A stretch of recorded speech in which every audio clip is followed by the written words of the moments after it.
Part 2, Society Without Authority. 8. Evaluating Social Theories. In the chapters to follow, I ask the reader to consider a broad theory of how society ought to be organized.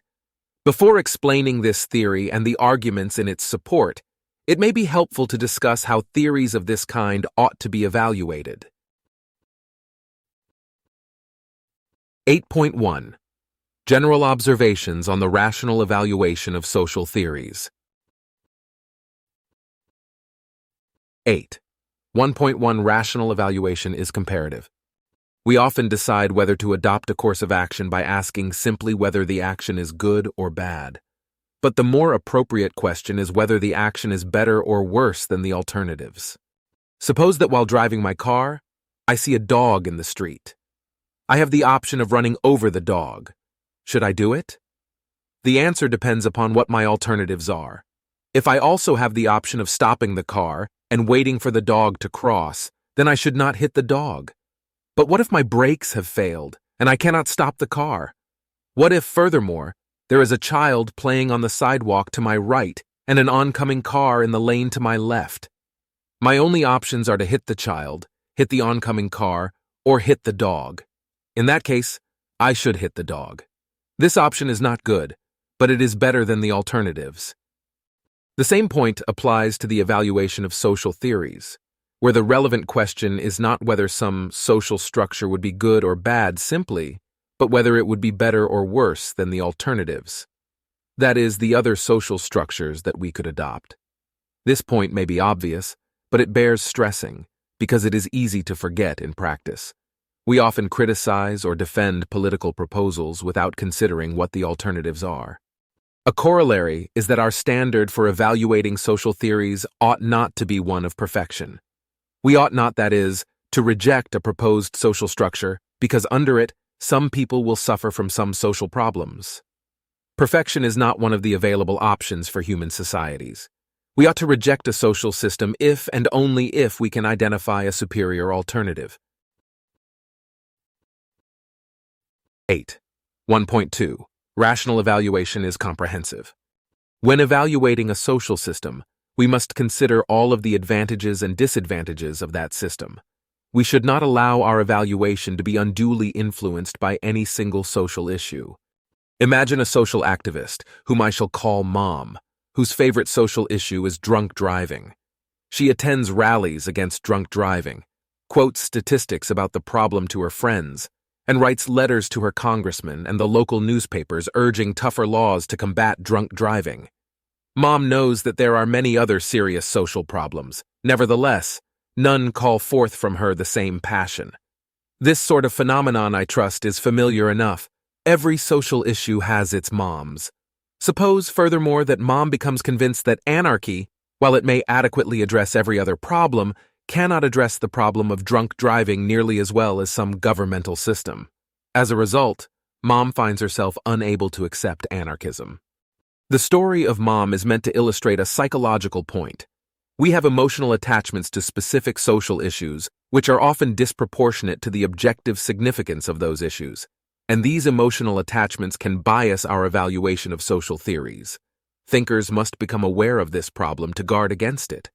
We must recognize the possibility that the system that is overall best for society may not solve all problems, and may not solve the problems to which we feel the greatest psychological commitment. 8. 1.3 Varieties of Government and Anarchy. Suppose that an anarchist, seeking to show the superiority of anarchy over government, takes the Soviet Union under communism as an illustration of the nature of government. Under Soviet communism, tens of millions of innocent people were killed by the government, some for disagreeing with the government, most simply for belonging to the wrong social class.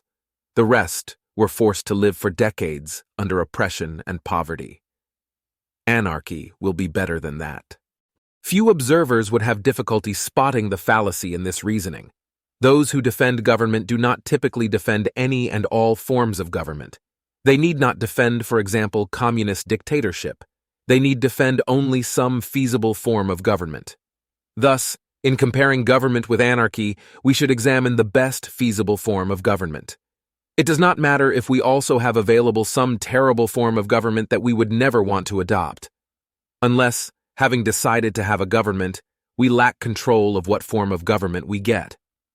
Hereafter, I shall assume without argument that the best form of government is representative democracy. The same point applies to the other term of the comparison. Anarchist theorists need not defend any and all non-governmental conditions. They need defend only some feasible non-governmental social structure. It does not matter if, in addition, there are terrible forms of anarchy that we would never want, unless again we lack control of which form of anarchy we get. Anarchist thinkers differ over what the best non-governmental system would be, particularly whether it would have a socialistic or a capitalistic economy. I shall not enter that debate here. I shall simply assume capitalism as the better alternative.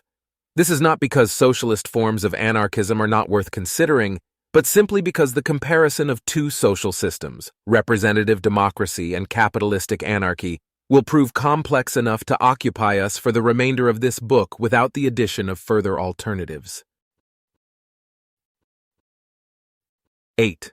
1.4 Against status quo bias. Most human beings evince a marked tendency to view the present arrangements in their own society, whatever they may be, as right and good, see section 6.4. This bias explains how people from extremely different cultures can each regard their own culture's practices as the best. One potential form of status quo bias is the practice of assigning a heavy burden of proof to anyone who proposes a new social system very different from the present system. We might hold that the reformer must prove the superiority of a new system, and that any doubt about the relative merits of the new system and the old system redounds to the benefit of the old. Such a burden of proof may prove crushing for two reasons. First, the complexity and unpredictability of human societies renders it difficult or impossible to prove nearly anything of interest in social theory. Intractable differences of opinion about the social consequences of policies, institutions, and social events are commonplace. Therefore, adopting a presumption in favor of the status quo might easily prove the decisive move blocking the acceptance of nearly any social change. Second, the comprehensive comparison of broad social systems is extremely complex. A great many social issues and problems are affected by the overall structure of society. War, poverty, inflation, drunk driving, pollution, racism, drug abuse, school shootings, fossil fuel dependence, healthcare, abortion, animal rights, capital punishment, human cloning, education, euthanasia, teen pregnancy, gang violence, and so on. No single work could address every important social issue, and if one did, few would have the patience to read it through. Suppose, then, that we adopt the habit of assuming, for each social issue, that the status quo represents the best way of dealing with that issue until proven otherwise. This would, again, give the status quo an essentially insurmountable lead over any radical alternative. Even if a reformer succeeds in arguing painstakingly that the status quo fails on several important issues, there will always remain many more issues on which the status quo triumphs by default, in virtue of our not having had time to thoroughly examine them. What would be wrong with granting the status quo an enormous dialectical advantage over radical alternatives? The problem is not merely one of dialectical unfairness. The problem is that such a methodology is very likely to lock us into an inferior social system. There is no reason to assume that one's own society happens to be arranged in the best way. Therefore, it is desirable to find a methodology in social theory that gives alternative social structures a reasonable chance of being chosen. In the following chapters, I address what seem to me the most obvious and serious concerns about anarchism. I cannot address how every important social issue would be dealt with in an anarchist society. If, however, I can show that the problems that initially appear most likely to occasion decisive refutations of anarchism can in fact be well handled by an anarchist society, then the burden of proof will be shifted to the critics of anarchism. 8.2. A simplified conception of human nature. Any attempt to work out the consequences of a broad social system must rely upon some beliefs about human nature. Here, I describe my most important general assumptions about human nature. 8. 2.1 Humans are approximately rational. Human beings typically choose actions on the basis of their beliefs and their goals. A person is instrumentally rational when he chooses the action that, based on his present beliefs, would appear to do the best job of realizing his goals, whatever those goals may be. In ordinary life, we rightly take it for granted that human beings are approximately, though not perfectly, instrumentally rational. Consider a simple illustration. You see a small girl climbing a tree while calling out "Snowball." You notice that she is moving towards a white cat perched in the tree. How would you interpret the girl's behavior? Barring unusual conditions, the most natural interpretation would be that the girl is attempting to retrieve the cat from the tree. This interpretation takes approximate, instrumental rationality for granted. It ascribes to the girl a goal, getting the cat out of the tree, such that her behavior makes sense as a way of pursuing that goal. Without an assumption of basic instrumental rationality, there would be no limit to the possible interpretations. If she is irrational, the girl might just as well be climbing the tree to get away from the cat, or to slake her thirst, or to depose the president of Egypt. In normal contexts, we would say that such explanations make no sense. And the explanations don't make sense because they fail to make sense of the agent's behavior. Nearly any ordinary intentional action could just as easily be used to illustrate the idea. Driving to the store, putting gas in your car, buying a jar of applesauce, asking for a raise, lying down in bed, going to the dentist, cooking a meal, picking up a telephone. Any of these actions can be explained by reference to I, a goal that can be plausibly ascribed to the agent. 2. A host of accurate and reasonable beliefs on the agent's part about the world and about the consequences of one's actions. And 3. The assumption of instrumental rationality on the part of the agent. There are exceptions to the general rule of instrumental rationality. Psychologists have documented many specific failures of rationality, too numerous to list here. In addition, there are some general conditions that render various failures of rationality more likely. Human beings are most likely to make mistakes when facing unfamiliar, complex situations or situations in which abstract reasoning is required to work out the right choice. They are also likely to make errors in decisions that are unimportant to them, where they do not care to devote sufficient thought to identify the best option. The assumption of instrumental rationality is most likely to hold good when people are facing simple, familiar situations in which the best option is easy to work out. It is also very likely to hold for managers of businesses in competitive industries. Businesses that are managed irrationally will tend to underperform rationally managed businesses. The latter will thus expand while the former shrink, until the market is dominated by relatively rational businesses. 8. 2.2 Humans are aware of their environment. Human beings tend to possess a great deal of accurate and practically relevant information about their environments and about the potential consequences of their actions. They usually do not ignore useful information or adopt wildly inaccurate beliefs about matters relevant to decision-making. This is a variation of what philosophers call the principle of charity. The same sort of examples that illustrate basic instrumental rationality can also be used to illustrate this principle of charity. Consider again the girl climbing the tree. To understand her behavior, we must assume that the agent possesses a host of sensible beliefs about herself and her environment. That the cat is in the tree. That the tree is a solid object. That physical objects tend to fall downward when unsupported. That climbing the tree will bring her close to the cat. That her hand will not pass through the cat, and so on. In ordinary life, we would not pause over all these beliefs, but all of them are implicated in the girl's apparent plan to retrieve the cat by climbing the tree. If she were ignorant of any of these facts, she could not make that plan. Again, this is not an unusual example. Any of a great variety of ordinary actions could as easily be used to illustrate the point. There are a number of exceptions. People tend to be ignorant of complicated abstract truths about unfamiliar subjects. They tend to ignore information that they find uninteresting and that does not help them to achieve their goals. And if some information is costly to gather, either in monetary terms or in terms of time and effort, then relatively few people will possess that information. On the other hand, when information is easily and cheaply acquired, easy to understand, and relevant to achieving our goals, then we will generally have that information.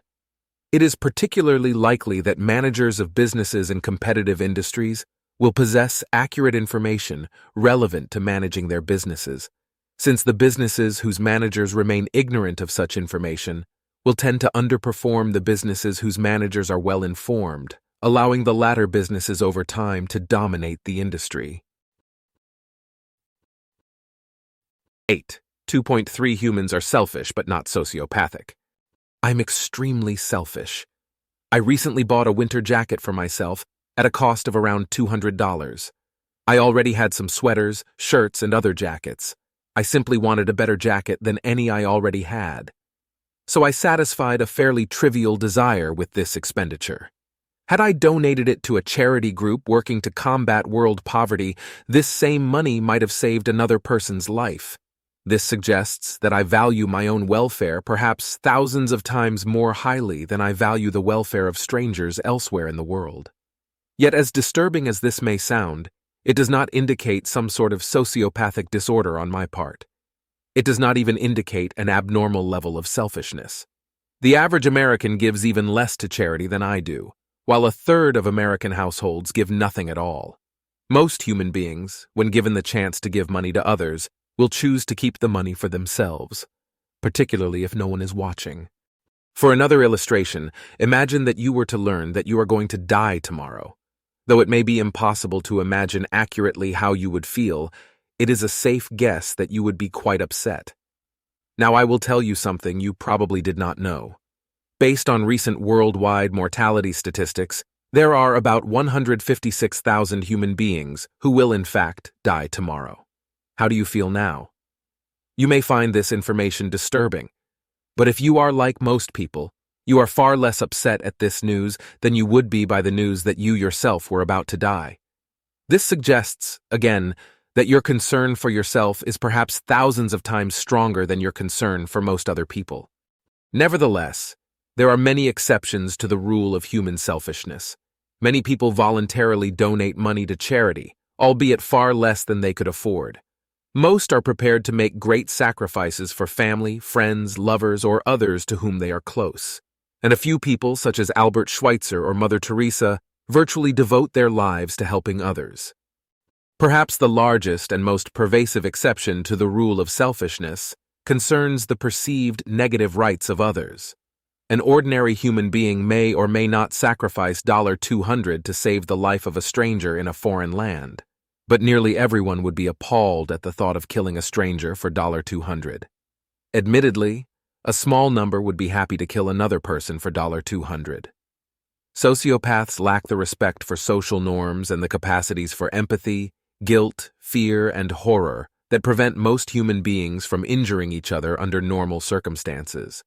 Fortunately, however, sociopaths comprise only about 2% of the population. The remaining 98% of human beings are concerned with social norms, are capable of empathy, and possess a rich array of emotions. Thus, while ordinary human beings are willing to make very little positive effort to aid others with whom they lack close relationships, they tend also to be reluctant to directly attack other human beings, or to positively violate generally accepted social norms in other ways, even when they stand to gain by doing so. 8. 2.4 On behalf of simplification. The foregoing is a very simplified account of human nature. There are myriad variations among individuals and innumerable human motivations that I have not touched upon. Why is it useful to consider such a simplified picture of humanity? First, note that the account identifies causal factors in human behavior that are both real and large. This is one requirement for a useful idealization. We human beings really are moved by self-interest, and we really do tend to take actions likely to get us what we want. I have not mentioned every exception to these rules, but I have tried to mention the most important and well-established exceptions. Second, the principles about human nature listed in the previous subsections are banal and driven by common-sense observations rather than any partisan ideology. In this way, they are unlike the Marxists' contention, for example, that human beings are strongly motivated by class interests. The latter claim is highly controversial and accepted only by those with a particular ideology. This point is very important because clashing ideologies are the greatest obstacle to progress in social theory. Third, my simplified account of human nature enables us to derive many qualitative predictions about the effects of social systems relatively straightforwardly, with little need for judgment calls. There is a well-developed and compelling body of theory, comprising economics and game theory, that works out the consequences of the assumption of rational egoism. Those familiar with the theory can generally agree upon a large range of predictions, regardless of their initial moral, religious, or political leanings. This is important, again, for making progress in social theory. The simpler a theory's assumptions are, and the more straightforward its predictions, the less room there is for human bias and irrationality to manipulate the theory. Due to the enormous role that bias plays in political discourse, this is among the most important virtues that a theory in this area can have. 8. 2.5 A historical application. The simplified account of human nature I have sketched makes useful predictions about certain social systems. Take the case of a social theory proposing that all citizens should work for the benefit of society while receiving equal pay. A simple theoretical prediction is that, in such a system, productivity will decline. Individuals have a high degree of control over their own productivity, and greater productivity usually demands greater effort. Since most people are rationally selfish, they will not exert great effort to be productive unless they expect to receive personal benefits from doing so. So, if all are paid equally, and if there are no other rewards or punishments attached to quality and quantity of work, then people will not be very productive. This prediction is in fact correct. The 20th century's experiments with social systems in this vicinity are well known, so I shall not dwell on them. An interesting but little-known illustration is provided by America's first experiment with communism, which took place at Jamestown, the first permanent English settlement in America. When the colony was established in 1607, its founding charter stipulated that each colonist would be entitled to an equal share of the colony's product, regardless of how much that individual personally produced. The result? The colonists did little work, and little food was produced. Of the 104 founding colonists, 2/3 died in the first year, partly due to unclean water, but mostly due to starvation. More colonists arrived from England, so that in 1609 there were 500 colonists. Of those, only 60 survived the winter of 1609-10. In 1611, England sent a new governor, Sir Thomas Dale, who found the skeletal colonists bowling in the streets instead of working.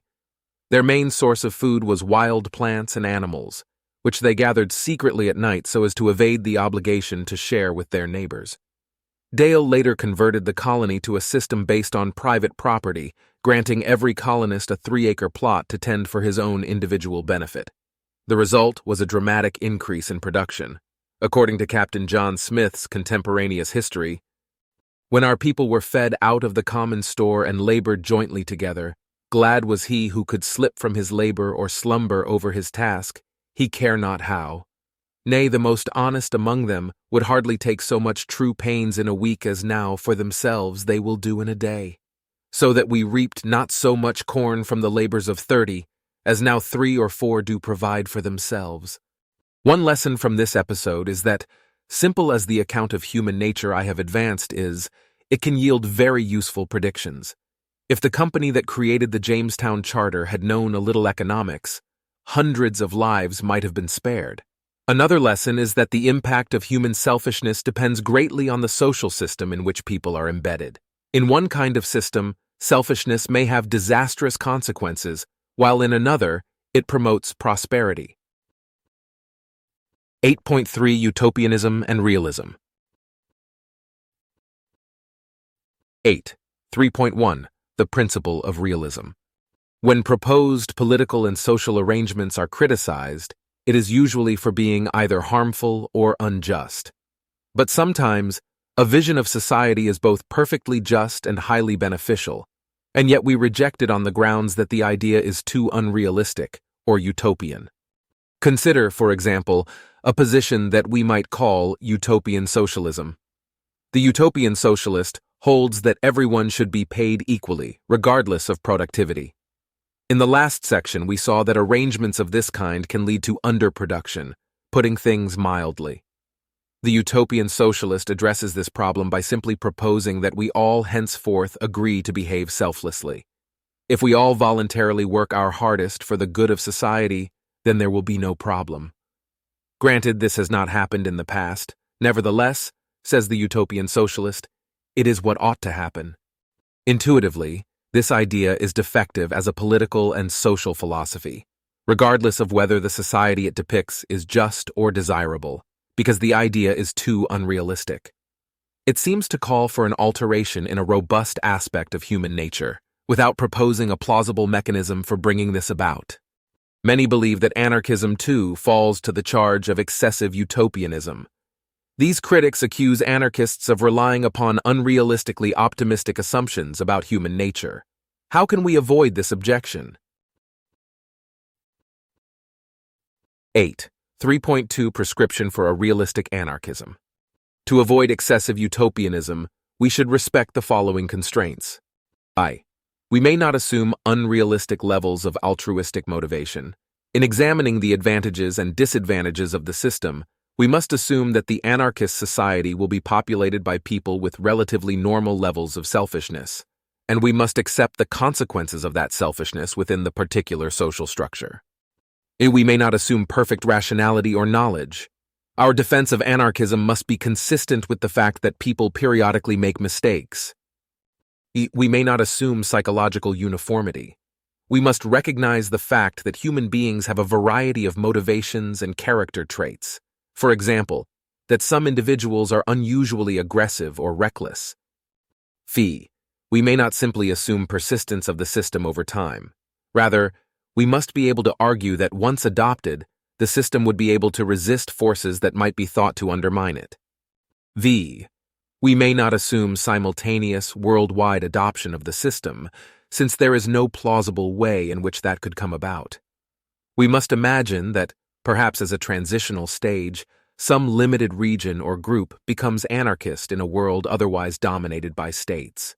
On the other hand, it is worth noting two things that do not render a social theory overly utopian.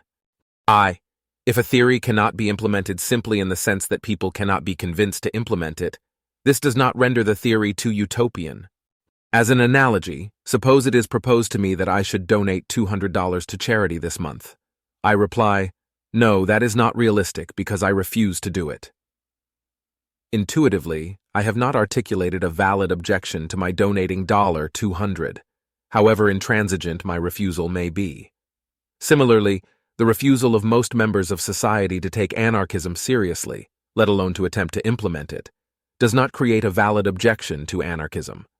Of course, if most people have some reason for rejecting the theory, that reason might be cited as an objection to the theory. Anarchism is to be evaluated by supposing, perhaps improbably, that the system is adopted and considering from there whether a desirable and just state of affairs would result. To be sufficiently realistic, a model for society need not be feasible or desirable under all social conditions. It need only be argued that there are some conditions likely to be realized now or in the future under which the model would succeed. In subsequent chapters, then, I shall attempt to characterize a kind of anarchist society that would be stable and livable under some realistic conditions, despite the existence of criminals, dissidents, ordinary human selfishness, and foreign governments.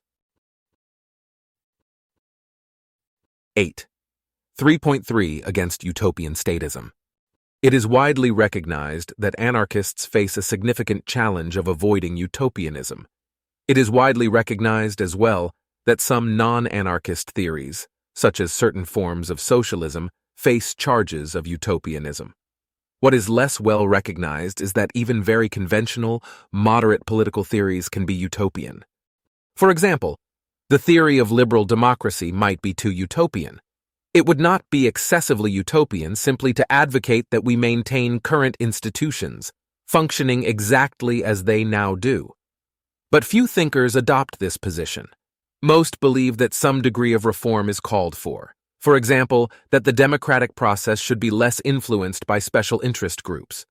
The more one knows about how government actually functions, the less likely it is that one can sincerely assert that it operates as it should.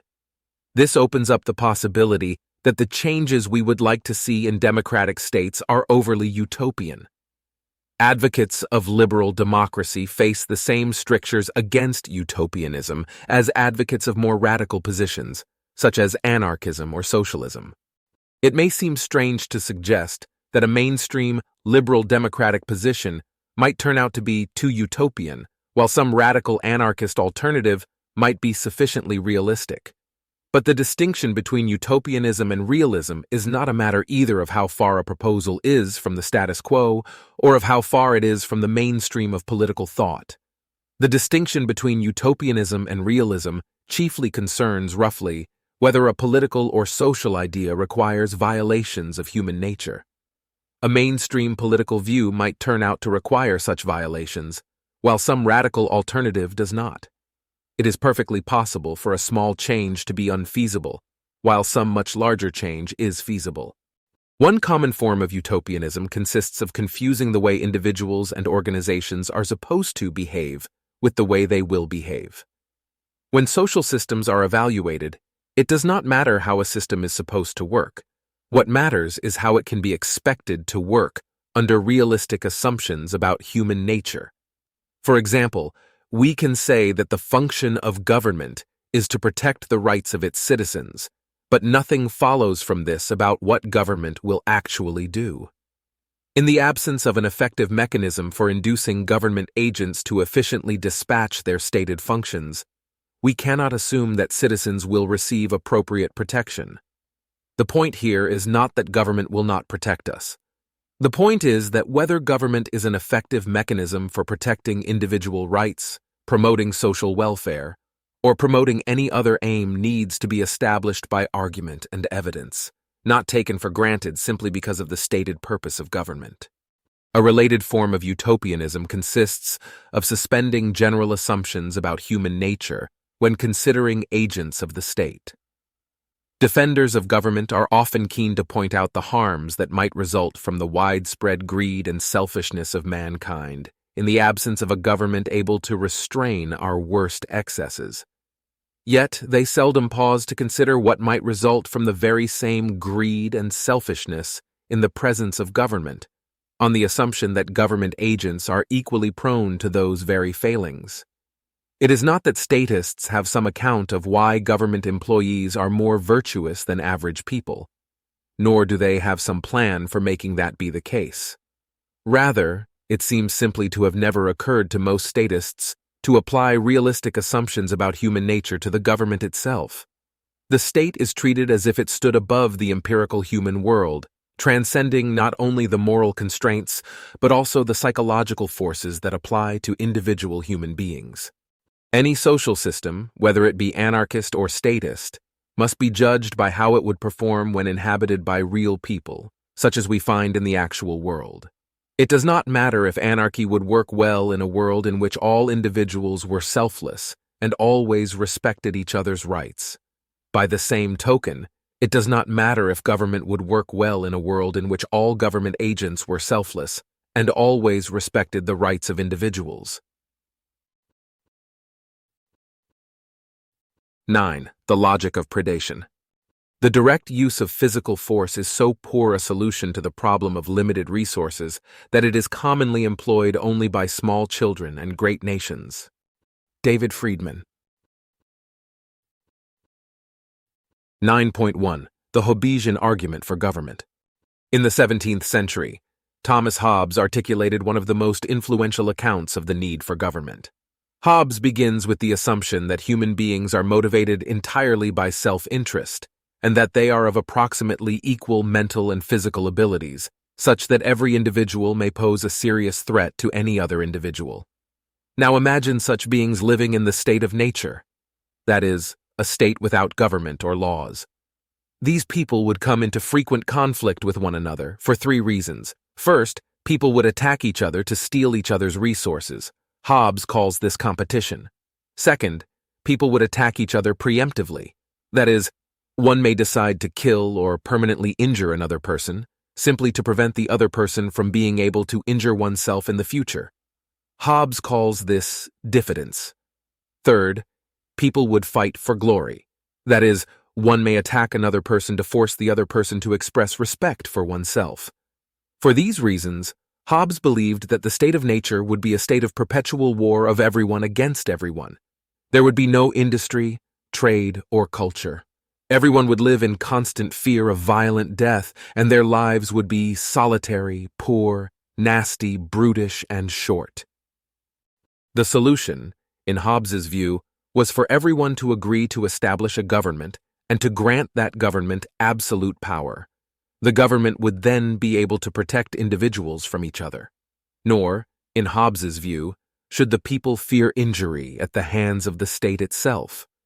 The rulers will naturally want the people to survive and prosper, because that will make the rulers themselves more wealthy and powerful. Why should the state be granted absolute power rather than only limited, well-defined powers? Hobbes's answer is twofold. First, there is no need to limit the state's power, because excessive state power has not caused any significant problems. Second, it is not possible to limit the state's power unless there is some other, even more powerful agent who can exercise control over the state. The essence of the Hobbesian argument for government can be separated from some of Hobbes's more extreme claims. One need not hold that human beings are entirely selfish to agree with Hobbes that the state of nature would be riven with conflict. Serious conflict might arise if people are largely, even if not entirely, selfish. Nor need one follow Hobbes in embracing totalitarianism. Perhaps there are better, less absolute forms of government. The Hobbesian argument for government is essentially a game-theoretic one. It relies on two main contentions. First, that when power is distributed roughly equally among individuals, it is prudent for individuals to attack each other frequently. Second, that when power is distributed extremely unequally, concentrated almost entirely in the hands of a single person or organization, it is prudent, both for the powerful agent and for everyone else, to cooperate peacefully. Though few today embrace either Hobbes's radical egoism or his totalitarianism, many accept his basic argument in favor of government. It is commonly held that the more pessimistic one is about human nature, the more absolute the form of government one should endorse, so that Hobbes, with the most cynical view of human nature, naturally endorses totalitarian government. In contrast, it is often thought, anarchists must hold radically optimistic views about human nature. All this, as I shall presently argue, is precisely backwards, as is Hobbes' analysis both of the state of nature and of government. 9.2. Predation in the state of nature. 9. 2.1 Game theoretic considerations. Imagine that you and your neighbor Abel live in the state of nature. You are trying to decide whether it would be a good idea to attack Abel. Abel happens to have some tasty apples. The prospect of getting some food without having to work for it would be one potential advantage of attacking him. On the other hand, there is the disadvantage that the attack may lead to your being seriously injured or killed. There are three main reasons for this. A. Abel will almost certainly attempt to defend himself. Being, as Hobbes says, of roughly equal mental and physical abilities to yourself, Abel would have a substantial chance of seriously injuring or killing you in the ensuing combat. Perhaps you might hope to catch Abel by surprise and thus kill him before he has a chance to kill you. It is unlikely, however, that you could devise a plan of this kind that would be without significant risk to yourself. Plans often go wrong, and one who makes a habit of plotting the deaths of others will most likely slip up before long and end up dead himself. You might hope that Abel, being anxious to avoid injury, would flee from your attack rather than fight back. But Abel is not likely to simply let your theft pass. If he allows your theft to pass without retaliation, he invites both you and any other predators who learn of the event to attack and rob him in the future. If Abel flees the scene, therefore, it will most likely be only to plot his revenge at a more opportune moment. B. One or more of Abel's family members or friends may decide to avenge his death. One reason for this would be that they are angry about your psychopathic murder. Pace Hobbs, people care about their family and friends. Another reason is that they may wish to send a message to other potential predators. Our family may not be attacked with impunity. Abel's avengers may attack you at a time and place of their choosing, and there may be more than one of them. Therefore, again, it is likely that you will be seriously injured or killed. C. Recall that on Hobbes' view, one of the three main sources of violence in the state of nature is preemptive attack, due to diffidence. People interested in preemptive attacks are most likely to target those who pose the greatest threat, and those who have already engaged in unprovoked attacks against their neighbors are likely to be perceived as the greatest threats. So by attacking Abel, you mark yourself out for attack by diffident neighbors. For these reasons, the risks of attacking your neighbors will normally greatly outweigh the potential benefits.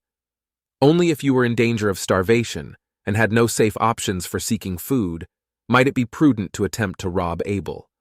You would naturally take precautions to avoid ever being in that situation.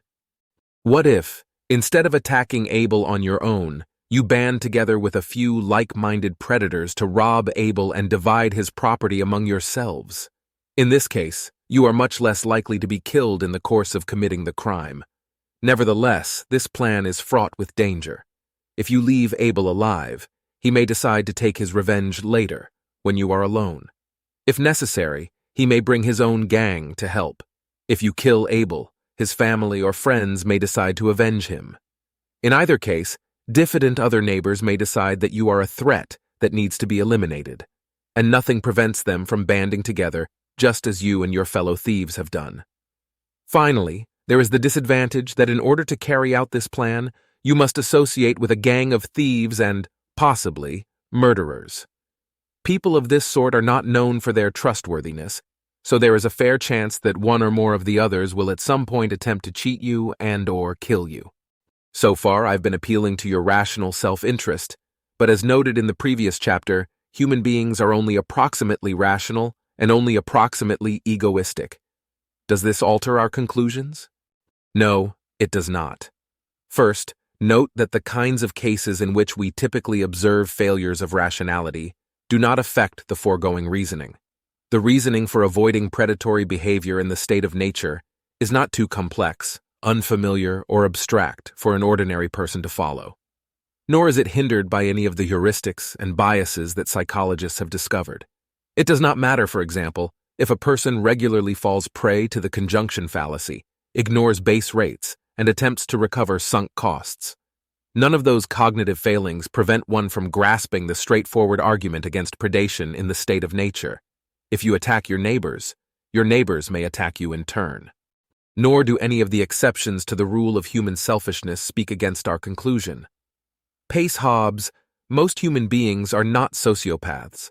Most care about others, particularly their family and friends. Most have both strong moral objections and strong negative feelings about violence and theft. These facts could only strengthen the conclusion of this section. When both prudence and morality point in the same direction, almost everyone will choose that course.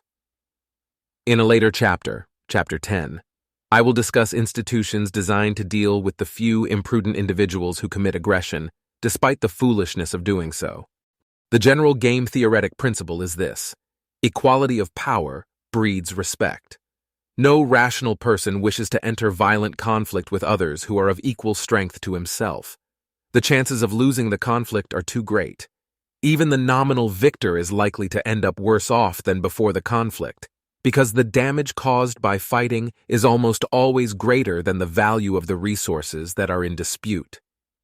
For these reasons, rational individuals fight only defensive battles.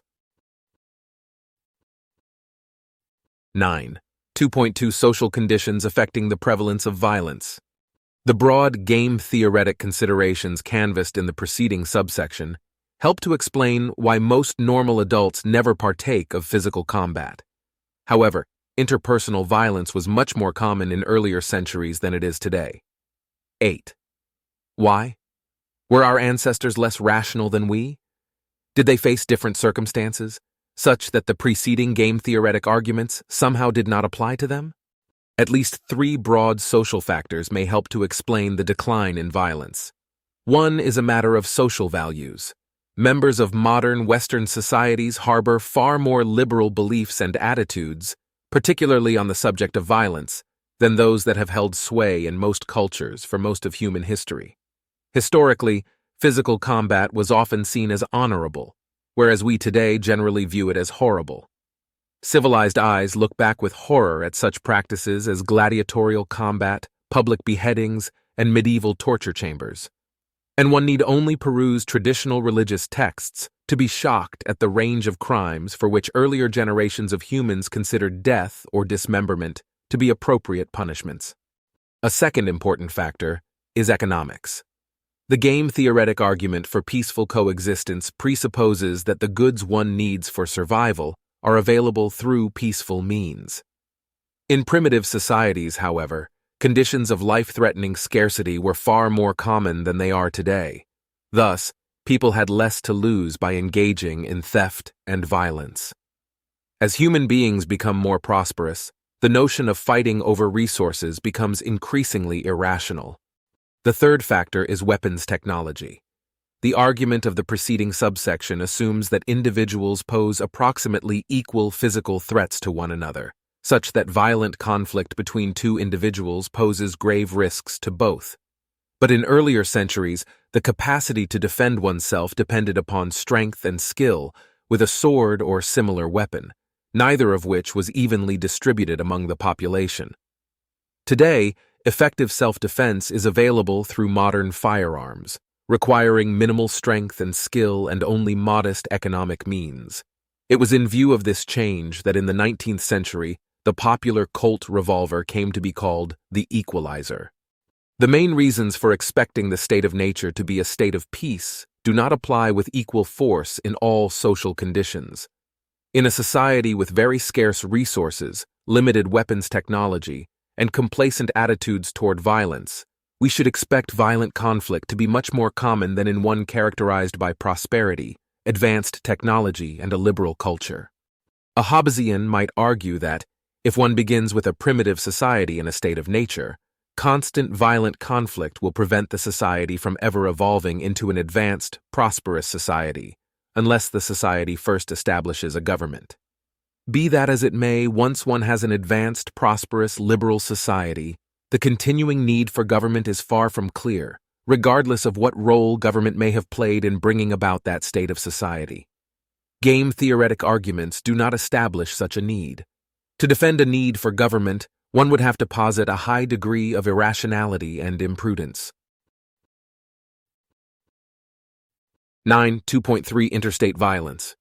It is natural to wonder whether the above analysis can be applied to nation-states as well as to individuals. Should we expect states to get along with each other peacefully, at least when they are of roughly equal power? The answer is no. States are not individuals, and their behavior cannot be correctly explained in the same way as that of individuals, for example, by citing their beliefs and desires. States have no beliefs or desires of their own.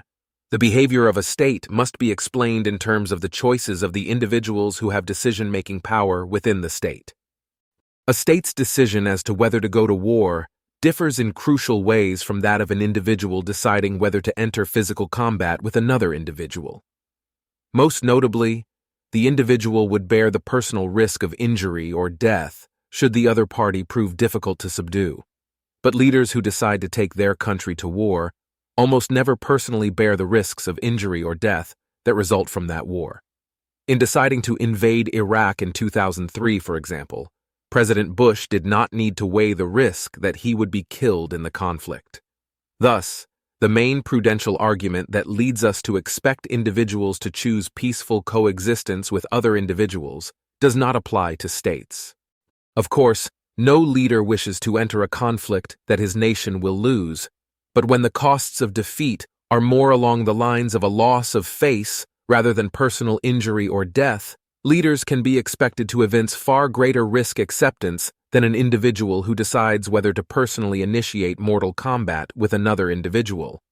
For the same reason, it is not clear a priori that rough equality of power between two states will deter their leaders from initiating hostilities in the same way that we would expect it to deter private individuals. Indeed, scholarship in international relations has found that pairs of nations of comparable power are actually more likely to go to war than pairs with a large power difference. We will return to the question of the causes of war in Chapter 12 below. For now, the important point is that one should not assume that individual-level analyses of cooperation and conflict can be transferred to the level of government. 9.3 Predation in a totalitarian state. We have seen that, in the state of nature, there were three fears holding you back from attacking and robbing Abel. First, that Abel may resist your aggression with force. Second, that Abel's family or friends may avenge him.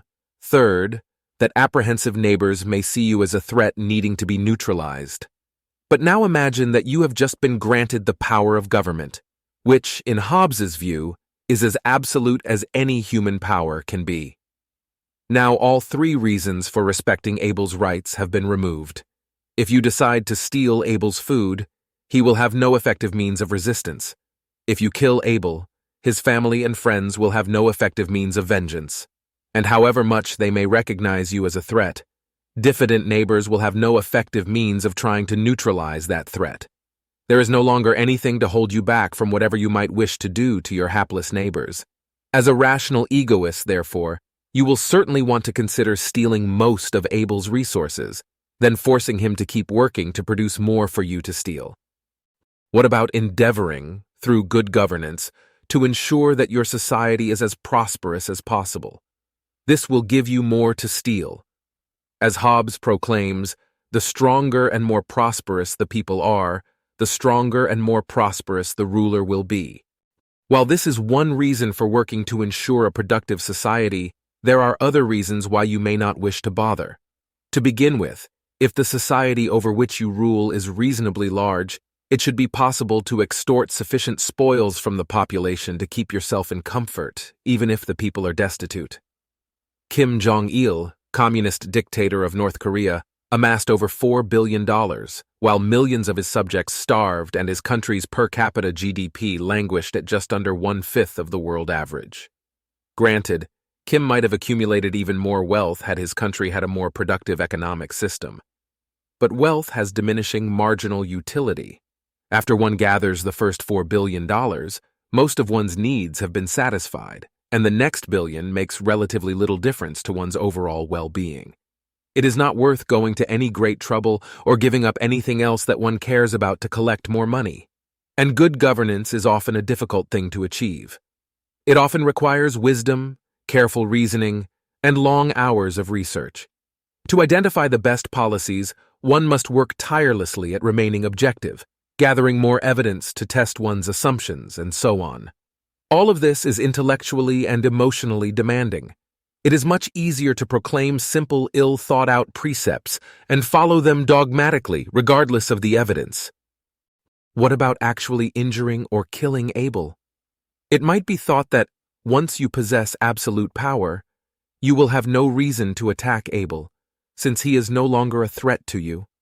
Indeed, your subjects are the source of your power, so you should want to keep as many of them as possible, as long as they remain cooperative. If Abel is prudent, he will submit to all your demands, and despite the loss of most of his food and other goods, he will thereby remain alive. Again, this is too optimistic. First, given the existence of a powerful government, the people who are most likely to wind up in control of that government are those who, A, have the greatest drive for power, B, have the skills needed for seizing it, for example, the ability to intimidate or manipulate others, and C, are unperturbed by moral compunctions about doing what is required to seize power. These individuals are not in the game for the money. They are in it for the pleasure of exercising power. The way one feels the exercise of power is, all too often, by abusing those under one's power, while observing their helplessness to resist. This is among the lessons of the Stanford prison experiment, as discussed earlier, section 6.7. Particularly if the ruler perceives some act of defiance on the part of subjects. For example, a subject criticizes the government in some way. The ruler is likely to feel a desire to demonstrate his power by crushing the subject. The motive would be precisely that passion for glory that Hobbes considers among the causes of conflict in the state of nature. Second, a great many people harbor hostility towards certain groups in their society. For instance, the members of a certain race, religion, or social class, or the people who adhere or fail to adhere to certain political doctrines. If the ruler happens to have some such prejudice, he may well feel it worth losing a few million subjects to indulge his hatred for that group. The game theoretic principle is this: concentration of power breeds abuse. When one group of people holds great power over another group, the strong will typically use their power to abuse or exploit the weak for their own aggrandizement. All this, tragically, is much more than armchair theorizing. It is also the horrifying lesson of history. Everyone knows that close to 6 million Jews were executed in Nazi Germany in the middle of the last century because the ruler hated Jews. Fewer people realize that that was only the tip of the iceberg of 20th century mass murder. The total number of people killed by their own governments in the 20th century has been estimated at 123 million. These victims, in general, were killed for belonging to the wrong groups, whether it be the wrong race, the wrong class, or the wrong ideology. The murderous regimes did not stop at the thought that their crimes against humanity would cost them a great deal of tax revenues, for they were not primarily seeking money. They were moved partly by hatred, partly by the love of power, and partly by the drive to remake the world in accordance with their ideologies. The number of people killed by their own governments in the 20th century was more than 4.5 times greater than the number killed by non-governmental murderers, which raises the question of whether a strong government should be counted more a source of security or a source of danger. Hobbes was right to highlight human selfishness, though he overstates the point. He was right also to recognize the essential equality of the state of nature and the inequality created by government. But the political implications of these facts are the opposite of what Hobbes claimed. Equality of power breeds respect and peaceful cooperation. Vast inequality breeds contempt and abuse. The more cynical one is about human nature, the more important it is to avoid great differences of power. 9.4 Predation under democracy. Fortunately, totalitarianism is not the only form of government. There are several ways of trying to limit the power of government and prevent its abuse: choosing leaders by popular election, dividing the government into separate branches, writing a constitution that defines and delimits the government's powers. All of these mechanisms provide some advantage. Nevertheless, they do not work exactly as advertised, and they do not fully solve our problems. 4.1 The tyranny of the majority. According to one simple argument for democracy, people generally know their interests and will vote on the basis of those interests when given the chance. Therefore, the leaders in a democratic state will be those who best serve the interests of the most people.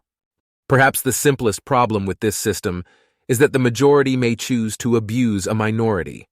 If the majority of people have even a slight preference for some policy, however noxious or unjust it may be to the majority can implement their preference through the state. This explains, for example, why gay marriage is not permitted in most of the United States.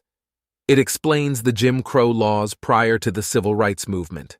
And it explains how the Nazis could become the largest party in the Reichstag by 1932, despite their evident hatred of various groups of people. 9.4.2 The fate of non-voters. A similar problem is that the government may disregard the interests of those who lack the vote. Typically, this includes convicted felons, children, and most importantly, Foreigners. This last category of people may be affected by the government's immigration policy, international trade policy, military policy, and other forms of foreign policy.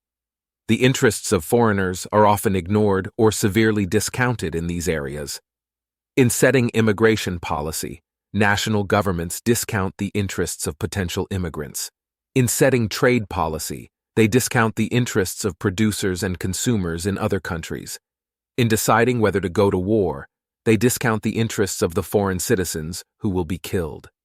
In America's most recent war with Iraq, for example, estimates of the number of Iraqi citizens killed vary from about 100,000 to over 1 million.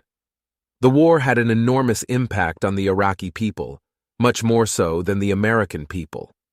And yet the Iraqi people had no say in the decision to invade, which was made entirely by representatives of the American people. Any advocate of democracy must surely recognize this as a serious problem. This problem results from the extreme inequalities of power made possible by the institution of government. In this case, the U.S. government had sufficiently greater power than either the Iraqi people or the Iraqi government that the U.S. government had no need to consider the opinions of Iraqis. 9. 4.3 Voter ignorance and irrationality. One might assume that a democratic state will at least serve the interests of the majority of voters. Yet even this need not be true. To see why, first consider the amount of practical power you wield by virtue of your ability to vote. For simplicity, assume that you are voting in an election with exactly 2 candidates. You as an individual are in a position to determine the outcome of the election, if and only if the outcome turns on a single vote. That is, without your vote, the 2 candidates' vote totals would have differed by no more than 1. If the totals would have been tied, then you can cast the tie-breaking vote. If one candidate would have won by a single vote, you can cause the election instead to be tied. In all other cases, your vote makes no difference to the outcome. If the candidate's vote totals differ by 2 or more, then the winning candidate would have won regardless of how you voted. But given the circumstances voters are actually in and can expect to be in for the foreseeable future, the probability of a national election turning on a single vote is negligible. So for all practical purposes, each voter knows in every election that his vote will make no difference whatsoever. It is true that the voters as a whole have a great deal of power in that they determine who holds the reins of government. But that is not our concern now. Our concern at the moment is how it is rational for you as an individual to behave. From the standpoint of rational choice, it is irrelevant what others can do. What is relevant is what you can do. You cannot make everyone else, or even a majority, vote in a particular way. You can control only your own vote, and this gives you approximately 0 power over election outcomes. Now assume that you are a rational egoist. Should you vote for the candidate who best serves your own interests? At first glance, since your vote will have no effect on what policies you get, it simply does not matter whether you vote for a candidate who serves your own interests, a candidate who serves the interests of society, or a candidate who is so terrible that he serves no one's interests. But this is not exactly right. There is a minuscule but non-zero chance, perhaps 1 in 10 million, that an election will turn on a single vote. So as long as it costs you nothing to vote for the candidate who best serves your interests, you might as well do so. Is this tenuous motivation enough to make democracy work? The problem is that it does cost you something to vote for the candidate who best serves your interests.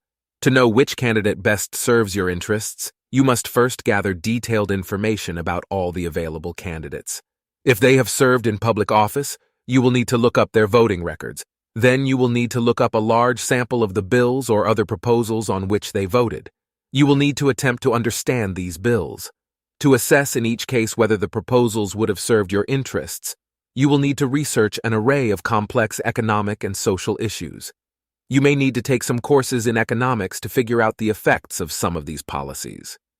Since human beings tend to be affected by strong biases with regard to political issues, you will need to make a special effort to identify and overcome your biases. All of this would require enormous time and effort. The probability that this effort will be rewarded with some actual effect on election outcomes is minuscule. Thus, it does not make sense to do what is necessary to vote consistently in your own interests. Accordingly, many surveys have found strikingly low levels of public political knowledge. Kaplan summarizes some of these results. About half of Americans do not know that each state has 2 senators, and 3/4 do not know the length of their terms. About 70% can say which party controls the House, and 60% which party controls the Senate. Over half cannot name their congressman, and 40% cannot name either of their senators. Slightly lower percentages know their representatives' party affiliations. Furthermore, these low knowledge levels have been stable since the dawn of polling, and international comparisons reveal Americans' overall political knowledge to be no more than moderately below average. What sort of things do Americans know about politics? Deli Carpini and Keeter give the flavor of public political knowledge. The most commonly known fact about George H.W. Bush's opinions while he was president was that he hated broccoli. During the 1992 presidential campaign, 89% of the public knew that Vice President Quayle was feuding with the television character Murphy Brown, but only 19% could characterize Bill Clinton's record on the environment. Also during that campaign, 86% of the public knew that the Bush's dog was named Millie, yet only 15% knew that both presidential candidates supported the death penalty. Judge Wapner, host of the television series The People's Court, was identified by more people than were Chief Justices Berger or Rehnquist. Now imagine that you are an elected official in a democratic state. You know the foregoing facts. You know that most of your constituents do not know your name, and that only on very rare occasions will more than a negligible portion of the electorate know how you voted on a question before the legislature. The only activities of yours likely to make the news are sex scandals, should you be reckless enough to be caught in one. You may therefore do virtually anything you wish, with the exception of causing sex scandals, with little fear of incurring disfavor with the public. You may cast votes on the basis of whims. You need not read the bills you vote on, and you need do no research to determine the best policies. You may grant favors to your friends and campaign contributors. On the off chance that someone questions you about any of your special interest legislation, you can supply specious economic arguments explaining why the legislation is really in the public interest. It won't matter that your arguments are fallacious, because the public knows next to nothing of economics. It isn't in their interest to learn economics any more than it is in yours. Sadly, this is more than idle theorizing. It explains the consistent experience of any modern observer of government. It is not possible here to examine the myriad actions of any contemporary government that bear this out. Here, I simply select one example to illustrate what I mean. As of mid-2012, the most recent farm bill in the United States was the Food, Conservation, and Energy Act of 2008. Among other things, this law continues the federal government's established policy of farm subsidies, which total over $12 billion per year, most of which goes to large commercial farms. This benefits a small number of mostly wealthy people at the expense of the rest of the country. The $12 billion, spread over 311 million Americans, comes to just under $1.40 per person. Of course, without researching this particular law, you would not know these figures. But let us suppose you know that in general, if you did enough research, you could find various laws of this kind that cost you amounts of money in this neighborhood. In each case, you could attempt to influence the legislation, with a chance of success of perhaps 1 in a million. It is not in your interests to research the provisions of the latest farm bill and how your representative voted on it to secure a 1 in a million chance of saving yourself something on the order of $1.40. The exact numbers are immaterial. Even if the law cost you much more money, say $400 per year, and your chances of altering the law were much better, say 1 in 1,000, it still would not be in your interest to do anything about it. On the other hand, the businesses that receive the government's largesse have reason to pay close attention. Each of them stands to gain millions or billions of dollars, and they have millions of dollars to spend in the attempt to influence the legislative process. Accordingly, Agribusiness spent $80 million on lobbying in the year leading up to the passage of the Farm Bill. The Farm Bill was also criticized for its contribution to the world food crisis. World food prices have risen dramatically in recent years, leading to hunger and food riots. According to a World Bank study, the increased use of biofuels in developed nations was responsible for a 75% rise in food prices between 2002 and 2008. The 2008 U.S. Farm Bill came under fire for exacerbating the problem through increased support for biofuels. This problem, however, mainly concerns people in developing nations, who have even less chance of influencing U.S. policy than the average American. I stress here that there is nothing special about farm policy. This is how modern democracy works. Concentrated, well-organized special interest groups use the apparatus of the state to extract profit at the expense of the majority of their own society, often in addition to hapless victims in other countries. Farm policy is just one of many illustrations. 9. 4.4 Activism, a utopian solution. Some say that the solution to the problems with democracy is for the public to be more active, to watch what their representatives are doing, and pressure them to do what is best for society. We should write letters to our representatives, organize demonstrations, and so on. This is a utopian solution. It is utopian because it requires changes in human nature without proposing a realistic mechanism to bring about those changes. The democratic failures that I've described are not a mysterious accident, nor are they the product of a few bad actors. They result from the operation of normal human selfishness within the incentive structure of a democratic state. It is not in individual citizens' interests to keep tabs on their elected representatives. The behavior of citizens and elected representatives will not change unless either the incentive structure changes or people become much less selfish than they are. I do not mean that social activism cannot solve any problems. Major political advances have been brought about by popular social movements, as in the case of the abolitionist movement, the women's suffrage movement, the Indian movement for independence from Britain, and so on. Occasionally, popular social movements arise to combat large and simple injustices, particularly when these involve glaring inequalities between the treatment of different groups. What I find utopian is the suggestion that popular activism might be the solution to the constant, everyday malfeasance of government, that people might be called forth to set aside their own interests and concerns and summon the time and energy to actively monitor the thousands of activities of the government as a permanent way of life. Some human beings may enjoy monitoring the daily activities of their government, but for the vast majority, it is a mind-numbing chore. This chore would consume every spare moment of one's life if one were to take seriously one's alleged obligation to oversee the state. The 2008 Farm Bill I have been discussing comprises 663 pages of legalese.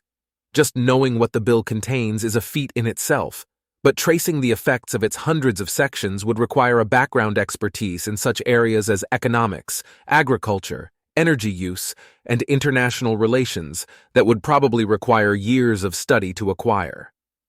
And that bill was just one of the over 10,000 bills introduced into Congress that year. The most conscientious activist could only monitor a minuscule fraction of his government's activities, even if doing so was his sole occupation. Conceivably, the activists could divide up the work.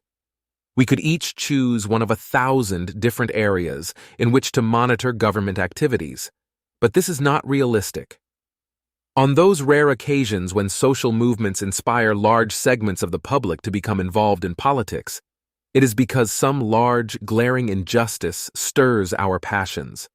But no one will become passionate about monitoring 1,000th of the daily activities of government. To propose that the general public voluntarily sacrifice large portions of their lives to the task of studying such tedious matters as the provisions of the latest Farm Bill, also that each can have a microscopic chance of improving a microscopic fraction of government policies, is at least as utopian as proposing that we all simply agree henceforth to work selflessly for the good of society. 9.4.5. The news media, the sleeping watchdog. Instead of our having to monitor the everyday activities of government officials, we might in effect delegate that responsibility to the news media, which could assign people full time to watching the government. Journalists would warn the public when the government was doing anything particularly bad, at which point voters would take appropriate action. If the mechanism worked well, so that wayward politicians were reliably punished, only occasional warnings would be needed. Without further explanation of what might maintain this happy state of affairs, however, this solution to the problems of democracy is overly utopian. It does not matter if we say that this is the media's job or what the media is supposed to do. What matters is the incentive structure. Is it in the interest of media companies to play the role of alert watchdog? There are 3 reasons why it is not. First, monitoring the tens of thousands of government activities is a difficult, expensive, and time-consuming task. When reporting on government activities, it is easier to accept government officials' own statements as one source of information, rather than attempt to confirm or refute them. It is easier to run opinion pieces and reports on simple, entertaining items such as celebrity gossip than to prepare detailed reports on complex social issues. Second, the government is the most powerful organization in society. It possesses an enormous and irresistible apparatus of coercion, and reports critical of government officials are likely to anger the government. At a minimum, government officials will refuse to give interviews or information to journalists who establish a reputation for criticizing the government. In more serious cases, the government deploys force directly against journalists or their sources. A famous case in point is that of Daniel Ellsberg, who in 1971 leaked a classified Pentagon study revealing that the government knew the Vietnam War was an unwinnable quagmire. The government brought 12 felony counts against Ellsberg, ultimately dismissed, and President Nixon ordered illegal wiretaps and a break-in at the office of Ellsberg's psychiatrist in an effort to find information to discredit Ellsberg. A more recent case is that of WikiLeaks, which published thousands of government documents in 2010, most of which concerned the wars in Afghanistan and Iraq, including videos showing U.S. troops killing civilians. The uniform reaction from American politicians on both the left and the right was one of outrage at both WikiLeaks and its sources. Vice President Biden called WikiLeaks founder Julian Assange a terrorist and promised that the Justice Department would be looking for ways to prosecute him. Former Arkansas governor and sometime presidential candidate Mike Huckabee called WikiLeaks' source a traitor and called for his execution. As of this writing, mid-2012, WikiLeaks' source for the Iraq documents, U.S. military intelligence analyst Bradley Manning, is being prosecuted by the military under numerous charges, including aiding the enemy, a capital offense, though the government will not seek the death penalty. These cases show that not everyone is easily intimidated, but they also show that journalists and their sources have rational cause for fear should they publish information embarrassing to the government. The third and most important reason why it is not in the media's interests to act as an alert watchdog is the demands of the consumer. Newspapers, magazines, television stations, and radio stations depend upon the interest of their audience. It does not matter how diligent and courageous their reporters are if the public does not want to tune in. For the reasons discussed above, average citizens are not willing to expend significant time, money, or effort learning about the government. Suppose, for example, that one television station is running a story about the upcoming farm bill.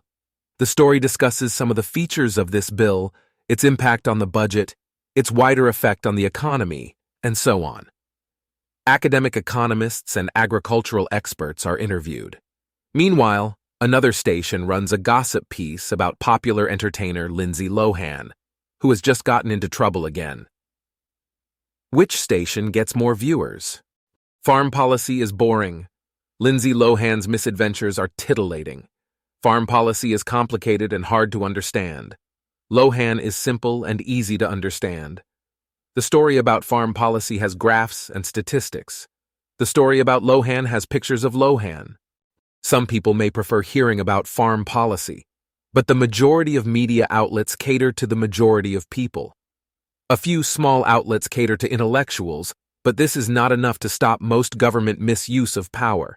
The impact of the tiny minority of people who enjoy reading statistics about farm policy will be swamped by the much larger group of people who don't know of the existence of farm policy and wouldn't care even if they knew.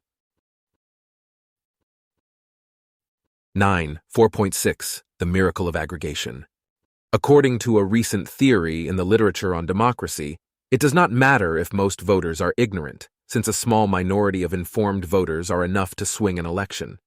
To see how this might be so, assume that we have an election between two candidates, superior and inferior, with superior being the objectively better candidate. There are millions of voters, 90% of whom are completely ignorant. When they enter the voting booth, they vote completely at random. The remaining 10% are well-informed and invariably vote for the better candidate. Who wins the election? Superior wins, with near 100% probability. Since the uninformed voters vote randomly, they split about evenly, half for inferior and half for superior. The informed voters, however, all vote for superior. Superior thus beats inferior 55 to 45%. If this model were correct, we could have very low levels of average voter knowledge yet still achieve results as good as those of a fully informed electorate. The weak link in the argument is the assumption that ignorant voters vote randomly, as if by a coin flip. People who lack relevant information are more likely to vote on the basis of biases rather than flipping a coin. They might decide to vote for the candidate who is better looking or more likable, the candidate who ran more television ads, or the candidate whose name sounds most familiar. They might automatically vote for the Democrat or automatically vote for the incumbent. It doesn't matter exactly what the basis is. The point is simply that there is likely to be something about a candidate that causes people to vote for him, even if that feature is mostly irrelevant to the candidate's objective qualifications to hold the office. Whatever that factor or cluster of factors is, it may well swamp the support or opposition of the informed voters. For illustration, suppose that, as before, 10% of the electorate are well-informed and always choose the better candidate. But this time, suppose that only 70% of voters vote by flipping a coin. The remaining 20% always vote for the more charismatic candidate. Who wins? The more charismatic candidate wins with near 100% probability.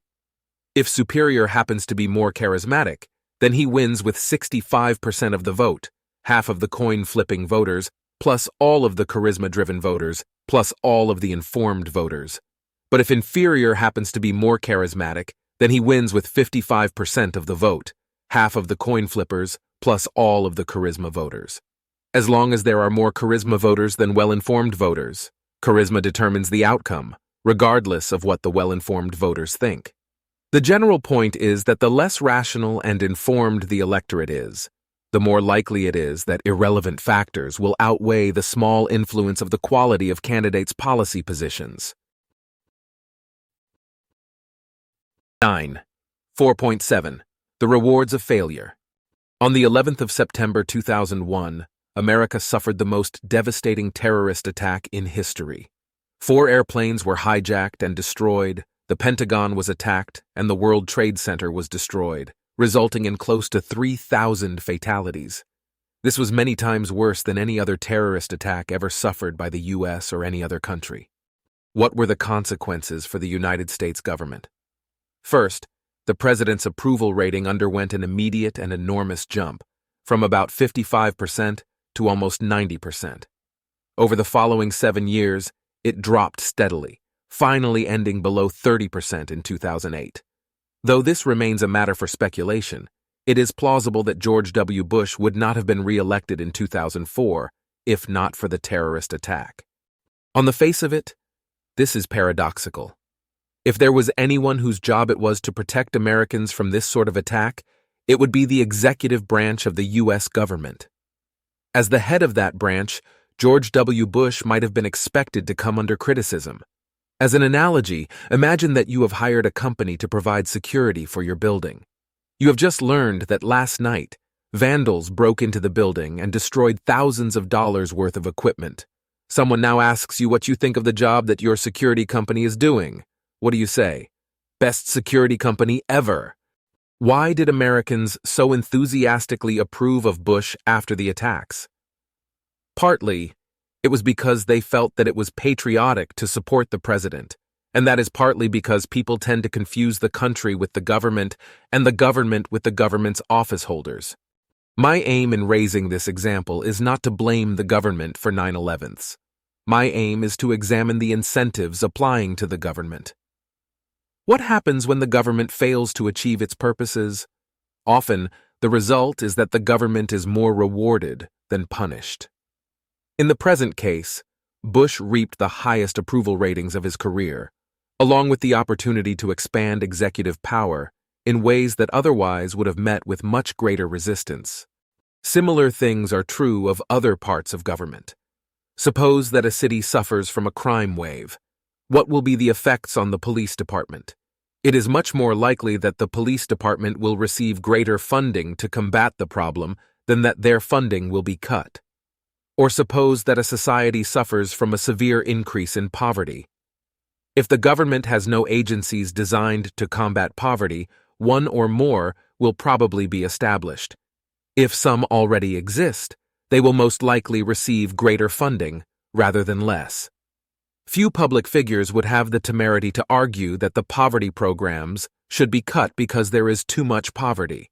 The general lesson is that if some part of the government fails in its function, it will most likely be given greater funding and power. Of course, the purpose of this is not to reward failure.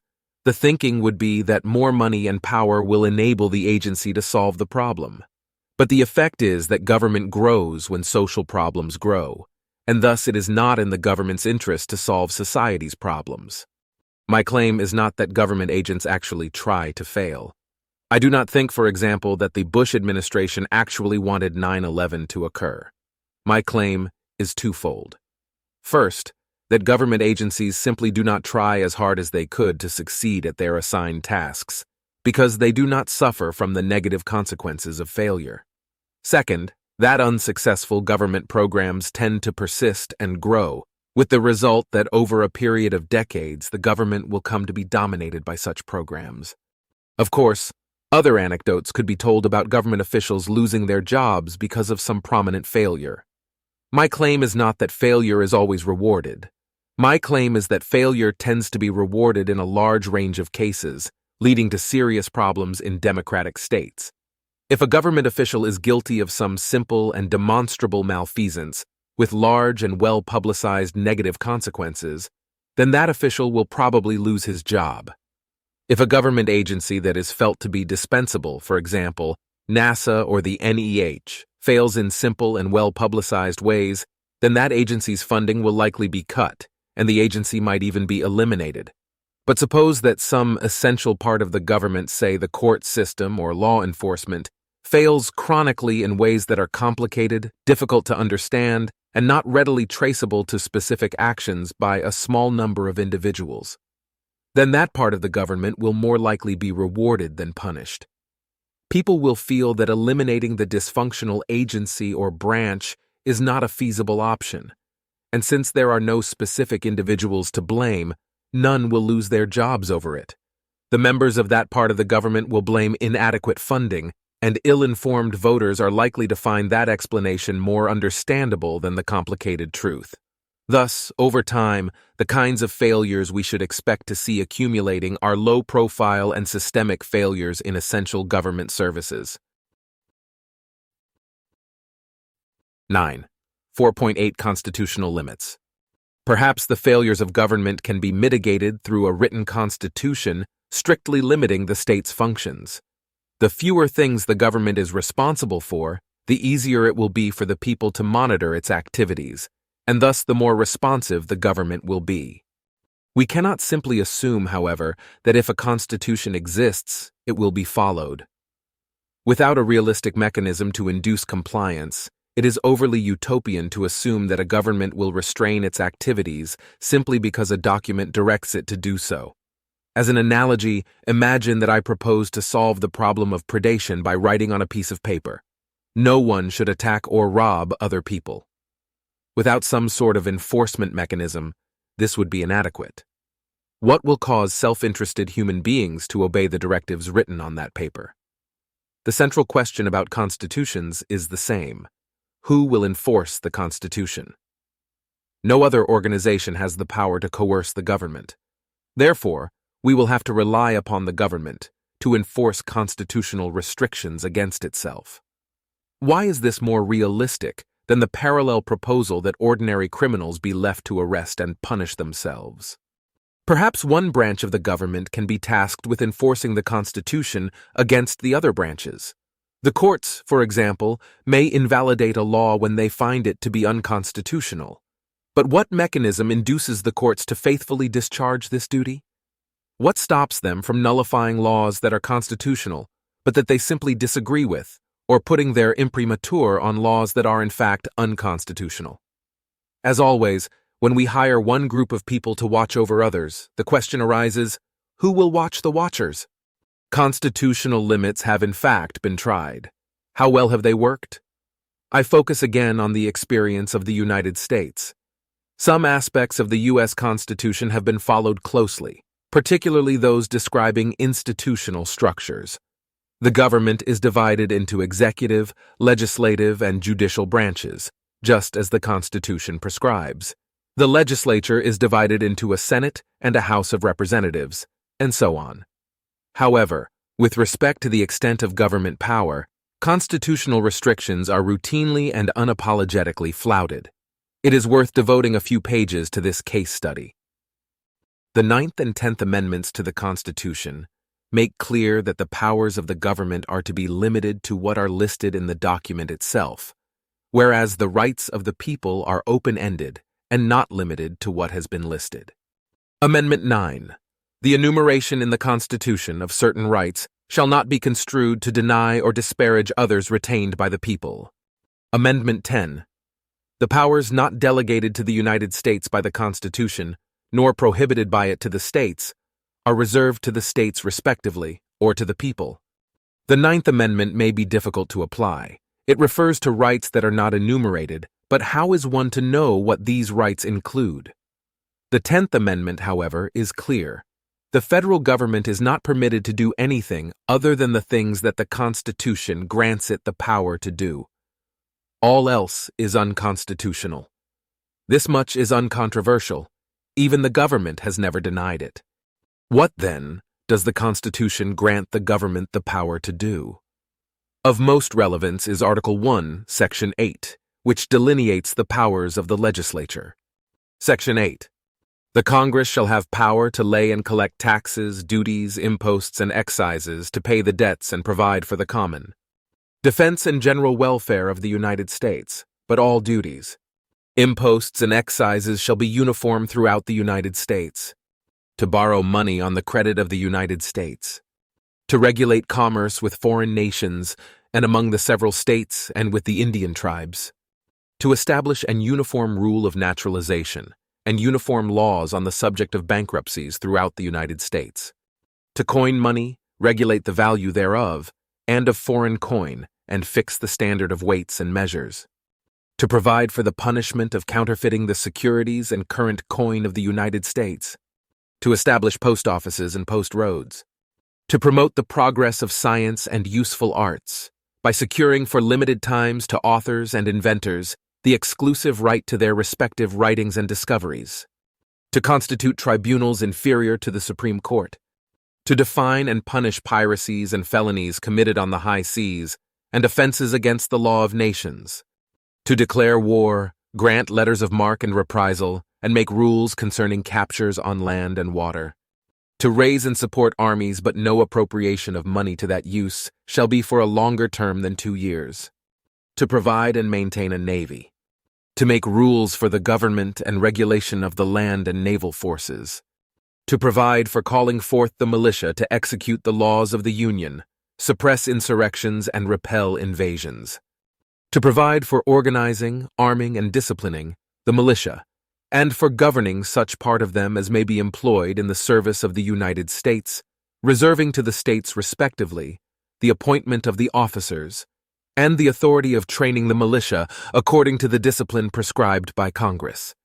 To exercise exclusive legislation in all cases whatsoever, over such district, not exceeding 10 miles square, as may, by cession of particular states, and the acceptance of Congress, become the seat of the government of the United States, and to exercise like authority over all places purchased, by the consent of the legislature of the state in which the same shall be, for the erection of forts, magazines, arsenals, dockyards, and other needful buildings, and to make all laws which shall be necessary and proper for carrying into execution the foregoing powers, and all other powers vested by this Constitution in the government of the United States, or in any department or officer thereof. That is the entire section and the entire list of legislative powers. The constitutional authority for every federal law must be found in that list. The list includes authority to establish a post office, a military, and a system of federal courts, all of which the country has. But which clause in that list authorizes the establishment of a CIA, an Environmental Protection Agency, or a Department of Health and Human Services? Which clause authorizes the federal government to control the wages employers may pay, what drugs people may ingest, or how fast people may drive? Why may the federal government subsidize agribusiness, give loans to college students, and send people into space? None of these things even remotely appears to be included, explicitly or implicitly, in the list of congressional powers. Nor do myriad other present-day government activities. Any randomly chosen U.S. federal law, program, or agency today is almost certain to be clearly unconstitutional. Why has the Supreme Court not struck down all these laws? Here is the official story. Appearances to the contrary notwithstanding, they are all really authorized by the Constitution. A typical illustration of the logic is provided by the case of Wickard v. Filburn, decided in 1942. The Roosevelt administration had successfully sponsored a law designed to increase the price of wheat by restricting the amount of wheat that farmers could grow. Roscoe Filburn was a farmer growing wheat entirely for use in feeding livestock on his own farm. Filburn exceeded the amount allowed by the law and was fined by the Department of Agriculture. Filburn then sued in federal court to prevent the enforcement of the law against him, arguing that there was no constitutional authority for the federal government to control how much wheat he grew on his farm. The Supreme Court unanimously upheld the law, claiming that it was authorized by the third clause in Article 1, Section 8, which grants Congress the power to regulate commerce with foreign nations and among the several states and with the Indian tribes. The court reasoned that because Filburn grew wheat to feed his livestock, he would therefore buy less wheat from other farmers. If many farmers were to do this, it would significantly lower the price of wheat.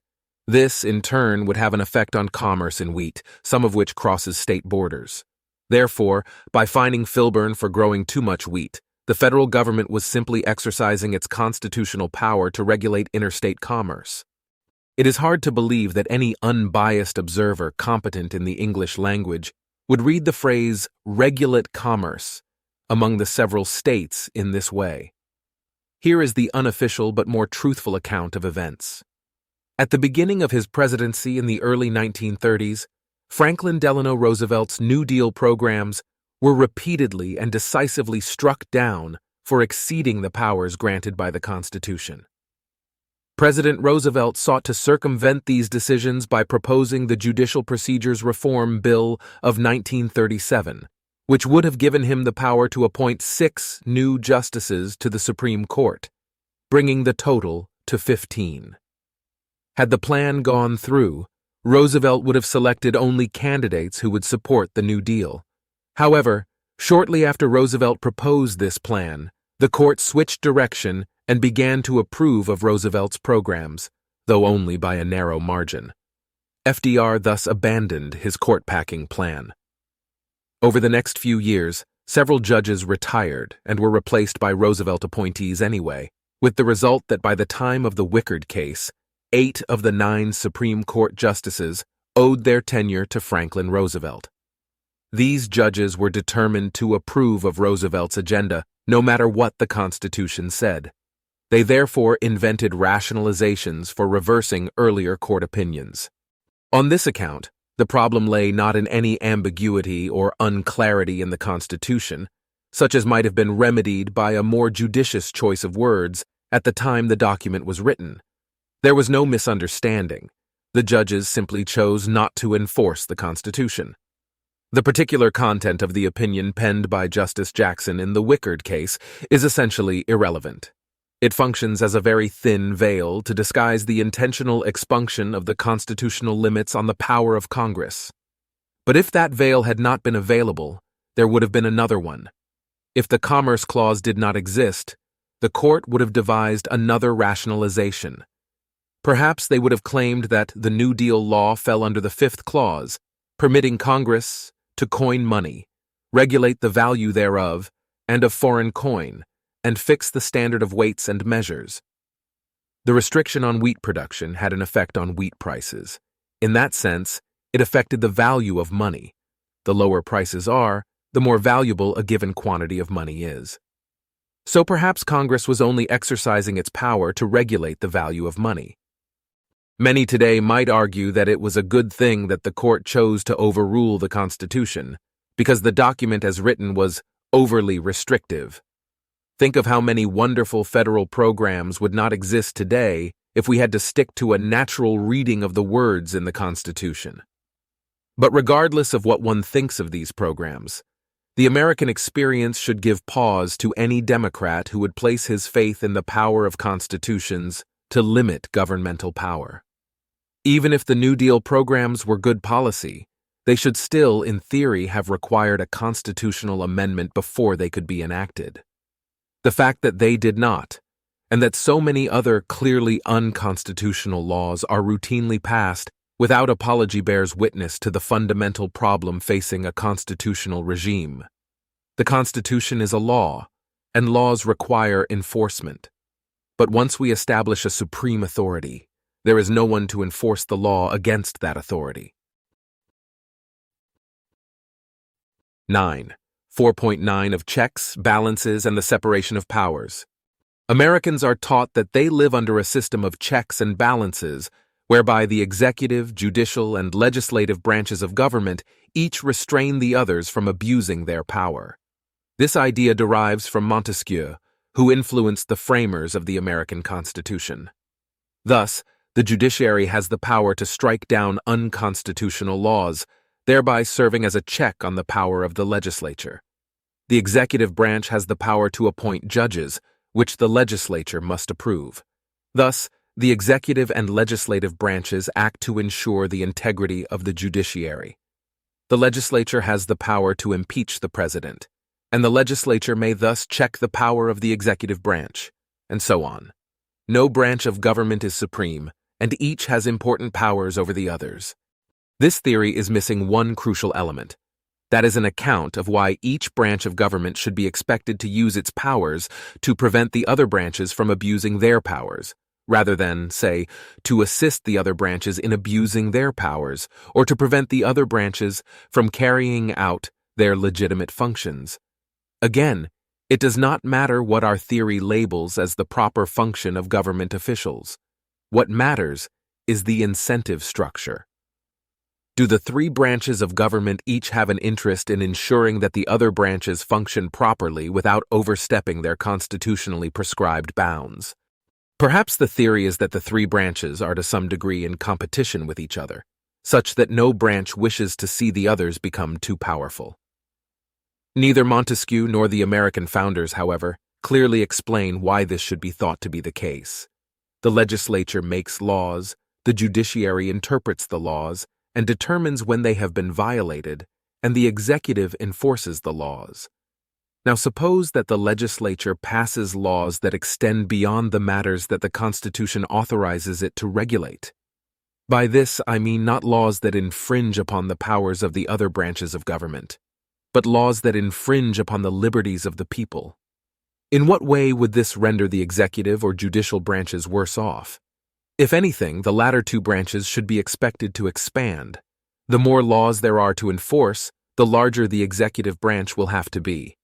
Likewise, the more restrictive the legal regime is, the more cases the courts will have to try, and thus the larger the judiciary will have to be. If each branch wants to be larger and more powerful, there is some reason to think they should make common cause. There is, at any rate, no obvious reason to think they should each try to prevent the others from infringing upon the freedoms of the people. Nor is there any reason to think that the powers each branch of government has over the others can be used only for good and not for ill. Take the power of the executive branch to appoint judges.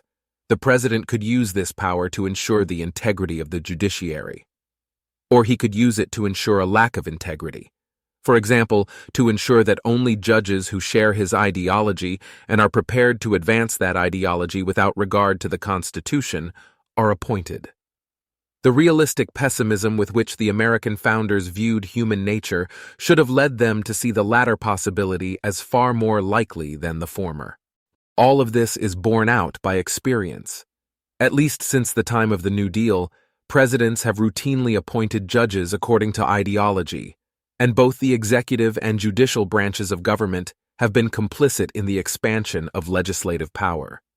The various unconstitutional federal agencies and programs are by now so entrenched that it is extraordinarily unlikely that any judge would at this point vote to start enforcing the 10th Amendment.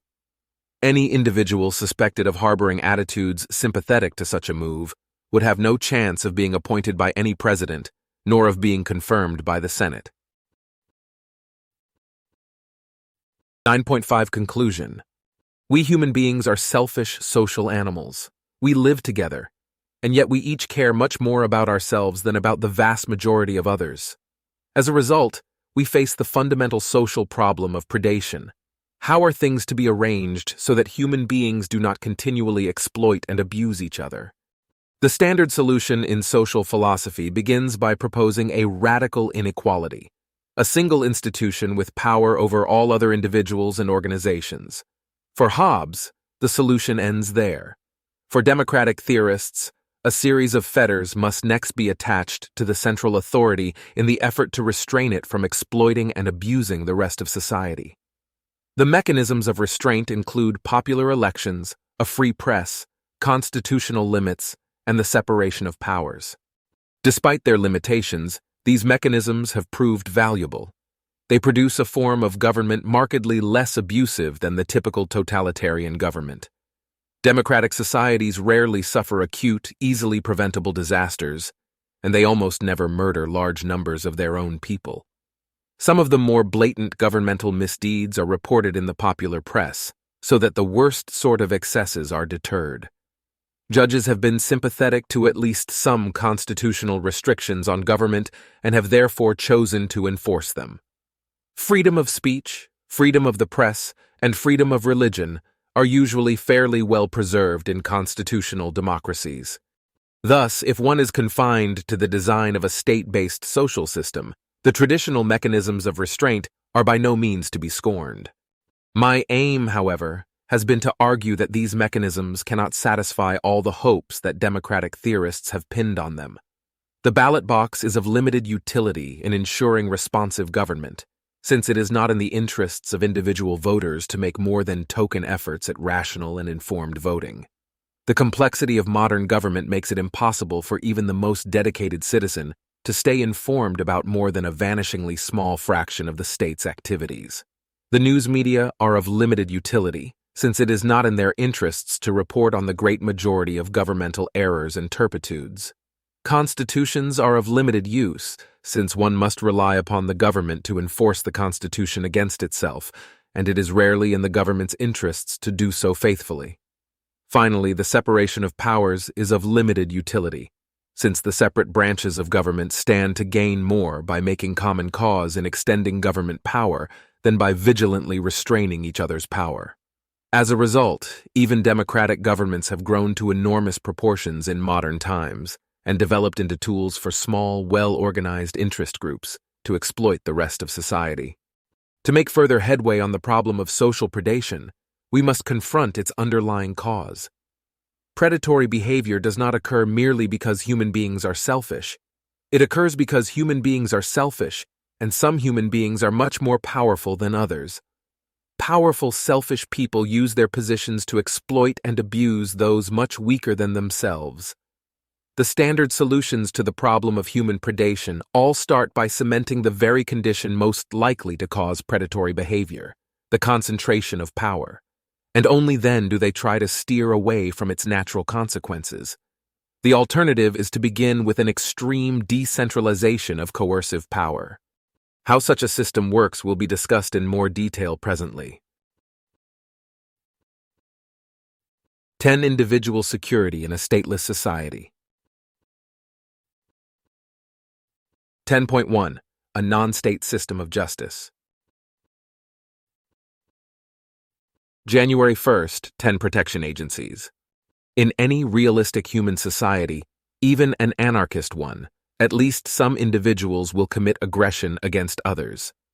The inhabitants of the anarchic society would most likely wish to develop systematic institutions for the provision of security, including a collection of protection agencies or security companies whose function would be to protect individuals from aggression against their persons and property, and to apprehend aggressors after the fact. These agencies, in brief, would serve the function that police serve in governmental systems. In the absence of government, protection agencies would arise for the same reason that most businesses arise in a free market, namely, that there is a need which people are willing to pay to have satisfied.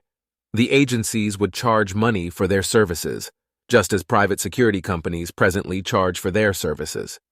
Who would pay the security agencies?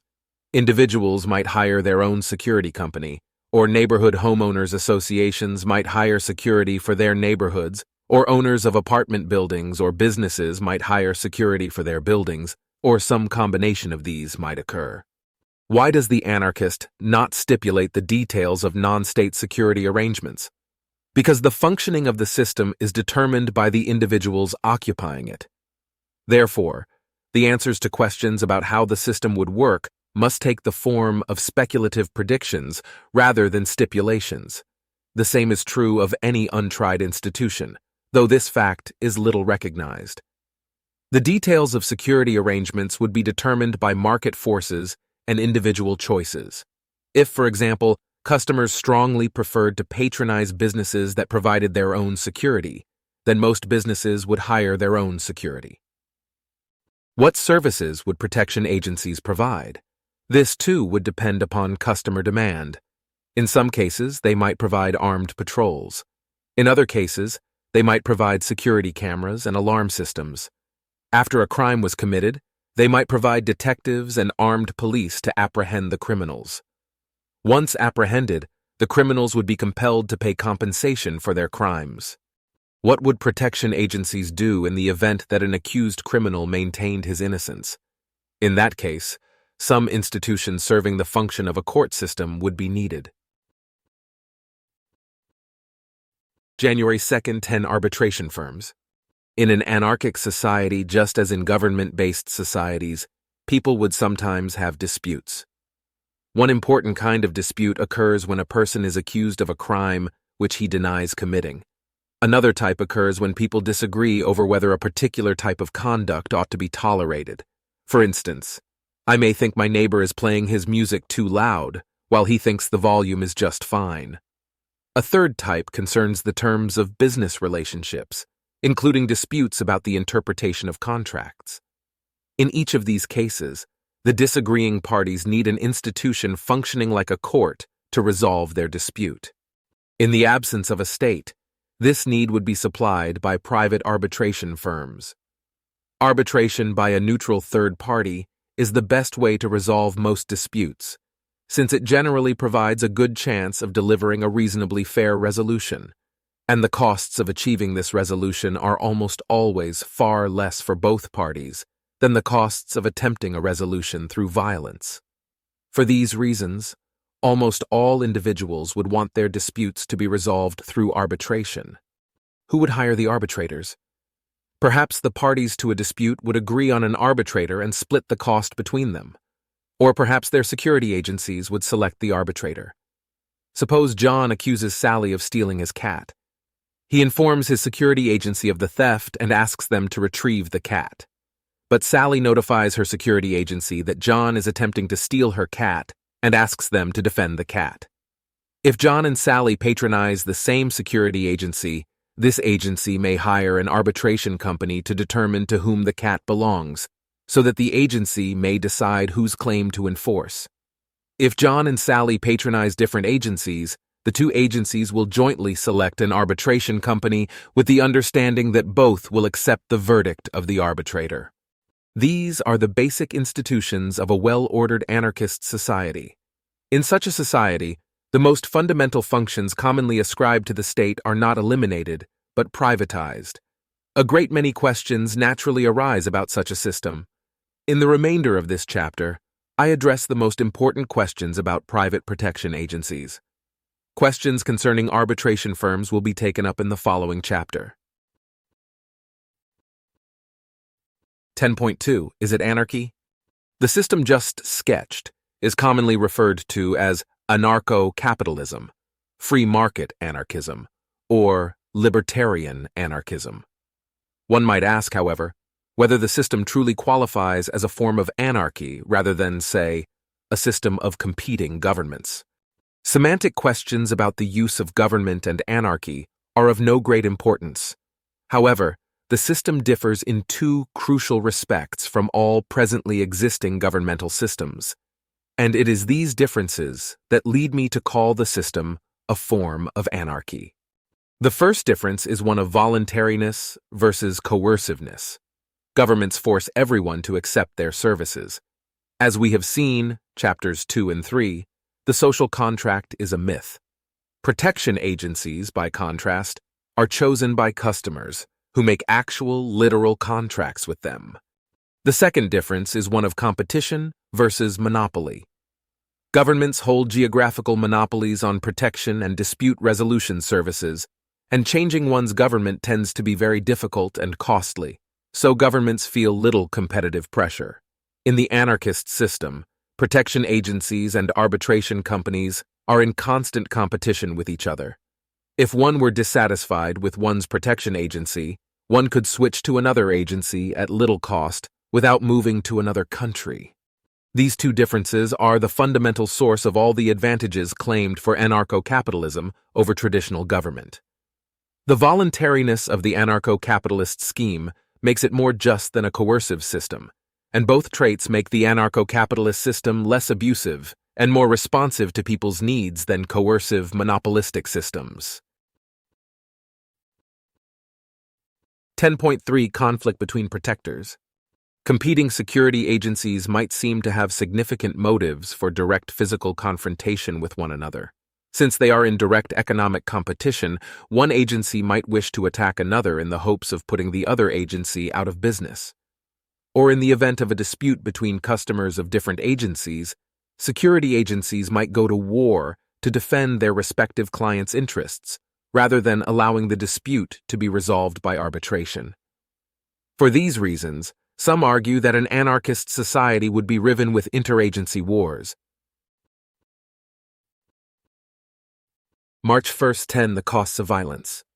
As discussed earlier, section 9.2, violent conflict tends to be very dangerous for both parties. Rational individuals therefore seek to avoid provoking such conflicts and prefer peaceful methods of dispute resolution, such as third-party arbitration, whenever available. But in spite of the prudential and moral arguments against engaging in avoidable violent confrontations, such confrontations periodically break out among ordinary individuals. Why does this occur? In essence, the reason is that in the general population there are a wide variety of attitudes and motivations, and among all this variety there are some individuals with unusually high degrees of physical confidence, unusually low concern for their own physical safety, and unusually low capacity for impulse control. A collection of traits often referred to as recklessness. Business managers, however, are considerably more uniform than the general population. They tend to share two traits in particular: a strong desire to generate profits for their businesses and a reasonable awareness of the effective means of doing so. Individuals who lack these traits are unlikely to emerge at the head of a business, and if they do, the market is likely either to remove them from that position, as where a company's board of directors replaces its CEO, or to remove the company from the marketplace, as in bankruptcy. Thus, business managers are even less likely to behave in clearly profit-destroying ways then ordinary individuals are to behave in ways that clearly endanger their own physical safety. But war is, putting it mildly, expensive. If a pair of agencies go to war with one another, both agencies, including the one that ultimately emerges the victor, will most likely suffer enormous damage to their property and their employees. It is highly improbable that a dispute between two clients would be worth this kind of expense. If at the same time there are other agencies in the region that have not been involved in any wars, the latter agencies will have a powerful economic advantage. In a competitive marketplace, agencies that find peaceful methods of resolving disputes will outperform those that fight unnecessary battles. Because this is easily predictable, each agency should be willing to resolve any dispute peacefully, provided that the other party is likewise willing. March 2nd, 10 Opposition to murder. Employees of a security agency have their own individual wills, distinct from the goals of the agency. If management decided to attack another agency solely to put a competitor out of business, widespread desertion is the most probable result. There are two reasons for this. First, most human beings are opposed to undertaking very large risks to their own lives for the sake of maximizing profits for their boss. Combat with another security agency would be much more dangerous than the normal work of apprehending common criminals, since the other agency would be better armed, organized, and trained than typical criminals. Second, most people in contemporary societies are strongly opposed to murdering other members of their society. This problem has long been recognized by military experts, whose concern is convincing soldiers to kill as many of the enemy as possible. On the basis of interviews with World War II soldiers, General S.L.A. Marshall famously concluded that no more than 1/4 of American soldiers actually fired their weapons in a typical battle. Lieutenant Colonel Dave Grossman relates numerous cases in which the casualty rate during a battle was far lower than could plausibly be reconciled with the assumption of a genuine effort by each side to kill the other. In one striking incident, a Nicaraguan Contra unit was ordered by its commander to massacre the passengers on a civilian river launch. When the time came to open fire, every bullet miraculously sailed over the heads of the civilians. As one soldier explained, Nicaraguan peasants are mean bastards and tough soldiers, but they're not murderers. This is not to deny that some human beings are murderers. It is only to say that the overwhelming majority of human beings are strongly opposed to murder. A small percentage of people are willing to murder. However, these individuals are not generally desirable employees, and thus it is unlikely that a protection agency would wish to staff itself with such people. What about the finding of the Milgram experiment, Section 6.2, in which people proved willing to electrocute a helpless victim when so ordered by a scientist? The fear of defying authority can overcome people's resistance to murder. Though business managers have much less of an aura of authority than government officials, might a security agency manager nevertheless be able to exploit this flaw in human nature to induce employees to kill members of rival agencies? Perhaps one could, though it is worth noting a few other features of Milgram's experiment. First, the gradual escalation of the experimenter's demands, starting from a seemingly legitimate scientific experiment, was a crucial feature of the design. If Stanley Milgram had simply handed a pistol to his subjects as they walked in the door and told them to shoot another subject, he would not have succeeded. But perhaps a clever security agency manager versed in psychology could similarly manipulate circumstances. Second, Milgram's subjects were not in any personal danger from the person they were supposedly electrocuting. If the learner in the experiment had the ability to shock the teacher back, it is doubtful how far the teacher would have continued with the experiment. A warlike company manager would need to convince employees not only to murder, but to risk being killed in turn. Third, though most of Milgram's subjects obeyed, they did so with great reluctance, exhibiting signs of extreme stress. Even if a warlike agency managed to get employees to commit murder, the employees would be extremely unhappy, and the agency would probably soon lose most of its employees. During the 1960s, American war protesters displayed posters and bumper stickers with the slogan, "What if they gave a war and nobody came?" In the unlikely event that a protection agency declared war against another agency, residents of the anarchist society might finally have the chance to observe the answer to this question. March 3rd, 10. Conflict between governments. We have just seen why war between security agencies is unlikely. If, on the other hand, we rely upon government for our protection, is there any account of why war between states would be unlikely? A statist might offer two reasons for considering interstate war a smaller threat than interagency war. Since governments possess territorial monopolies, citizens of different states come into conflict less often than the customers of different protection agencies would. There is less competition among governments than there is among protection agencies. The large costs of moving from one country to another, including the barriers that governments themselves often place in the way, enable a government to extract monopoly profits from its populace with little fear of losing customers to a rival government. Therefore, a government has less cause to wish to eliminate rival governments than a protection agency has to wish to eliminate rival agencies. These are valid considerations. On the other hand, there seem to be several reasons for expecting the problem of intergovernmental warfare to be more serious than that of interagency warfare. Business leaders tend to be driven chiefly by the profit motive. Government leaders are more likely to be driven by ideology or the desire for power. Because of the enormous costs of armed conflict, the latter motivations are much more likely motives for armed conflict than the desire for financial gain. Due to their monopolistic positions, governments can afford to make extremely large and costly errors without fear of being supplanted. For example, the estimated combined cost of the U.S. wars in Iraq and Afghanistan is $2.4 trillion, and yet the U.S. government need fear no loss of market share as a result of this dubious investment.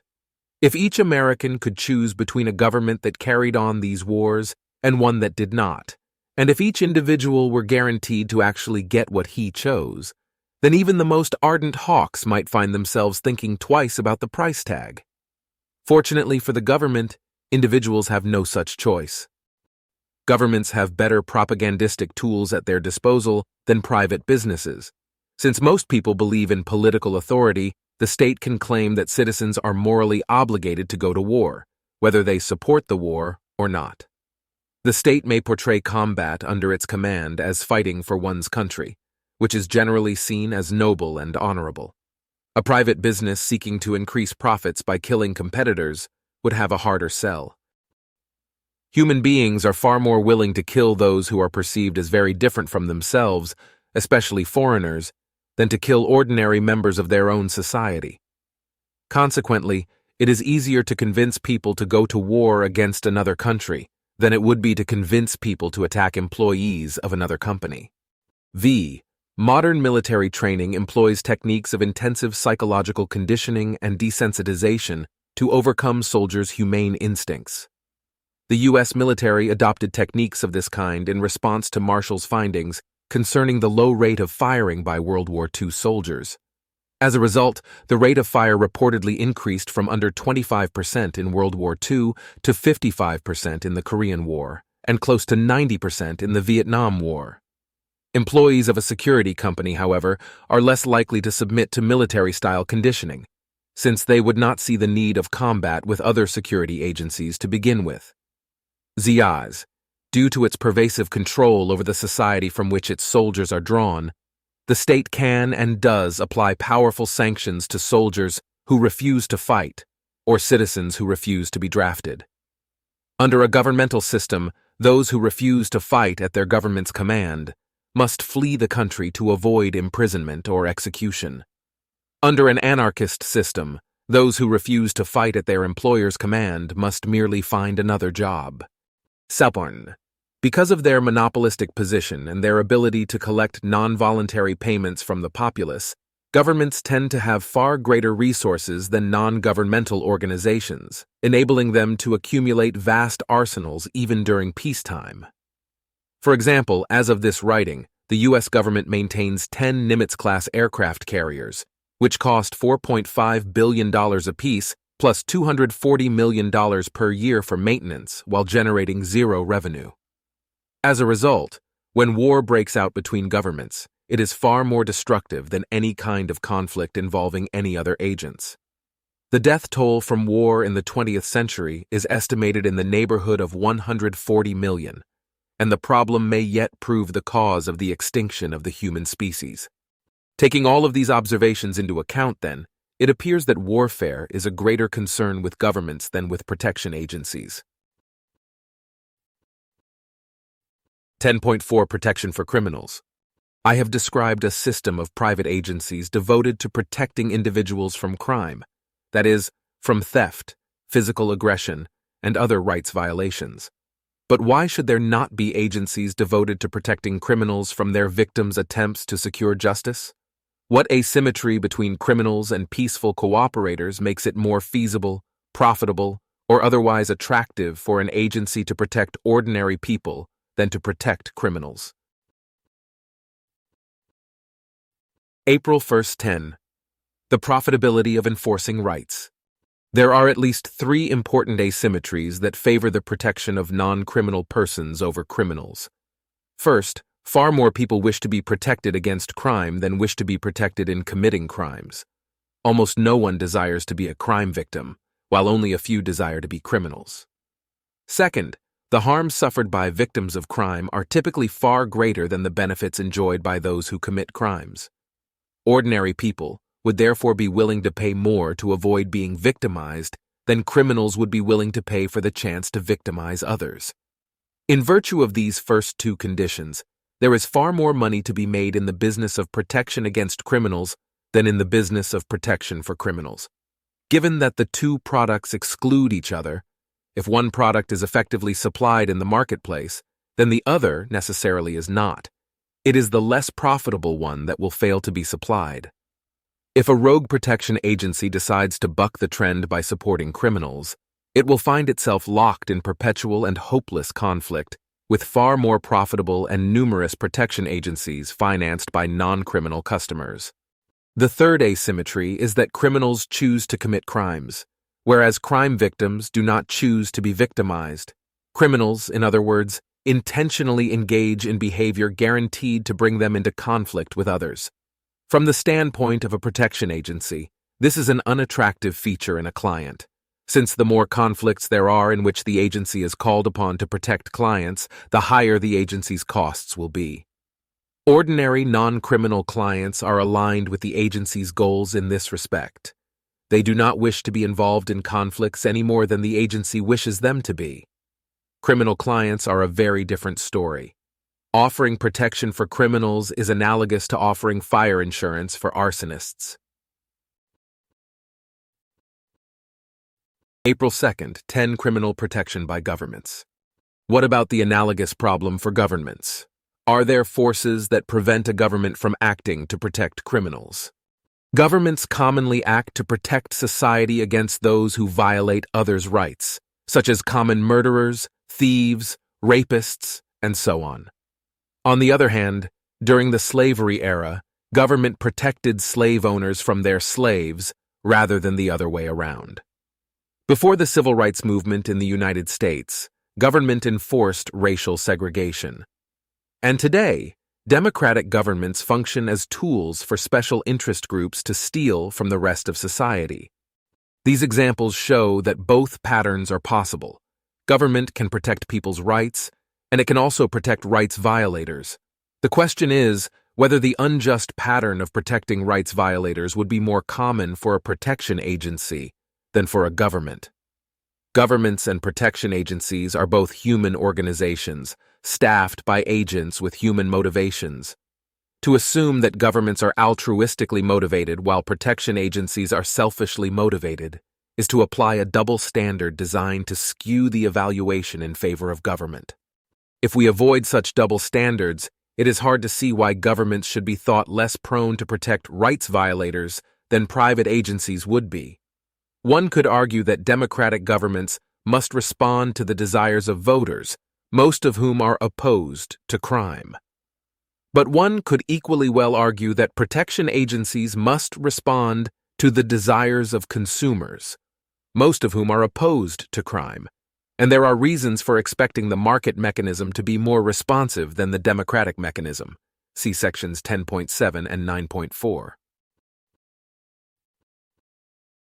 10.5 Justice for Sale. Some object to free market provision of protective services on the grounds that justice should not be bought and sold. On the surface, this objection skirts uncomfortably close to a bare denial of the anarcho-capitalist position. To avoid begging the question, the objector must articulate a specific reason why protection and dispute resolution services should not be bought and sold. Two initially plausible reasons might be offered. May 1st 10. Pre-existing entitlement. One argument is that people should not have to pay for justice, because everyone is entitled to justice to begin with. Just as I should not have to pay for my own car, again, once I already own it, I should not have to pay for anything else to which I am already entitled. In one sense, this is correct. No one should have to pay for justice. But what the objection points to is not a flaw in the anarcho-capitalist system, but a flaw in human nature. For the necessity of paying for justice is created, not by the anarcho-capitalist system, but simply by the fact that criminals exist, and that fact has its roots in the perennial infirmities of human nature.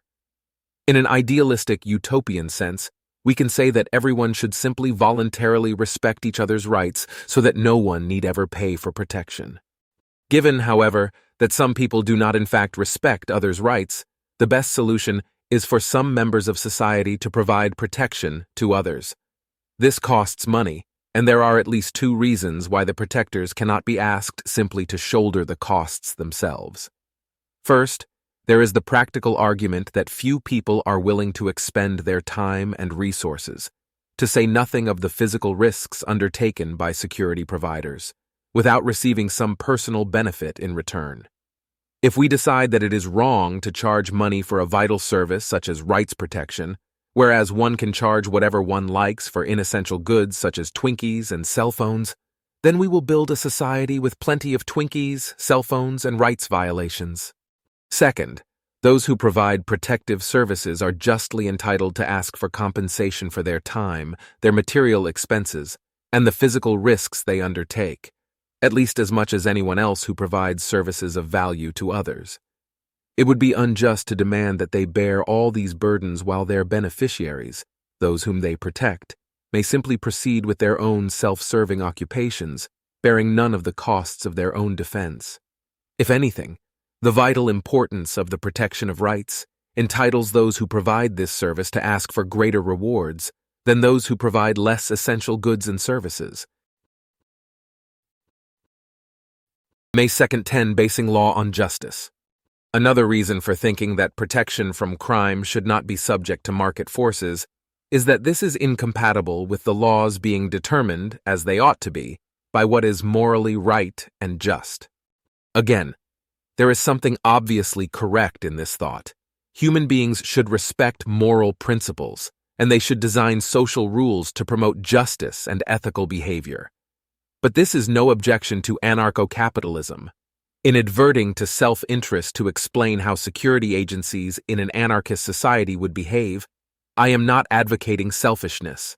I am recognizing it as an aspect of human nature which exists regardless of what social system we occupy. One can design social institutions on the assumption that people are unselfish, but this will not cause people to be unselfish. It will simply cause those institutions to fail. This is not to say that people are entirely selfish. Insofar as human beings are moved by ideals of justice and morality, these motives would only strengthen the rights-protecting institutions of the anarchic society. The ethically proper job of a protection agency is to protect the rights of its customers and, in the case of disagreement, to enforce the decisions of an arbitrator. The proper job of an arbitrator is to find the fairest, wisest, and most just resolutions possible of the disputes placed before him. The faithful discharge of these duties is not precluded by the fact that the agencies and the arbitrators have self-interested reasons to do these things. May 3rd 10. Buying justice from government. The preceding objections, in any case, cannot favor government over anarchy, because government is subject to the very same objections. In a government-dominated system, people must pay for justice, just as surely as in an anarchist system. It is not as though courts and police forces can somehow operate without cost, if only they are monopolistic and coercive. If anything, the monopolistic and coercive aspects of government justice systems make them more expensive than a competitive, voluntaristic system. The difference is simply that in governmental systems, payments are collected coercively under the name of taxation, and provision of the service is not guaranteed even if you pay. Presumably, these differences do not render the system more just. Likewise, the laws enforced by a government are no more determined by justice and morality than those enforced by private protection agencies and arbitration firms. In a representative democracy, the laws are determined by the decisions of elected officials and the bureaucrats they appoint. Election outcomes, in turn, are affected by such factors as charisma, physical attractiveness, campaign funding, name recognition, the skill and ruthlessness of campaign managers, and voter prejudices. Some say that politicians and bureaucrats are supposed to serve impartial ethical values, whereas business managers are only supposed to generate profits for their business. What does this mean? Who supposes that public officials are motivated in this way, and what difference does such supposition make? One argument is that because there is a general, socially accepted norm to the effect that public officials should serve justice, public officials will themselves feel more inclined to behave in that way than they would in the absence of such a norm. In contrast, since no such norm is generally accepted in the case of businesses, business managers will feel little sense of obligation to serve justice. There are two natural replies to this argument. The first is to question the relative importance of moral motivation, emphasizing instead the practical value of aligning agents' self-interest with the requirements of justice. Granted, the ideal system is one in which people serve justice for the right reasons. But for the reasons explained in Chapter 9, government is unlikely to be that system. If one must choose between a system in which people serve self-interest in the name of justice and one in which people serve justice in the name of self-interest, surely we must prefer the latter.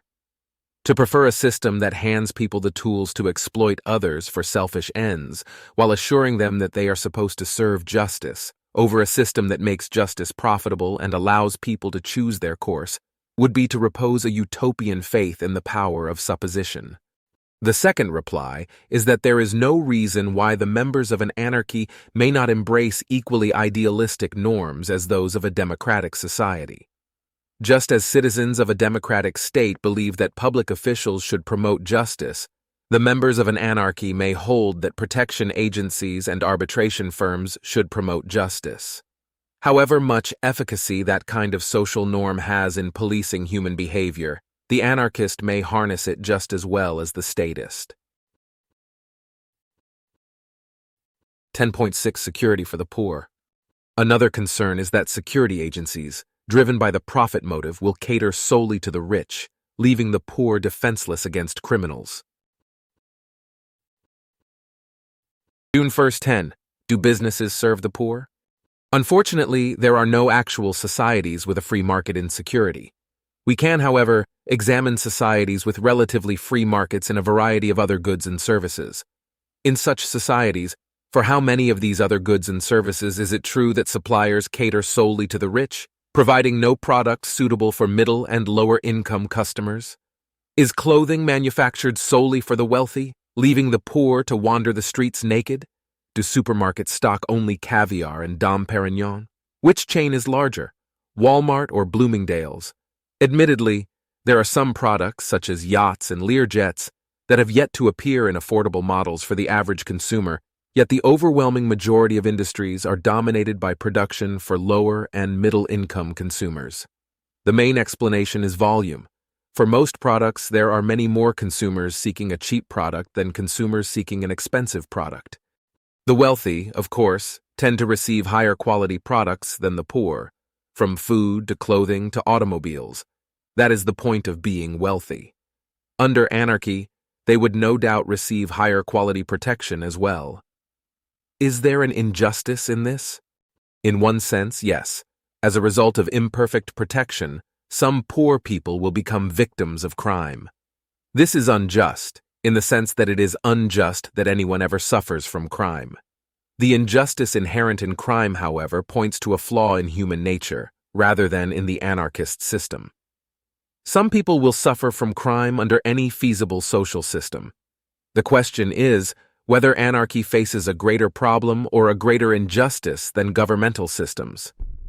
One might think that anarchy will suffer from a further injustice beyond simply the existence of crime, namely the inequality in the distribution of crime, the fact that the poor are subject to greater risks of crime than the wealthy. In my view, this is not an additional injustice over and above the fact that people suffer from crime.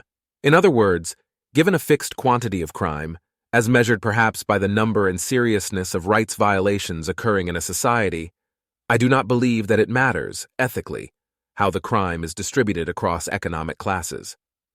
Questions in this vicinity, however, are beyond the scope of this book. Figure 10.1 Frequency of Crime Victimization by Income. June 2nd, 10. How well does government protect the poor? Even if inequality in the distribution of crime is an independent injustice, this does not obviously favor government over anarchy, since large inequalities in the distribution of crime occur in all state-based societies as well, where the wealthy are much better protected than the poor. To take a contemporary example, Americans with incomes below $7,500 per year are 3.5 times more likely to suffer personal crimes than those with incomes over $75,000. See Figure 10.1. Despite that, the wealthy might initially seem a more attractive target for most crimes. Though this is not the only possible explanation, it is plausible to hold that this inequality is at least partly due to inadequate protection offered by the state to the poor. Whether an anarchist system would have more or less inequality in the distribution of crime remains a matter for speculation. 10.7 The Quality of Protection. How well would private protection agencies protect their clients, in comparison with police under the status quo? This comparison is difficult to make since we cannot observe an anarchist society. The best we can do is to examine the effectiveness of government police and then make theoretical predictions about the anarchist alternative on the basis of the incentive structures. The status quo leaves considerable room for improvement. We do not know how many people are deterred from a life of crime by the prospect of being punished by the state, but we have a fair idea of how often those who turn to a life of crime are in fact punished. According to FBI statistics, only about half of all reported violent crimes and a fifth of reported property crimes are solved by law enforcement agencies. See Figure 10.2. These figures actually give an overestimate of the effectiveness of government law enforcement, since they do not account for unreported crimes.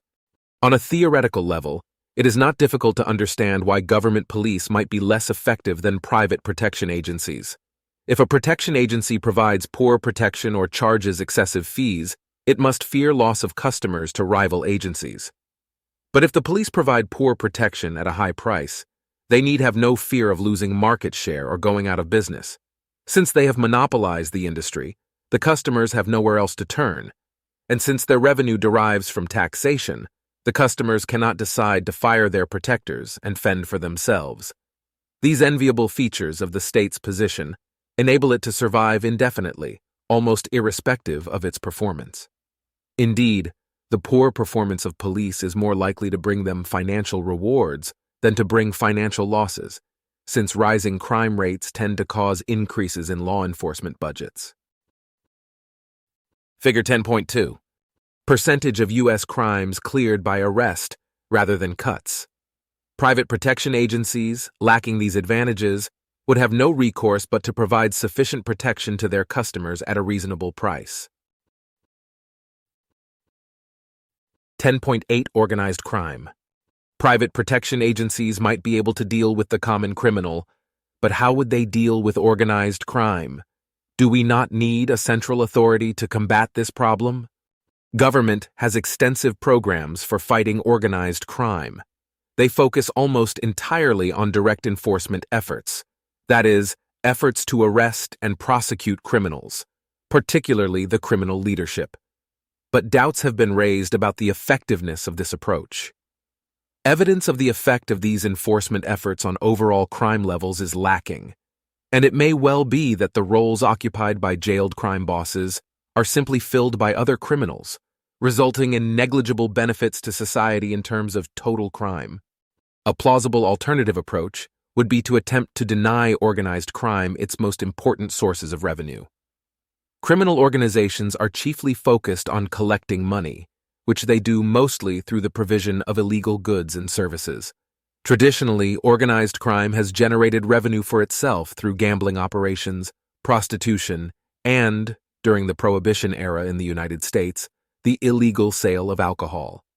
By far the main source of revenue for organized crime today appears to be the illicit drug trade, which is estimated to generate between $500 billion and $900 billion in sales worldwide per year.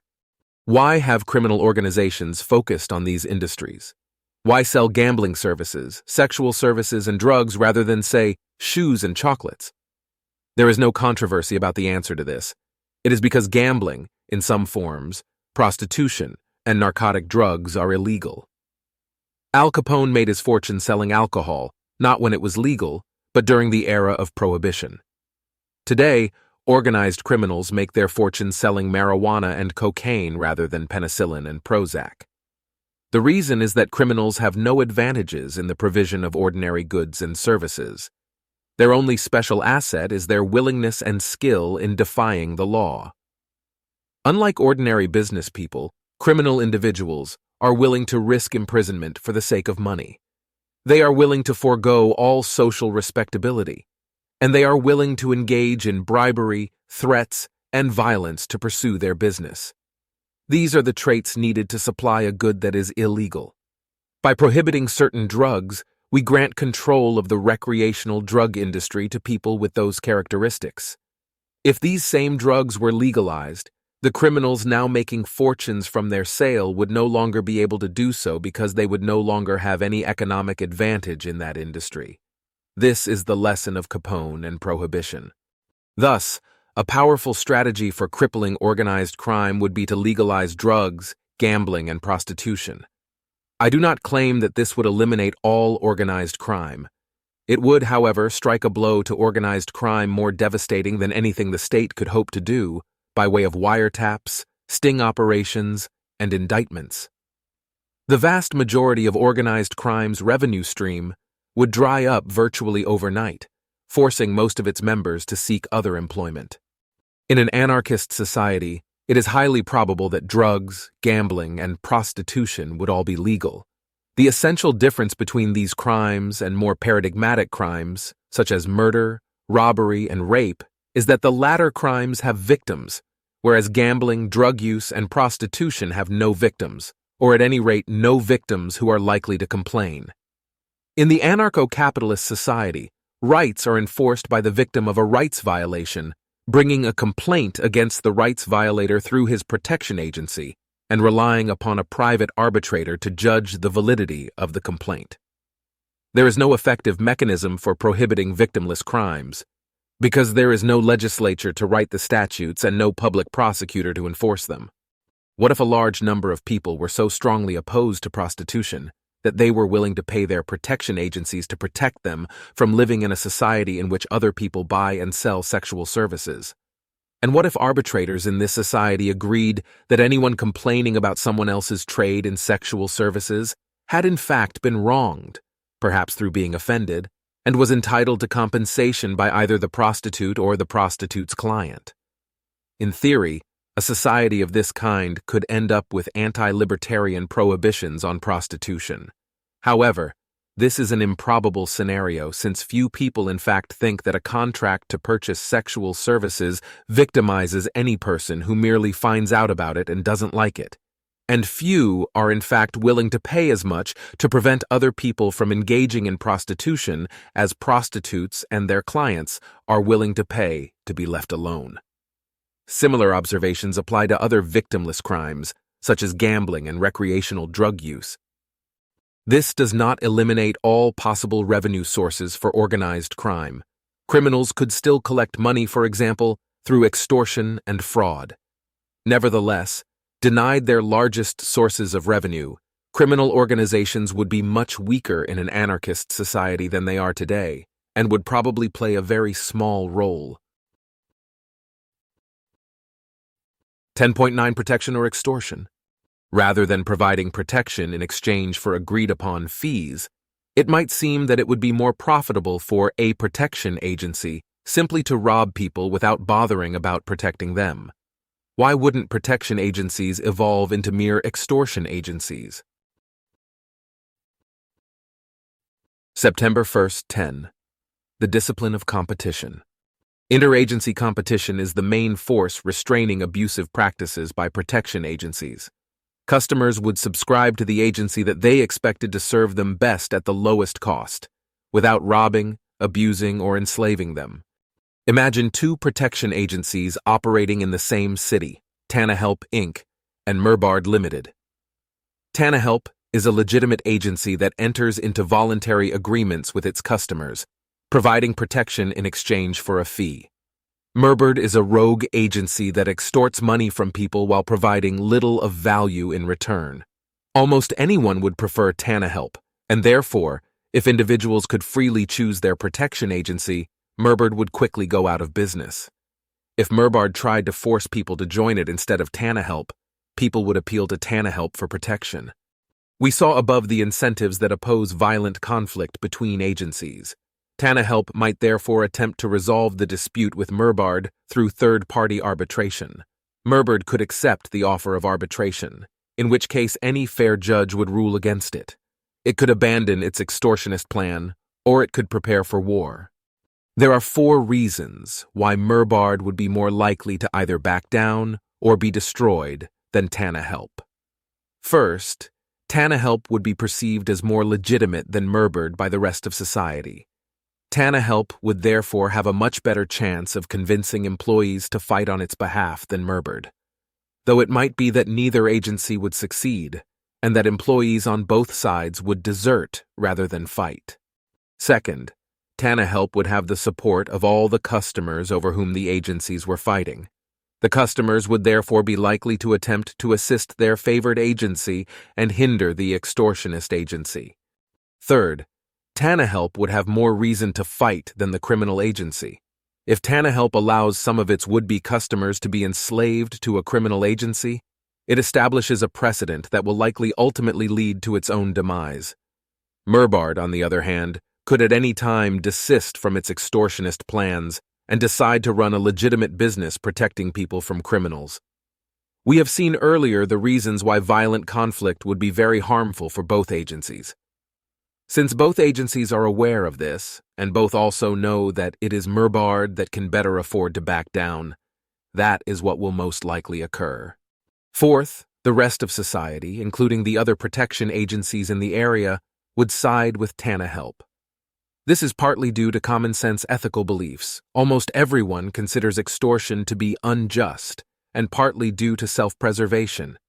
If Merbard triumphs against TanaHelp, Merbard will probably next move on to the customers of other agencies. Other agencies are thus likely to assist TanaHelp enough to ensure its victory, even if they allow TanaHelp to do most of the work. The preceding scenario supposes that Merbard starts out as an extortionist agency and tries to steal customers of other agencies or to force unaffiliated customers to join Merbard. What if Merbard starts out as a legitimate agency, acquiring customers through voluntary agreements, and only later evolves into an extortionist agency that prohibits existing customers from leaving? In this case, it seems less likely that TanaHelp would fight a war to free Merbard's existing customers. Nevertheless, there are 3 factors that would limit the damage potential of this type of scenario. First, any such transition is unlikely to occur suddenly and without warning, because the sorts of people who tend to be attracted to legitimate service-providing businesses are different from those who are attracted to mafia-like crime rings. The transition from the former to the latter would most likely involve a change of personnel, both at the management level and at the level of average workers. Perhaps a criminally minded person somehow gets into a management position where he starts making changes, expelling existing personnel and hiring friends and family members with criminal leanings. While this transition was taking place, customers who did not like the direction in which the company was moving would leave the company in favor of competing agencies. The resulting drop in company profits would probably cause the company to stop what it was doing. If not, most of the customers would probably have left by the time the process was complete. Second, the most credible version of the scenario would have the extortionist agency controlling one or more small geographical areas, such as individual neighborhoods whose homeowners associations had originally signed on with the agency voluntarily. If, however, the agency's behavior was sufficiently egregious, customers would prefer to leave the neighborhood rather than continue being subject to extortion. Assuming that there were many other protection agencies in the society serving otherwise similar neighborhoods, it would be extremely difficult for Merbard to keep its victims from leaving. A similar observation could be made about governments. If one country's government is sufficiently tyrannical, corrupt, or otherwise objectionable, citizens may leave the country. Note, however, that the mechanism of exit is more effective on the neighborhood level than it is on the national level. Individuals who flee their native country are generally forced to leave behind their culture, their jobs, and their family and friends. In contrast, those who merely relocate to a different neighborhood within the same society can generally retain their culture, job, family, and friends. Furthermore, other nations typically impose severe barriers to immigration, whereas other neighborhoods within the same society generally do not. As a result, a national government can be much more abusive before it loses most of its citizens than can an organization limited to a single neighborhood. Finally, even if Merbard holds on to some of its original customers, it is unlikely to acquire any new customers. As a result, Merbard's customer base will slowly dwindle, while other agencies that better serve their customers expand. This is likely to serve as an example to companies considering making the transition to extortion rings in the future. September 2nd, 10 Extortion by government. Now consider the analogous problem for governmental systems. Why shouldn't the government extort money from people without protecting them? All governments, in fact, extort money, though the practice is usually termed taxation rather than extortion. Few statists even contemplate ending this practice. How then might government be thought superior to anarchy in this area? Perhaps one might think that government takes less of our money than private protectors would charge, or that government provides better service than private protectors would provide. But it is difficult to see why this would be so. Imagine that a private protection agency somehow acquired a monopoly in a large geographical area and began to extract payments from the population by force. Few would contend that once this state of affairs transpired, prices would drop and service would improve. Surely the opposite would occur. But that is precisely the position of societies with government-based protection. Perhaps it is the democratic process that is supposed to induce government to control costs and maintain high-quality service. If the government does a poor job, people will vote for different politicians. The question then becomes whether this mechanism is more or less effective than the mechanism of free market competition. One shortcoming of the democratic mechanism is that the choices tend to be very limited. In some democratic societies, elections regularly offer only two choices. For example, the Democrats and the Republicans in the United States. Even systems of proportional representation rarely give voters the range of options present in typical free markets. But the more important shortcoming is that, in the democratic system, when one chooses one politician over another, one does not thereby get what one chooses. One gets what the majority chooses. Therefore, there is little incentive to expend effort on rational or informed voting. 10.10 Monopolization. Some believe that a free market anarchist system would evolve into a state, as one protection agency monopolized the industry. In the present system, nearly all monopolies and monopoly-like conditions are created by government intervention, usually prompted by special interest groups seeking rents. To endorse the objection from monopolization, therefore, we need some reason to believe that the protection industry would differ from most other industries in some way that would render it particularly prone to monopolization in the absence of state intervention. October 1st, 10. The size advantage in combat. Robert Nozick contends that the protection industry would succumb to natural monopoly because the value of a company's service is determined by the relative power of that company in comparison with other companies. Nozick imagines agencies doing battle to resolve disputes between customers. If one agency is more powerful than another, the more powerful agency will triumph. Recognizing that it is better to be protected by the stronger agency, the customers of weaker agencies will migrate to stronger agencies, making the latter even stronger. Since this sort of process tends to amplify initial differences in power, the natural end result is that one agency holds all the power. That is, a monopoly of the industry. Nozick goes on to explain how this dominant protection agency might develop into a full-fledged government. If the task for which one hires a protection agency were that of fighting other agencies, then Nozick's analysis would be correct. But one does not hire a protection agency to fight other agencies, nor would agencies provide that service. One hires a protection agency to prevent criminals from victimizing one or to track down criminals after the fact. In this task, one's protection agency must have the power to apprehend criminals, but it need not have the power to defeat other protection agencies, given that other agencies are not in the business of protecting criminals. Nozick considers the possibility of agencies relying on third-party arbitration, which he assumes would occur only if two agencies were of approximately equal strength. Pace Nozick, the peaceful arbitration solution does not depend upon the assumption that agencies are of approximately equal strength, nor that combat between them results in stalemate. It depends only upon the assumption that physical combat between agencies is more costly than arbitration, an assumption that is virtually guaranteed to hold in almost any conflict. Nozick assumes that arbitration would lead to one unified federal judicial system to which all would be subject. He then proceeds, in his subsequent reasoning about the emergence of a state, to speak of the activities of the dominant protective association, leaving the reader perhaps to assume that a unified judicial system is equivalent to a dominant protection agency. He does not explain why the arbitration industry would be controlled by a monopoly, nor why a monopoly of arbitration would be equivalent to a monopolistic protection agency.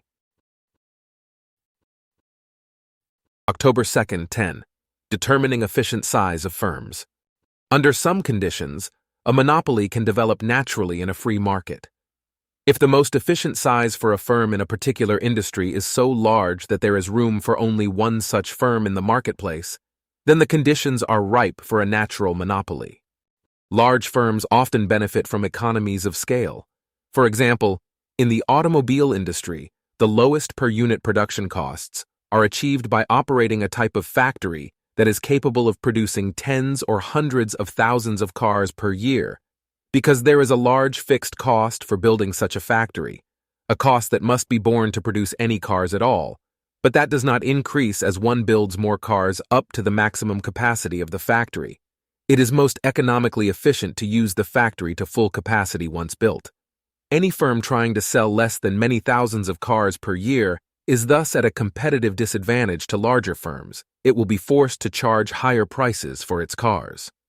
Economies of scale, however, operate only up to a certain point. There is no greater efficiency involved in operating 10 automobile factories than in operating one. On the other hand, large firms also suffer from diseconomies of scale. Factors that tend to make a larger firm less efficient include bureaucratic insularity, alienation on the part of employees, increased costs of communication within the organization, and increased risk of duplication of effort within the organization. Because economies of scale cease to apply after a certain point, and diseconomies of scale begin to apply at a certain point, there is a limit to how large an efficient firm can be. See Figure 10.3. This limit varies with the industry. In the automobile industry, the most efficient firms are very large because of the nature of automobile factories, which cost hundreds of millions of dollars. In industries with lower fixed costs, The most efficient firms will be smaller. What about the protection industry? The fixed costs for a protection agency are minimal. The business owner must have sufficient funds to hire a few employees and equip them with weapons and tools for enforcement and investigation. No expensive factory, large land area, or large reserve of capital is required. There are no obvious significant economies of scale. It therefore appears that there is no economic pressure towards the formation of large firms in this industry, and the industry will most likely contain a very large number of small and medium-sized firms. Large firms would be at a disadvantage, as they...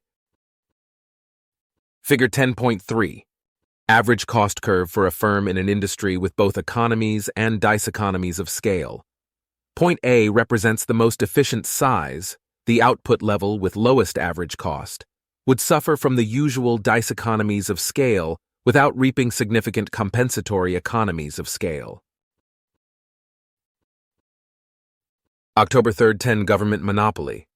As in the case of the previous objections, the threat of monopoly poses a more serious objection to government than to anarchy. We need not present arguments to show that a government may develop into a monopoly, because a government, by definition, already is a monopoly. Whatever ills are to be feared from the monopolization of industries, why should we not fear precisely those ills from government? The fact that an organization is labeled a government, rather than a business, will hardly render its actions beneficent if the actual incentive structure it faces is the same as that of a monopolistic business. What is the problem with monopolies? Economic theory teaches that a monopoly will restrict output to socially suboptimal levels while raising prices to levels that maximize its own profits but lower the total utility of society. If, for example, a company held a monopoly on shoe production, there would be too few shoes, and they would be too expensive. That is the problem with a rationally self-interested monopolist. But matters are worse than this, because we cannot even assume that a monopolist will be rational.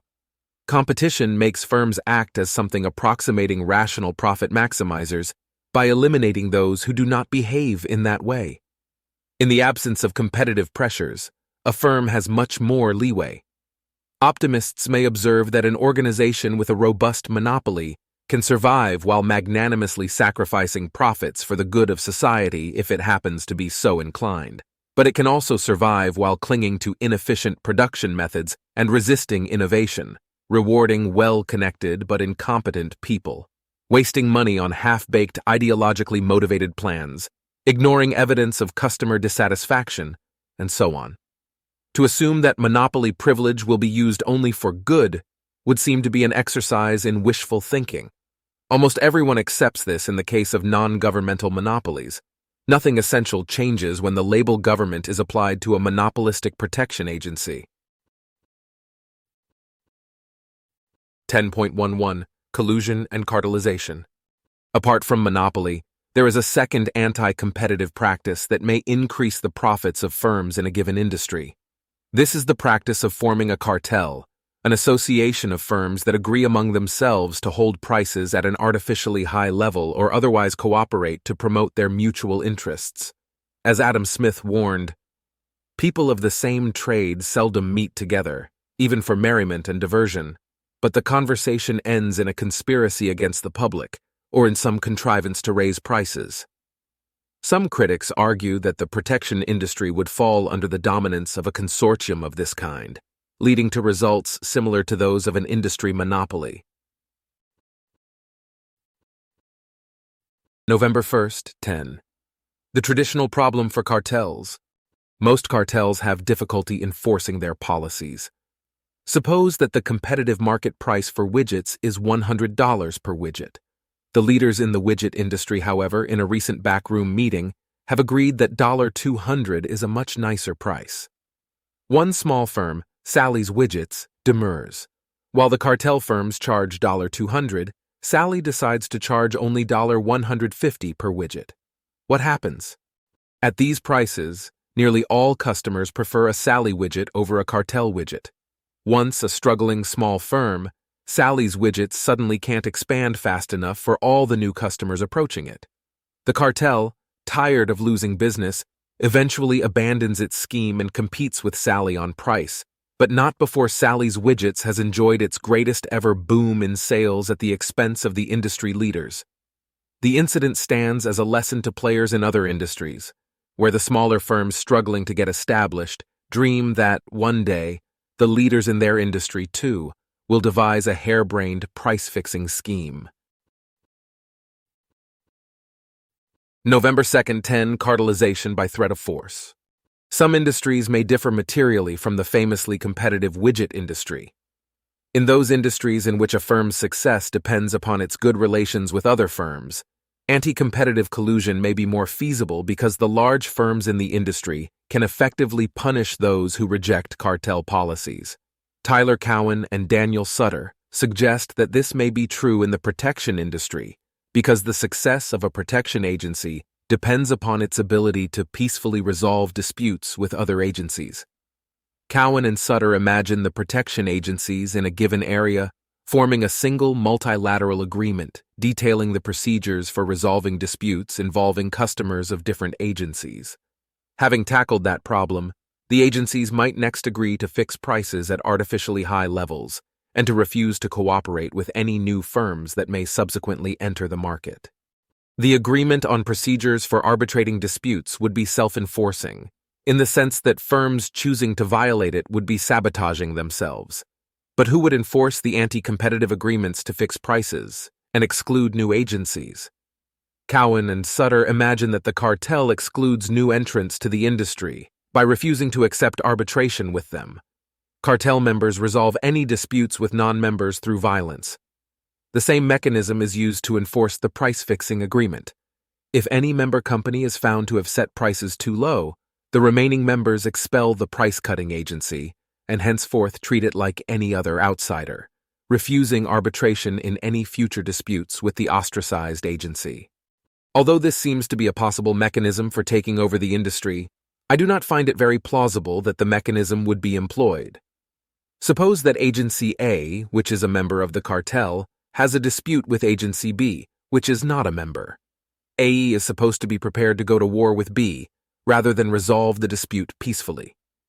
We have already seen that there are powerful motives for protection agencies to avoid violent confrontations, chiefly because A, violent conflict is extremely costly, and B, most people have anti-murder values.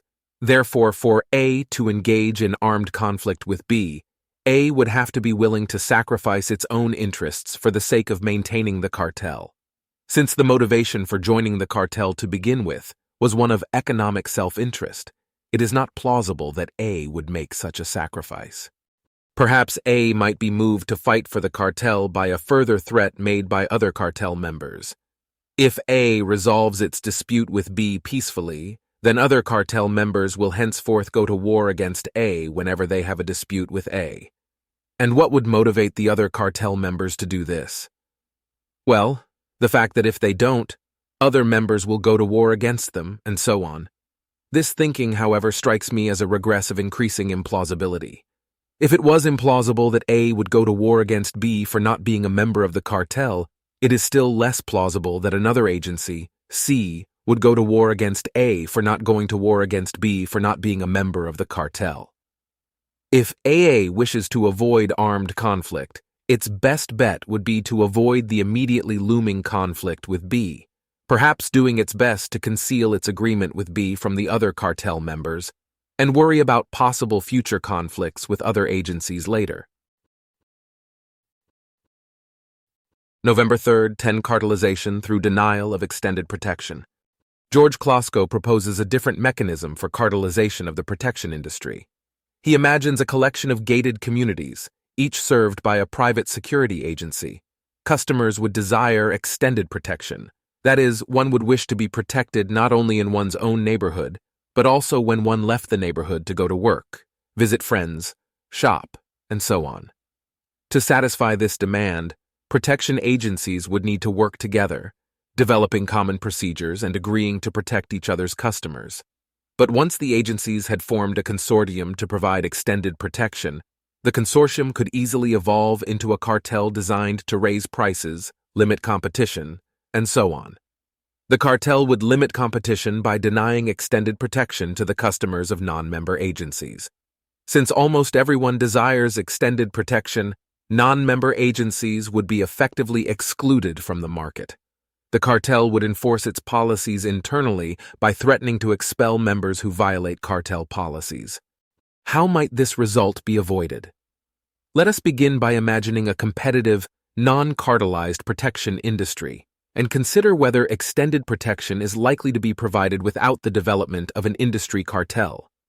Suppose, as Closco does, that security agencies are hired by associations of property owners to protect particular areas, whether gated or not.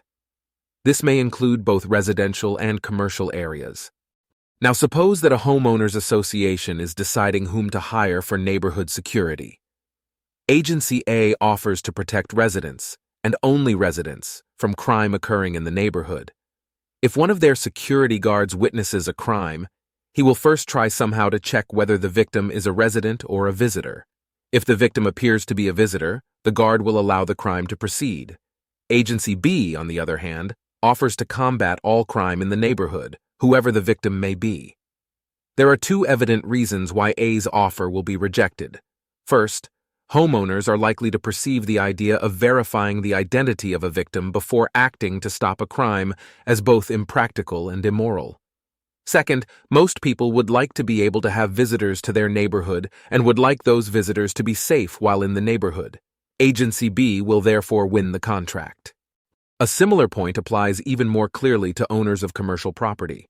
It takes no great altruism for a business owner to recognize that he had better provide a safe environment not just for himself, but also for his customers and employees.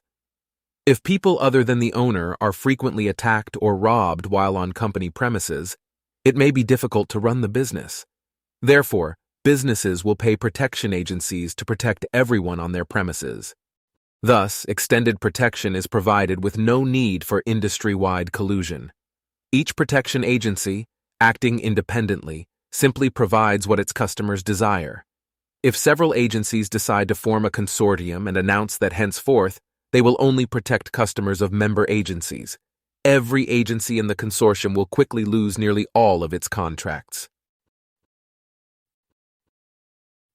10.12 HOA versus government. I have imagined local homeowners associations and associations of property owners generally hiring agencies to provide security in particular neighborhoods or business districts. Why would such associations exist in an anarchic society? And why do they not qualify as governments? The developer of a housing complex creates a homeowners association, which residents are required to join as a condition of buying a unit in that complex, with the understanding that membership in the association is attached to the property so that all subsequent owners are subject to the same condition. The developer creates this institution because it increases the value of the property. Most potential buyers are willing to pay more for a unit in the complex, knowing that everyone in the complex will be a member of the association, than they would if there were no association, or if only some residents were to be members of it. This is because an association to which all belong can provide important goods, such as a set of uniform policies for residents, or, particularly in an anarchist society, arrangements to prevent crime within the development. HOAs have spread rapidly in the United States since 1960 and now cover 55 million people. In an anarchist society, they would probably be even more widespread. Since HOAs can make rules for residents, which may be enforced through the HOA's security agency, it might be thought that an HOA amounts to a kind of government, albeit a very small, localized government, so that the system here envisioned is not anarchy after all. On the semantic question of whether an HOA qualifies as a small government, it is worth noting that these entities actually exist at present, and some even hire their own security guards, yet they are not generally considered to be governments. It might be suggested that they would qualify as governments but for the existence of other bodies with power over them, namely, the entities actually called governments. This semantic question, however, is of no great import, and I am not concerned to dispute the position of one who wishes to describe my proposal as one of very small, decentralized government rather than anarchy. What is important, however, is to see how an HOA differs from the institutions traditionally called governments. It seems to me that there are at least three important differences. The first is that because of its small size, residents have a much greater chance of influencing the policies of their HOA than they have of influencing the policies of a national, provincial, or even a typical city government. For this reason, members are more likely to vote in a relatively rational and informed way in HOA elections, and HOAs are more likely to be responsive to their members' needs and desires than a national government. Second, more apropos of the central themes of this book, an HOA has the consent of its members through an actual, literal contract, in contrast to the merely hypothetical or mythological social contract offered by traditional governments. This gives them a moral legitimacy that no traditional government can claim. Third, competition among housing developments with different HOAs is much more meaningful than competition among traditional governments. Individuals who are dissatisfied with their HOA can sell their interest and relocate to another housing development. The costs of relocation are not trivial, but nor are they enormous. By contrast, the difficulties of relocating to an entirely new country are much greater, if one is even allowed to relocate at all. As a result of these factors, competitive pressure between governments is close to non-existent, and governments can therefore afford to be much less responsive to their citizens than a typical HOA is to its members. 10.13 Conclusion. All social systems are imperfect. In every society, people sometimes suffer from crime and injustice. In an anarchist society, this would remain true.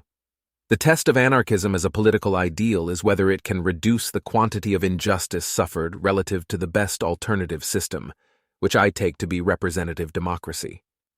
I have argued that a particular sort of anarchist system, one that employs a free market for the provision of security, holds the promise of a safer, more efficient, and more just society. The radical nature of this proposal usually calls forth strong resistance. It is said that justice should not be for sale, that the agencies will be at constant war with one another, that they will serve criminals instead of their victims, that they will serve only the rich, that they won't be able to protect us as well as the government, that they will turn into extortion agencies, that a monopoly or cartel will evolve to exploit the customers. These objections fairly flood forth when students, professors, and educated laypeople are first introduced to the idea of non-state protective services. But if we examine the proposal more carefully and at greater length, we see that none of these objections are well-founded. Anarchists have well-reasoned accounts, grounded in economic theory and realistic premises about human psychology, of how an anarchist society would avoid each of the disasters that critics fear. Most of the objections raised against anarchy, in fact, apply more clearly and forcefully to government. This fact is often overlooked because, when confronted with radical ideas, we tend to look only for objections to the new ideas rather than for objections to the status quo. For example, the most common objection to anarchism, the objection that protection agencies would go to war with one another, overlooks both the extreme costliness of combat and the strong opposition that most people feel to murdering other people. The very real threat of war between governments appears a much more serious concern than conflict between private security agencies. Similarly, the common objection that the security industry will be monopolized lacks foundation. Once we abandon the notion of security agencies doing battle with one another, economic features of the industry, particularly the minimal fixed costs for a security company, should lead us to predict a great number of small firms rather than a single enormous firm. On the other hand, a governmental system is monopolistic by definition and should therefore be expected to suffer from the usual problems of monopolies. The central advantages of the free market anarchist system over a governmental system are twofold. First, the anarchist system rests on voluntary cooperation and is therefore more just than a system that relies on coercion. Second, the anarchist system incorporates meaningful competition among providers of security, leading to higher quality and lower costs. As a result of these features of the system, Individuals living in a free market anarchy could expect to enjoy greater freedom and greater security at a lower cost than those subject to the traditional system of coercive monopolization of the security industry. 11. Criminal justice and dispute resolution. Libertarian anarchists envision a system in which disputes between individuals are resolved peacefully through the mediation of wise and fair-minded private arbitrators. Is this wishful thinking?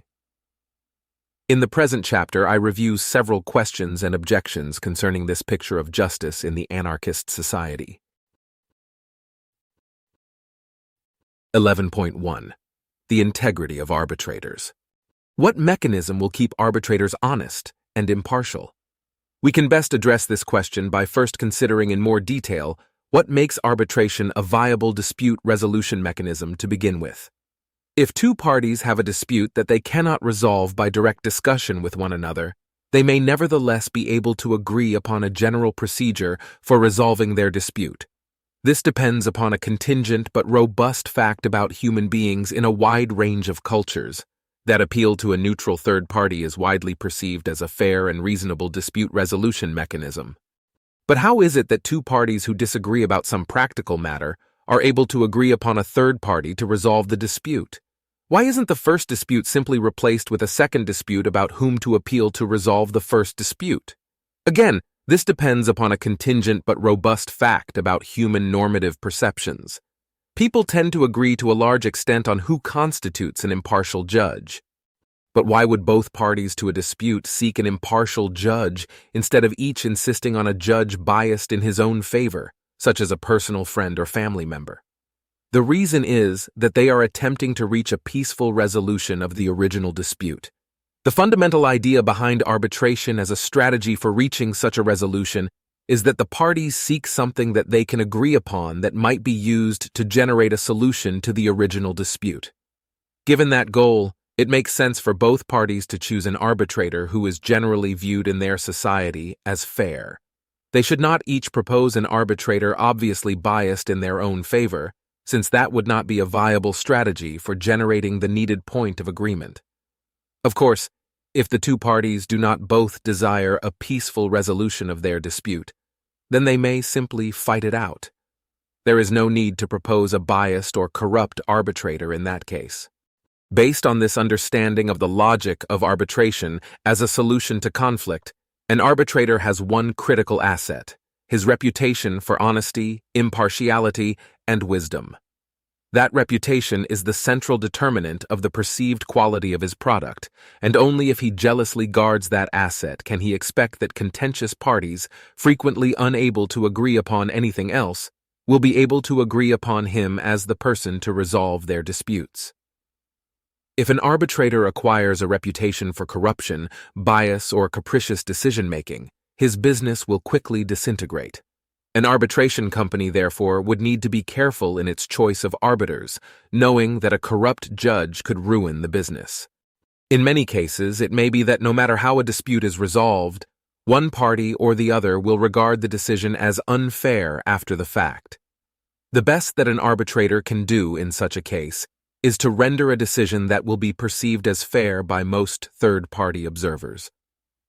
It is the perception of such observers that will determine how well the arbitrator's reputation is maintained, and thus how much business he can expect to attract in the future.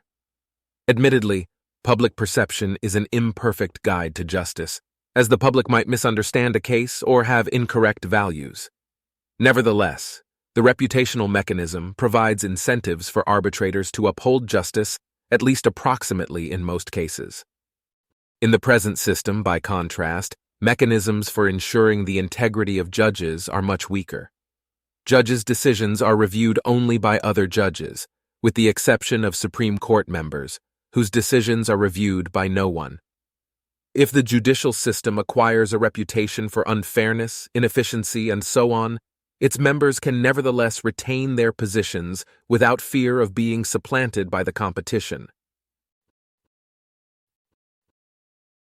11.2 Corporate manipulation.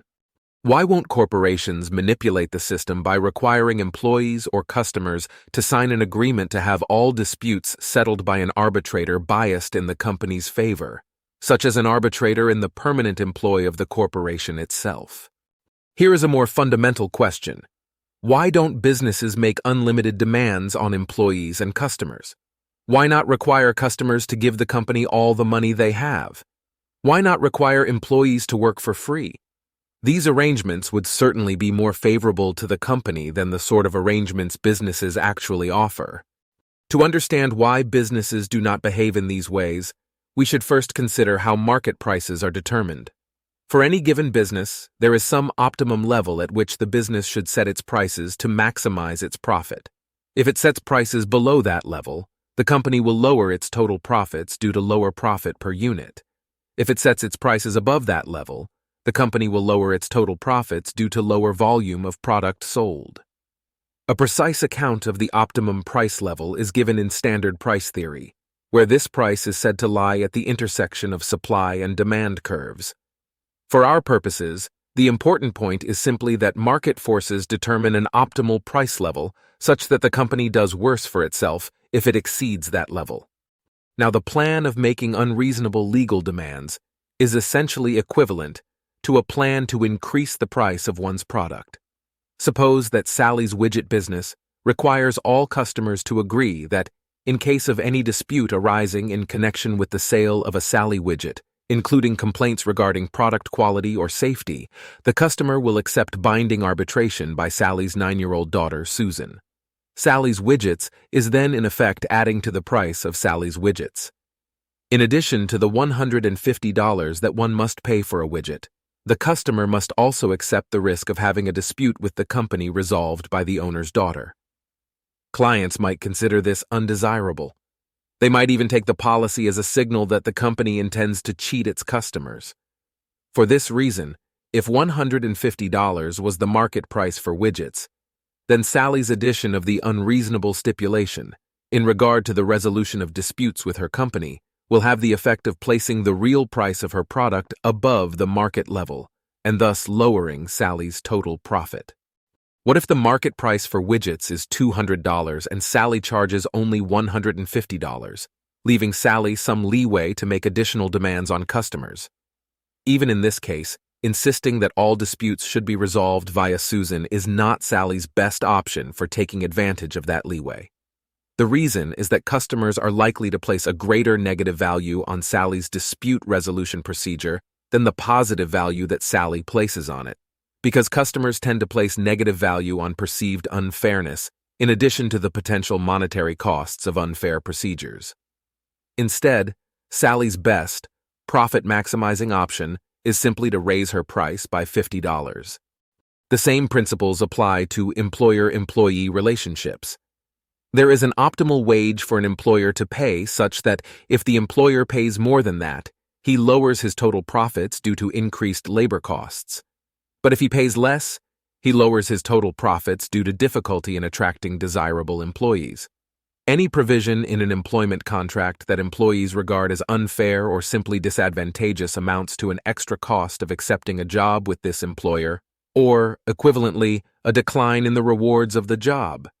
A provision that would naturally be taken as signaling an intention to cheat one's employees would normally lower the attractiveness of any job too much to be worth inserting. If an employer feels that he is giving too much to employees, it would make more sense for him simply to offer lower wages.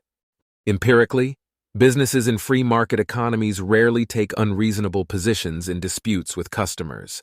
The following is not an uncommon sort of consumer experience. I buy a product from the local Target, take it home, cut off the packaging, and then decide that I don't like it. I go back to the store and ask for my money back. Is there anything wrong with it? The cashier asks. Nope, I say. I just decided I don't like it, so take it back.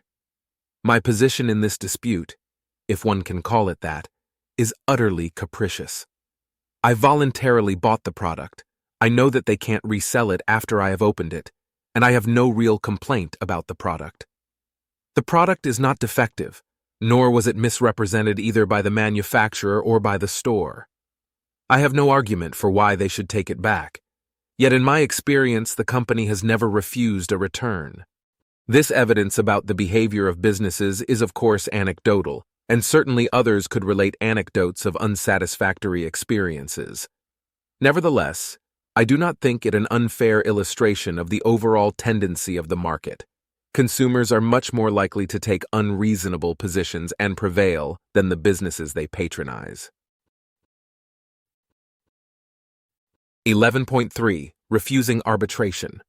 We have discussed the reasons for accepting arbitration as a mechanism of dispute resolution. But what if, in a particular case, you have strong reason to believe that any reputable arbitrator will find against you? This could be true for any of a number of reasons, including that you have, in fact, violated someone else's rights and are attempting to get away with it. That you are out of step with the values of the majority of your society, so that what you consider acceptable behavior a typical arbitrator will not. Or that there is a large amount of misleading evidence that indicates that you are guilty of some crime of which you are in fact innocent. In any of these cases, it may seem that you would be best advised to reject arbitration.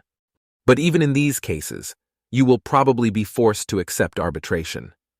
If you reject the option of having your dispute arbitrated, your security agency will probably draw the reasonable inference that you are in the wrong according to prevailing norms, since the most likely explanation for your rejection of arbitration is that you expect any reputable arbitrator to decide against you.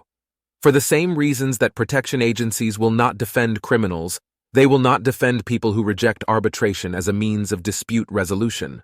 Security agencies will anticipate this eventuality, writing provisions into their contracts specifying the procedures that customers must accept for resolving disputes and absolving the company of the responsibility to protect clients who violate these procedures. In some cases, this system would generate unjust or ethically objectionable results, as in the case where strong evidence points to the guilt of someone who is in fact innocent, or where the values of the majority of society are wrong. But the anarchist system nevertheless does as well as could reasonably be asked. In any functioning justice system, whether government-based or market-based, if powerful but misleading evidence points to someone's guilt, then that person will be treated as guilty. Only the unattainable standard of absolutely conclusive proof of guilt could eliminate the possibility of misleading evidence leading to punishment of the innocent.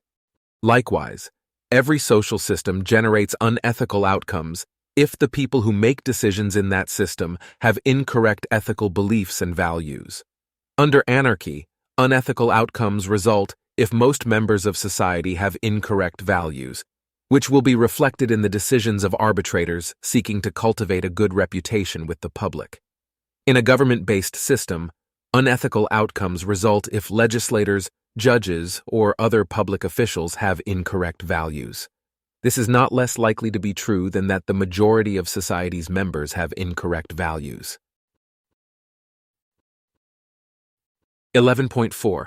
Why obey arbitrators? In the event that you have a dispute with another member of an anarchist society, why should you not agree to try arbitration to resolve the dispute, hoping that the arbitrator will side with you, and then simply ignore the arbitrator's decision if it goes against you?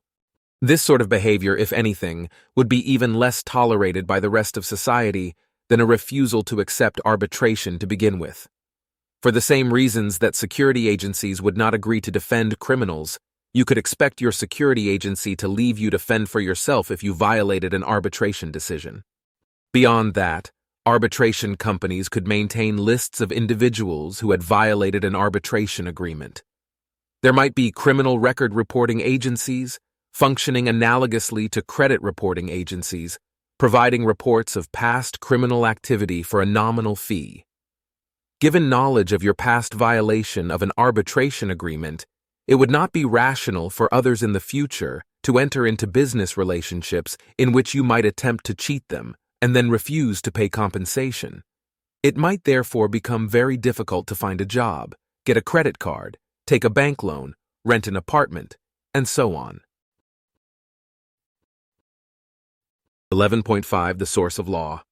In the status quo, the decisions of judges and juries are based largely on laws written by legislators or bureaucrats working for regulatory agencies. Since the anarcho-capitalist society contains neither legislators nor regulators, on what basis could arbitrators make their decisions? There would be two sources of law in the anarchic society. First, property owners or local associations of property owners could specify the body of law to govern interactions occurring on their property, provided that all who entered the property were given fair notice of the legal code. In effect there, arbitrators would most likely honor the owner's choice of law. Legal scholars might develop suggested standardized legal codes, with business owners, landlords, or homeowners associations choosing which of several widely used legal codes should hold sway on their land. Consumers with strong objections to a particular legal code would avoid patronizing businesses that adopted that code. In choosing a home, individuals would weigh the advantages of the legal code subscribed to by the local homeowners association. The other major source of law would be the arbitrators themselves. When the solution to a particular dispute was not determined by any law of the kind described in the foregoing paragraph, the judge would look to similar cases for guidance, attempting to apply the same principles in the present case that had generally been used to decide cases of this kind in the past. If the case before him had novel features, the judge would exercise his own judgment to devise a resolution that seemed fair and in keeping with the generally accepted values of his society. He would then write an explanation for his decision, which would be added to the body of precedent for other judges to consult in future cases. It makes sense for arbitrators to follow this tradition, since it usually results in decisions that most observers regard as fair, and it preserves the sort of consistency that most observers value in a legal system. This bottom-up approach to generating law has three key advantages over the top-down approach of law created by a legislature. First, judge-made law is more closely tied to the problems that ordinary people encounter and their actual circumstances, because it is made by individuals with regular experience in resolving interpersonal disputes, the problems that give rise to the need for law in the first place, and it is made only in the context of deciding such disputes. Second, judge-made law is more flexible than statutory law. No rule of conduct that human beings devise can foresee all possible future contingencies. In a common law system, when a court encounters a case of a kind not previously considered, it can decide that case in the manner that seems most fair rather than being forced by earlier oversights to render unjust rulings. Third, the common law system makes far smaller cognitive demands on the individual lawmaker. A legislature faces the nearly impossible task of anticipating every issue that might occur in every area of human conduct and writing rules valid for all circumstances. A judge in a common law system faces at any given time only the task of understanding the case now before him and deciding how that case should be resolved. At no time need a judge or anyone else attempt to anticipate every possible type of problem. We know that this is a viable way of developing an extremely sophisticated and subtle system of law because this is, in actual fact, the source of the common law that now holds sway, alongside statutory and regulatory law, in Great Britain and several other countries influenced by Great Britain, such as the United States, Canada, Australia, and New Zealand. In these countries, most of contract law and tort law is judge-made common law. Most of the criminal law was also common law prior to the 20th century. In the anarchist society, given the absence of statutory and regulatory law, common law would play an even greater role than it does in these countries today. 11.6 Punishment and Restitution. Existing government-based criminal justice systems rely on imprisonment of criminals as a response to crime. It is thought that society as a whole benefits from this practice because it keeps criminals off the streets for a time and deters others from entering a life of crime. The victims of a particular crime, however, generally receive nothing in the way of compensation, and the rest of society is forced to pay for criminals' upkeep during their terms of imprisonment. The anarcho-capitalist justice system would most likely focus on restitution rather than punishment. That is, criminals would be forced to pay compensation to their victims. This system would be preferred over punishment-based systems because it is better for the crime victims and it does not require anyone to pay for the criminal's upkeep. The required compensation would most likely include compensation for the inconvenience and lost time suffered by the victim in attempting to secure justice, as well as reasonable costs incurred by the victim's protection agency in identifying, apprehending, and prosecuting the criminal. As a result, a thief, for example, would have to pay back significantly more than the value of what he stole. This would provide a deterrent to crime. What if the victim of a crime was dead, whether killed by the criminal or killed by other causes after the crime, and thus unable to collect compensation? In this case, the victim's family or friends might collect the owed compensation. Alternately, individuals might, in advance, authorize their protection agencies to collect compensation on their behalf in the event that they were unable to receive compensation for a crime. The compensation that a crime victim is owed can be thought of as property of the victim, which he therefore has the right to give, sell, or bequeath to someone else. Granting one's protection agency the right to collect compensation in the event that one is murdered might serve to deter potential murderers. 11.7 Uncompensable crimes. What would happen if a criminal lacked the funds to compensate his victims? One possibility is that the criminal would be remanded to a private prison where he would be required to work off his debt. But what if the criminal could not work off his debt? Imagine, say, a criminal con artist who has defrauded his victims of $20 million, almost all of which has been spent. The criminal has no realistic hope of ever paying his victims back. What would be done with this criminal? One possibility is that the criminal might be housed indefinitely in a prison labor facility to pay as much of his debt as possible. Or the victims might settle for some partial repayment, such as the criminal could realistically make within his lifetime. It would be up to the arbitrator in the case, in consultation with the victims, to decide upon the most appropriate remedy. In any case, the information as to what the criminal had done would most likely be made publicly available and possibly sent to criminal record reporting agencies so that future landlords, employers, and so on could be on guard. In some cases, however, a criminal's behavior is so heinous that not only is it impossible for him to compensate his victims, but the criminal can never be safely released.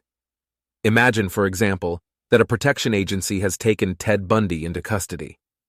Bundy protests his innocence, but the arbitration company finds him responsible for at least 30 murders. Bundy will never compensate his victims, and if he is ever released, he will kill again. There would seem to be two options. He can be imprisoned indefinitely, probably in a forced labor facility, or he can be executed. Again, it would be up to the arbitrator in the case to determine the best course of action. As in the case of the real Ted Bundy, execution appears a likely possibility. 11.8 Excess restitution. The victim of a crime is justly entitled to collect full compensation for the crime. That is, sufficient compensation to return him to the welfare level he would have enjoyed if the crime had not occurred. But what if a particular court regularly awarded excess compensation, say twice what the victim was justly entitled to, and twice what other courts generally awarded for a given crime? Wouldn't the excess compensation court be favored by victims? And since almost everyone considers himself more likely to become a crime victim than to become a criminal, almost everyone would want any future disputes of theirs to be resolved by such a court. Taking account of this, protection agencies would agree to use courts that provide excess compensation. Soon, almost all criminal cases would be tried in courts of this kind. Criminals could protest at the injustice, but their voices would be little heeded, since protection agencies and arbitration firms would be more keen to satisfy the overwhelming majority of law-abiding customers than to satisfy the criminals. What is problematic about this result? The obvious problem is that this situation is an injustice, albeit one over which we may find it difficult to rouse much indignation. It is an injustice to the criminals. But Paul Birch argues that the problem would go deeper than this, undermining the entire anarcho-capitalist system. Once the practice of awarding excess compensation started, firms would compete to offer higher and higher awards to victims, perhaps 10 times, 20 times, or even 50 times the amount to which the crime victim was justly entitled.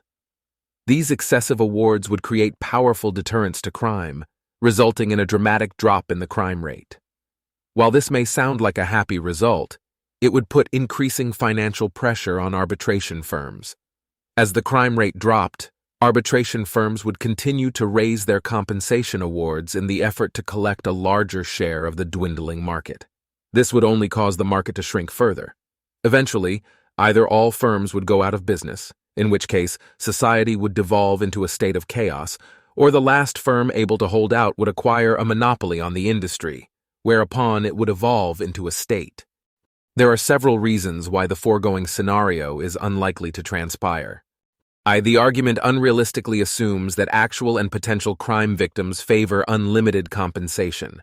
This assumption may be driven by a conception of human beings as homo economicus, pure profit maximizers. Since higher compensation equals higher profit, crime victims will favor unlimited increases in compensation. Normal human beings, however, do not see criminal victimization as an opportunity to get rich. That sort of thinking is generally reserved for scam artists. Most normal people wish to avoid being crime victims if possible, and to secure justice in the event that they are victimized. A more plausible concern is that crime victims will be motivated by vengefulness, rather than profit-seeking, to push for excessive sanctions on their malefactors. Surprisingly, this concern is undermined by empirical evidence. Surveys of attitudes toward criminal sentencing have found that crime victims, in fact, harbor attitudes no more punitive than those of the average member of the population. Birch imagines arbitration companies advertising that they award excessive compensation, announcing, for example, that they award each victim compensation equal to 10 times the loss the victim has suffered. This is very close to a court's explicitly announcing that it is unjust. It is difficult to imagine this occurring. For reasons discussed earlier, arbitration companies would carefully select their judges and guard their reputations for fairness, impartiality, and wisdom. The sort of people who would wind up as judges would be unlikely to explicitly and intentionally promote injustice for the sake of profit maximization. A more realistic concern is that arbitration companies would be biased in favor of victims, rather than explicitly embracing injustice. They would almost certainly claim to be administering justice, but their perceptions of what justice demands might be slanted in favor of victims. For instance, they might tend to perceive most crimes as more damaging than they really are. It is plausible that arbitration companies could hire judges with such slanted perceptions without unduly tainting their reputation for integrity. I therefore think it plausible that in an anarcho-capitalist society, criminals would often suffer somewhat more than they deserved. This is a possible problem with the system, but it is not a terrible problem. Moreover, it is plausible that over-punishment occurs also in governmental systems, and it is not obvious that governmental systems deliver more just punishments than those that would emerge from an anarcho-capitalist system. D. Apart from their concern for the rights of criminals, which admittedly is limited, there is another reason for ordinary individuals to oppose absurdly excessive compensation for crimes. In any realistic criminal justice system, innocent people are sometimes convicted. Most people find this prospect troubling even in the abstract, and perhaps more so when they reflect that they themselves or someone they are close to may one day be among the wrongly convicted. The problem cannot be eliminated without entirely dispensing with the criminal justice system. However, most people would find the problem much less troubling if the penalties for crimes were reasonable than if they were absurdly excessive. This would lead most people in the anarchist system, just as in the present system, to support some degree of restraint on the part of judges in the process of assigning compensation awards. IVTE. Excessive compensation awards tend to be more difficult or expensive to collect. If, for example, the compensation for the theft of a video game cartridge was $100,000, this might prove difficult to enforce. If a shoplifter could expect to be imprisoned for life in a compulsory labor facility if caught, then shoplifters might be willing to kill to escape or to fight to the death rather than surrendering. Knowing this, security agencies would have a reason to favor reasonable compensation awards. A criminal who is wronged by a clearly excessive compensation award would seem to have a valid complaint against the court that made the unjust award. There is no obvious reason why he could not file a lawsuit against that court in a different court. If all the courts had the same excessive standards for compensation, then the criminal's suit would fail. But if the courts generally started out with approximately just standards, and one court decided to seek a larger market share by offering excessive compensation awards, then that court would suffer for its indiscretion, as other courts found its judgments unjust and awarded compensation to those who had been wronged by the court. Thus, if the system starts out in a generally just position, it will be stable. Even extreme increases in the penalties for crime would not eliminate all crime. This is because some criminals, unfortunately, are highly resistant to deterrence. They recklessly ignore the future or blithely assume that they won't get caught. Thus, a market for private courts would continue to exist even in a regime of absurdly high compensation awards. Even if excessive compensation awards resulted in a dramatic drop in crime rates, this would not cause all or nearly all arbitration firms to go bankrupt. However much crime might drop, honest disputes among ordinary people would continue to arise, and they would still need to be adjudicated by arbitration firms. If crime suffered a precipitous drop, arbitration companies would experience a decline in revenues and would need to scale back operations to the point that the market would support. But this would not lead all of them to go bankrupt, nor would it cause the industry to be monopolized. Consider an analogy. As automobiles became more practical in the early 20th century, the demand for horses suffered a drastic drop. But the entire industry did not collapse, nor was it monopolized. There remains more than one horse breeder in the world today. The industry simply shrank to the size that could be supported by the new levels of demand. Likewise, if we should be so blessed as to find ourselves worrying about unduly low crime levels, the arbitration industry will shrink so that it includes only the number of courts needed to satisfy however much demand remains. 11.9. The quality of law and justice under a central authority. To better assess the merits of a non-governmental justice system, we must first consider some of the flaws of the present system. September 1st, 11. Wrongful convictions. One disturbing aspect of the present system is the rate at which the innocent are punished. Michigan law professor Samuel Gross studied cases in which convicts were exonerated in the United States between 1989 and 2003. He found 340 such cases, including 205 murder cases, 121 rape cases, and 14 cases involving other crimes. Prosecutors and police often refuse to accept that they arrested and prosecuted an innocent person, even after proof of the person's innocence has been uncovered. On average, these defendants suffered 11 years of wrongful imprisonment before finally being officially exonerated. Why were murder and rape so overrepresented among the crimes of which defendants were exonerated? The main reason for the dramatic overrepresentation of rape cases lies in the development of DNA testing in the late 1980s and thereafter, which led to the re-examination of a number of rape cases in which semen samples had fortunately been preserved. Application of the new techniques revealed that many convictions prior to the advent of reliable DNA testing were erroneous. The main reason for the overrepresentation of murder cases seems to lie in the much greater scrutiny that such cases receive as compared to less serious cases, especially when the death penalty is involved. Omitted from Gross's statistics are cases of mass exonerations due to the exposure of large-scale police corruption. One such case involved the CRASH, Community Resources Against Street Hoodlums program of the Los Angeles Police Department. In 1999, Officer Rafael Perez revealed that he and other officers in the program had routinely lied in arrest reports, shot unarmed suspects and innocent bystanders, planted guns on suspects after shooting them, fabricated evidence, and framed innocent defendants. In the wake of these revelations, over 100 defendants had their convictions vacated in 1999 and 2000. Why were the defendants in Gross's sample wrongly convicted? Most cases involved witness misidentification.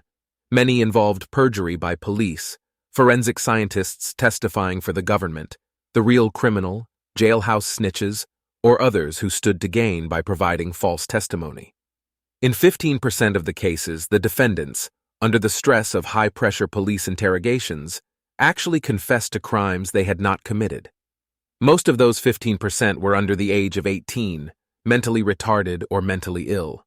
Since the defendants in these cases were ultimately exonerated, may we rest easy that the system works and that justice is served. There are two reasons for rejecting such complacency.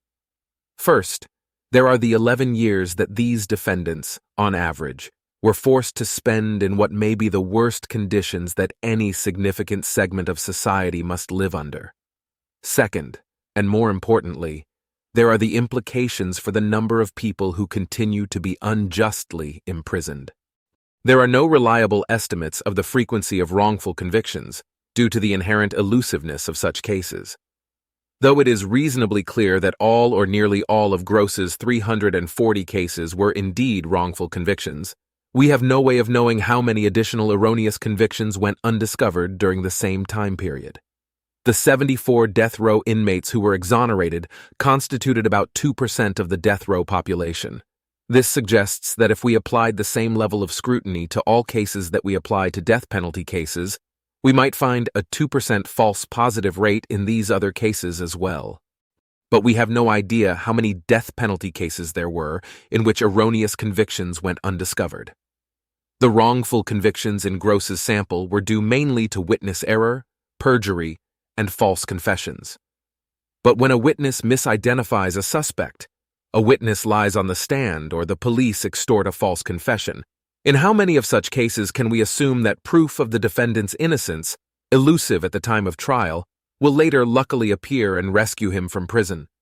Proof of innocence is not generally very easy to come by, and the authorities, having closed the case, will not be looking for any such evidence. The defendant himself will have difficulty uncovering such evidence from his position in prison. For these reasons, it would seem overly optimistic to assume that in the majority of wrongful convictions, even in death penalty cases, proof of innocence is later discovered. It therefore seems probable that the actual false conviction rate is much greater than the 2% exoneration rate that Gross found among death penalty cases. Could anything be done to improve the system? Or are these mistaken convictions simply the price of criminal justice? Several measures have been suggested to improve the reliability of the system, reducing the use of high-pressure interrogation techniques, particularly for underage or mentally disabled suspects. Having witnesses questioned by officers who do not know the details of the investigation and therefore cannot influence the witnesses. Showing witnesses one suspect at a time rather than a group of suspects all at once. And instructing juries on the limitations of eyewitness evidence. Despite studies indicating that these measures would reduce the risk of wrongful convictions, American police and courts have generally not adopted them. September 2nd, 11 Oversupply of law. Under a legal system based on a central authority with legislative powers, a great deal more law is provided than under a pure common law system. Some see that as an advantage. Perhaps we need a strong network of regulations to protect us against the failures of laissez-faire capitalism. Nevertheless, it is worth considering whether a governmental system might provide too much law. As an exercise, try to imagine an ideal legal system. Before reading on, try to estimate how many pages worth of laws that system would contain. There are many difficulties with making such an estimate. Nevertheless, attempting at least a vague, order of magnitude estimate before finding out how much law actually exists may help to forestall the tendency to rationalize the status quo. Most citizens in modern states, whether they would describe themselves as supporting a strong regulatory regime or not, have little idea of how much regulation they actually have. In the United States, the rules promulgated by regulatory agencies of the national government are recorded in the Code of Federal Regulations.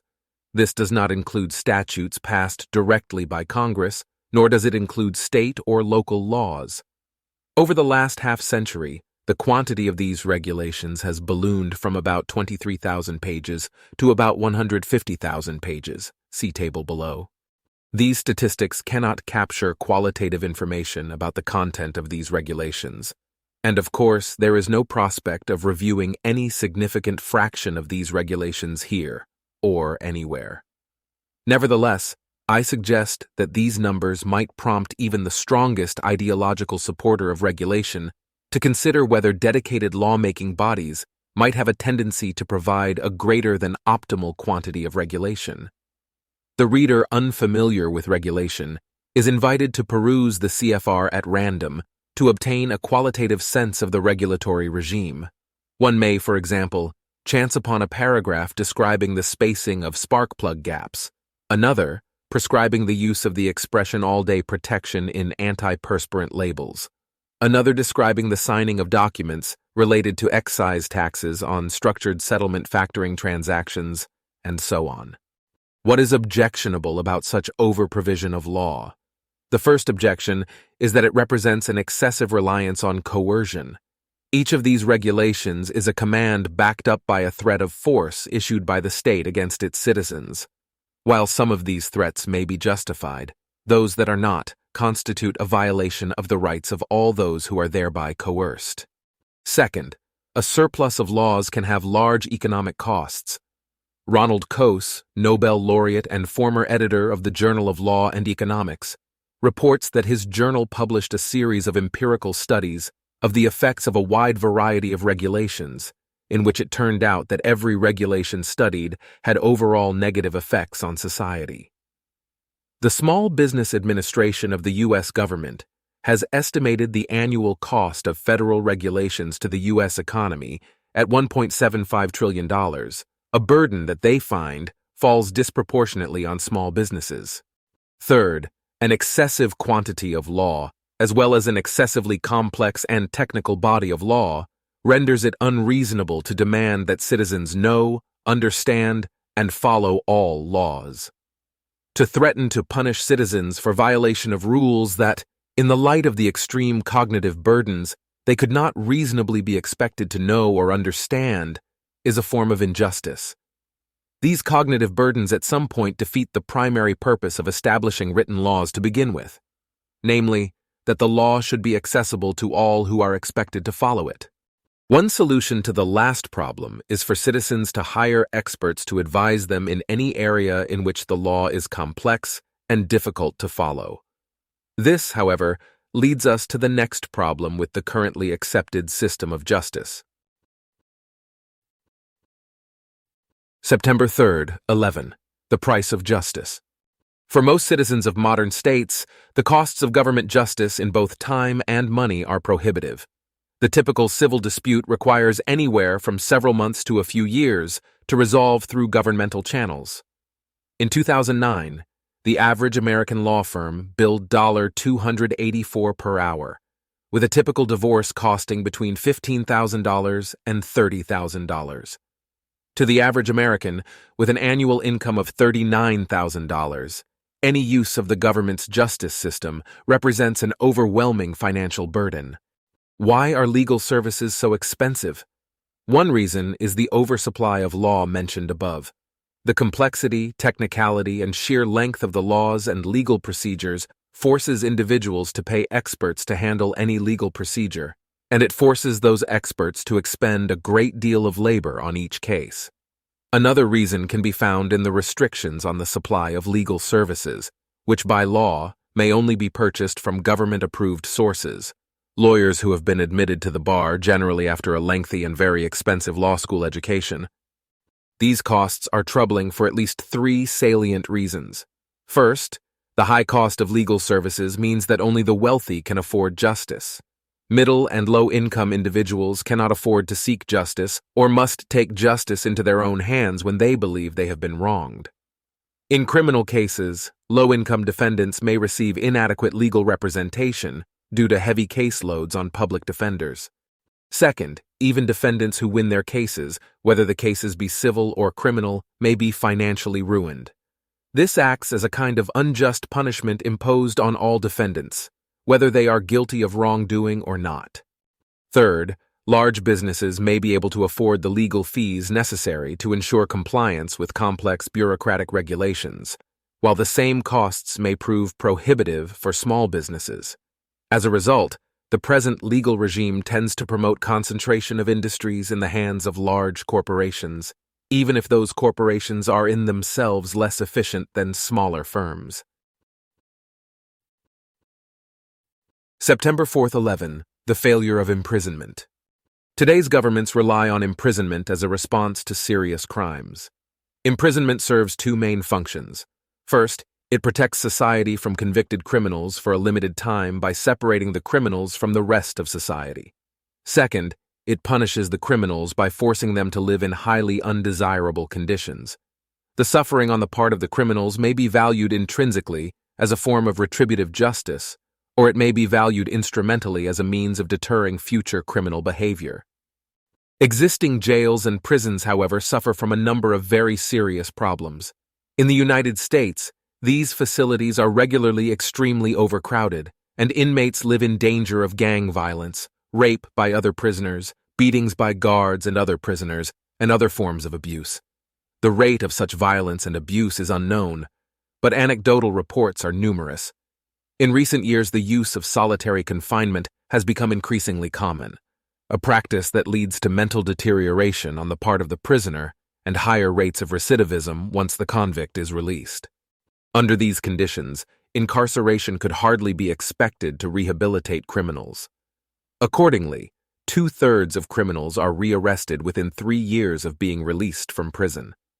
This statistic must be assumed to underestimate the true rate of recidivism, given the low rate at which law enforcement solves crimes. Thus, the great majority of criminals return to a life of crime shortly after their release. Some observers have argued that incarceration not only fails to rehabilitate criminals, but actually renders them more dangerous when released than they were when they entered. This may be true, for example, because inmates make new criminal contacts and learn new criminal skills and ideas from other inmates while in prison, because they absorb antisocial values from the other inmates, and because inmates become more angry and resentful as a result of the abuse they suffer while in prison. Some have gone so far as to suggest that incarceration may cause more crime than it prevents. These problems are not inevitable in a criminal justice system. Critics have offered numerous potential reforms that would seem likely to significantly reduce these problems. Some rehabilitation programs have been found to reduce recidivism rates by up to 30%. Policymakers simply have not chosen to adopt these reforms. September 5th, 11. Reform or anarchy? The problems listed in the preceding subsections are only the most prominent of those afflicting the present government-based system of justice. A sanguine observer, however, while acknowledging the seriousness of the problems, might take them to show merely that the justice system ought to be substantially reformed while still remaining in the hands of government.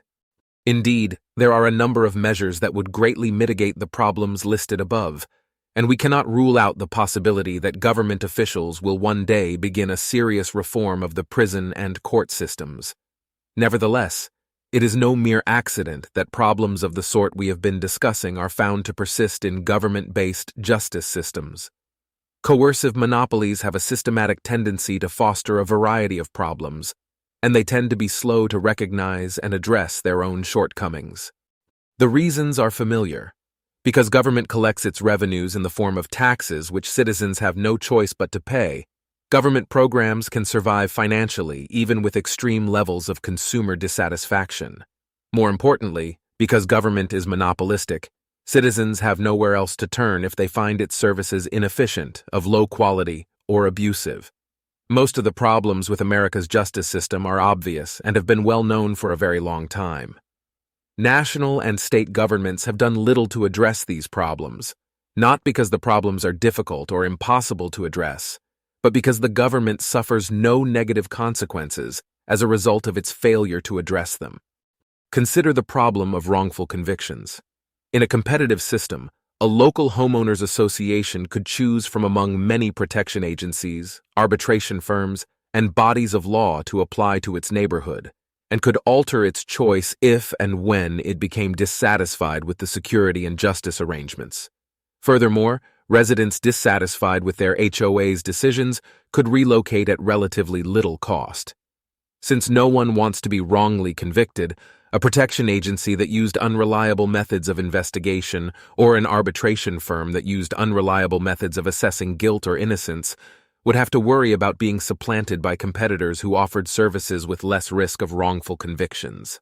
Similar points apply to the problem of oversupply of law and excessive costs of legal services. What about the problems associated with incarceration of criminals? These would be greatly reduced by a justice system that focused on restitution rather than punishment. In such a system, the hundreds of thousands of people presently incarcerated for victimless crimes, chiefly drug-related offenses, would be free. Only individuals who had harmed another person and were otherwise unwilling or unable to pay the required compensation to the victim would be held captive in prison labor facilities. These facilities' focus on productive work would diminish the risk of in-prison violence as well as recidivism. It is theoretically possible for a government to reform itself, to eliminate all victimless crime statutes, shift its focus from punishment to restitution, and so on. But when we look around and see that no government has in fact done so, and when we notice that this kind of unresponsiveness to problems has a systemic explanation rooted in the basic incentive structure of government, conversion to an alternative system begins to seem like a more rational and less utopian solution than that of reforming the present system. There will always be room for improvement in any justice system. In governmental systems, reform will tend to be slow and difficult to implement. By contrast, businesses in a competitive industry tend to move quickly to improve their products or reduce their costs when the opportunity presents itself. 11.10 Conclusion. There are two main systems by which a society may provide for the resolution of disputes and the remedying of rights violations. The first is the coercive, monopolistic system, in which a single organization assumes exclusive authority for making laws, resolving disputes, and punishing criminals. Large and well-known problems tend to occur in systems of this kind, including frequent erroneous convictions, excessive and excessively complex legal restrictions, high monetary costs, long delays, overcrowded prisons, abuse of prisoners, and high rates of recidivism. Governments on the whole have done little to address these problems, despite the identification by social scientists and other experts of numerous steps that could be taken to greatly improve the system. This neglectfulness on the part of government can be traced to the defining characteristics of this approach to justice, namely, its coercive and monopolistic character.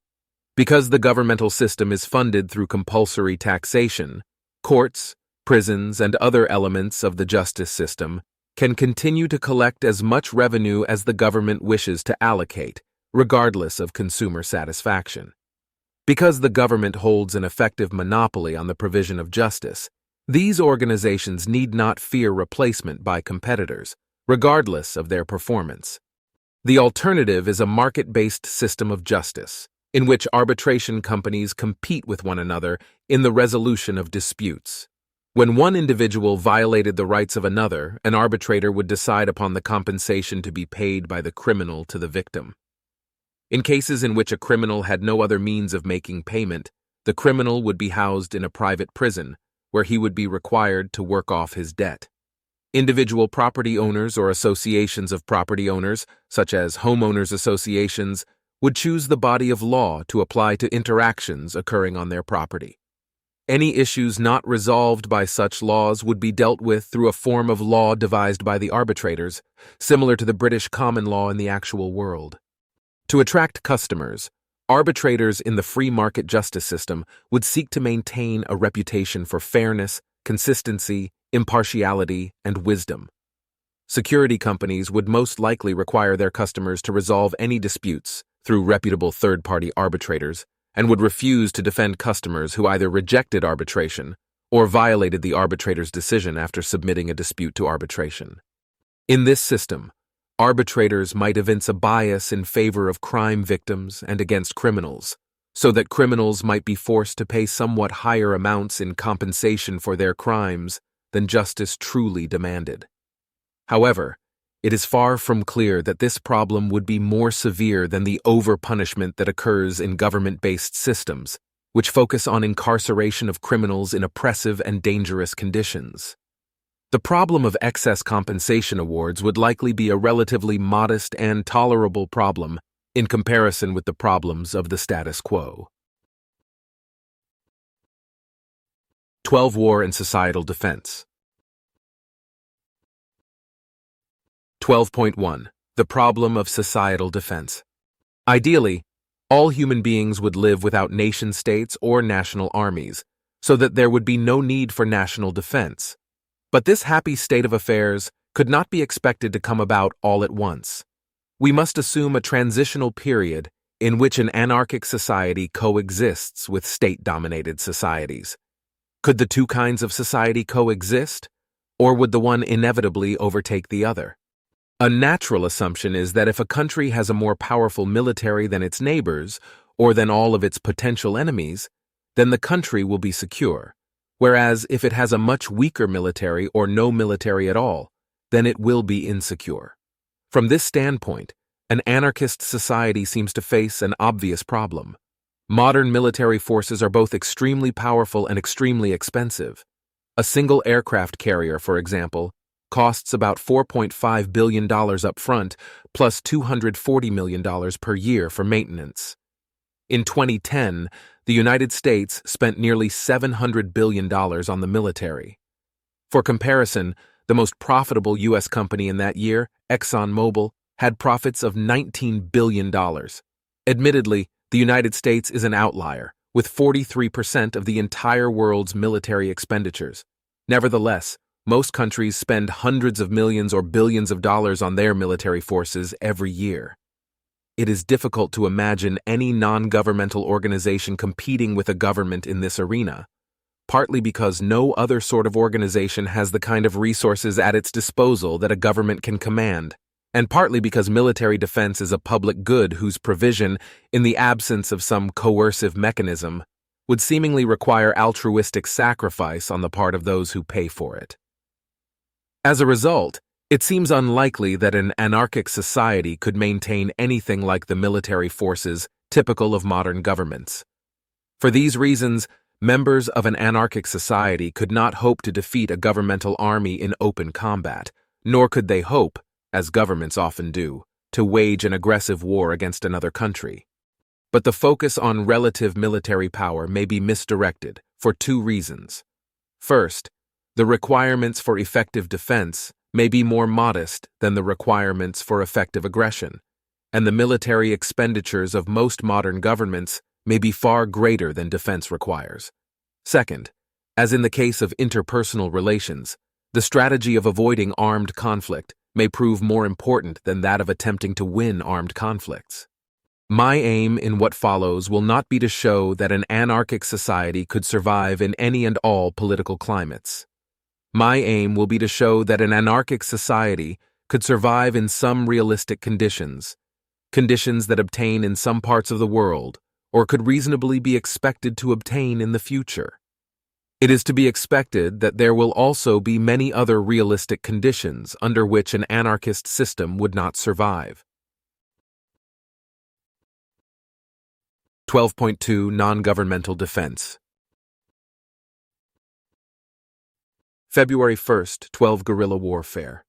The above characterization of the problem of defense suggests that successful defense requires military power comparable to or greater than one's opponent. Yet guerrilla fighters have given the lie to this alleged requirement for military victory in several 20th century conflicts during which advanced military forces have been defeated by far weaker opponents. The paradigm case is that of Vietnam, which expelled the French colonialists in 1954.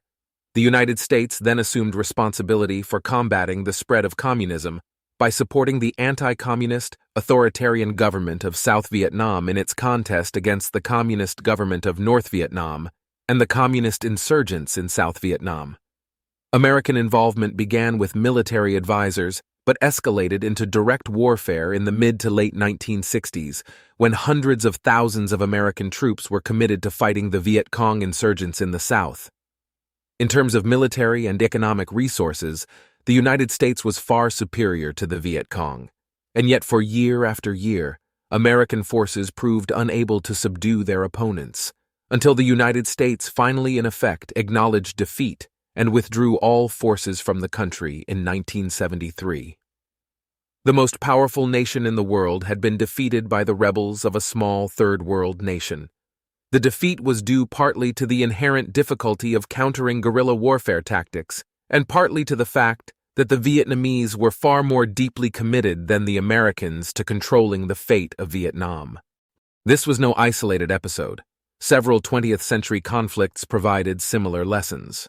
Great Britain governed the island of Ireland until 1919, when Irish nationalists declared independence and began a guerrilla campaign against the British. For the next 2 years, the British fought an unsuccessful war against the rebels, culminating in the treaty that established the Irish Free State in 1922. The French ruled Algeria before 1954, when Algerian nationalists began a guerrilla war for independence, which continued for several years. Despite some military successes, the French ultimately lacked the rebels' degree of commitment, and French President Charles de Gaulle agreed to submit the question of independence to popular votes in 1961 and 1962, resulting in Algerian independence in 1962. In 1979, the Soviet Union sent military forces to Afghanistan to defend the communist government there against the Mujahideen guerrillas. Over the next 9 years, the Soviets were unable to prevail against the Mujahideen. The Soviets gave up and withdrew in 1988. The Afghan government subsequently fell to the rebels in 1992. In each of these cases, the rebels were fighting in defense of their homeland against what they saw as foreign aggressors. In the cases of Vietnam and Afghanistan, the guerrillas also had support from foreign governments. But even taking account of that support, the guerrillas were far weaker than their opponents by traditional measures in each of these conflicts. The United States, France, Great Britain, and the Soviet Union were 4 of the most powerful nations in all of world history. Therefore, if they could be defeated by guerrillas fighting in defense of their homeland, then any nation contemplating a war of conquest in modern times must anticipate enormous difficulties in controlling the occupied territory. This is all the more true in territories, such as most of the present-day United States, where a large percentage of average citizens are armed to begin with. February 2nd, 12. The difficulty of conquering an ungoverned territory. In one respect, conquering an anarchic society would be more difficult than conquering a nation-state. To conquer a territory that is already governed, the aggressor must convince the existing government to surrender, which can generally be done either by attacking fixed government military assets or by killing enough members of the population. Once the government surrenders, the apparatus of that very government may be co-opted to control the society on behalf of its new rulers. By contrast, the task of taking control of an ungoverned society is more complex. In the absence of any central authority structure, the society must be conquered one neighborhood at a time. To control each neighborhood, the aggressor will need either to station troops in the neighborhood or to hire the equivalent of police from the local population. Either option is likely to be expensive, and in either case, those charged with enforcing the conqueror's will are likely to be frequent targets of guerrilla attacks. In addition, if the conquering state wishes ultimately to govern the conquered people, it will need to set up all the apparatus of government. A determined and wealthy aggressor could nevertheless establish government over an initially ungoverned society. But the task of doing so is likely to be more expensive and time-consuming than that of taking over some society that already has a government but a weak military. Since there are many societies satisfying the latter description, an anarchist society is not likely to be the most attractive target for an expansionist regime. February 3rd, 12. Nonviolent resistance. A priori, it might seem that force can only be countered with greater force. Since governments command greater coercive power than any other agents, it might then seem that the only effective defense against a government is another government. Yet several historical episodes over the last century have revealed the surprising effectiveness of non-violent methods of resistance to tyranny and injustice, demonstrating that even when injustice is coercively imposed, violence is not the only and perhaps not even the most effective solution. The best-known case is that of the Indian struggle for independence from Britain, led by Mohandas Gandhi.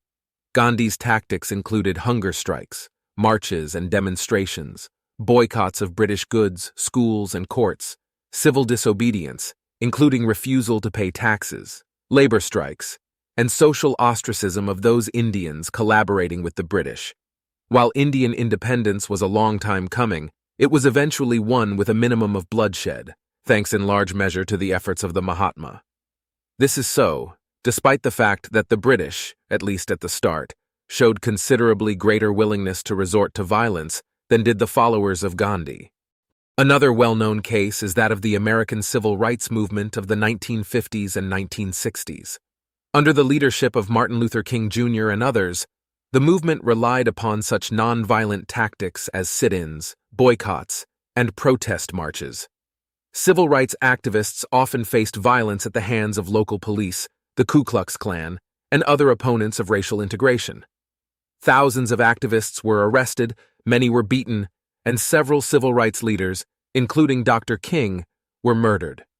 In spite of this, the movement remained predominantly nonviolent, and the movement ultimately triumphed over its more violent opponents, seeing the passage of major civil rights legislation in the mid-1960s, along with dramatic changes in American culture and society.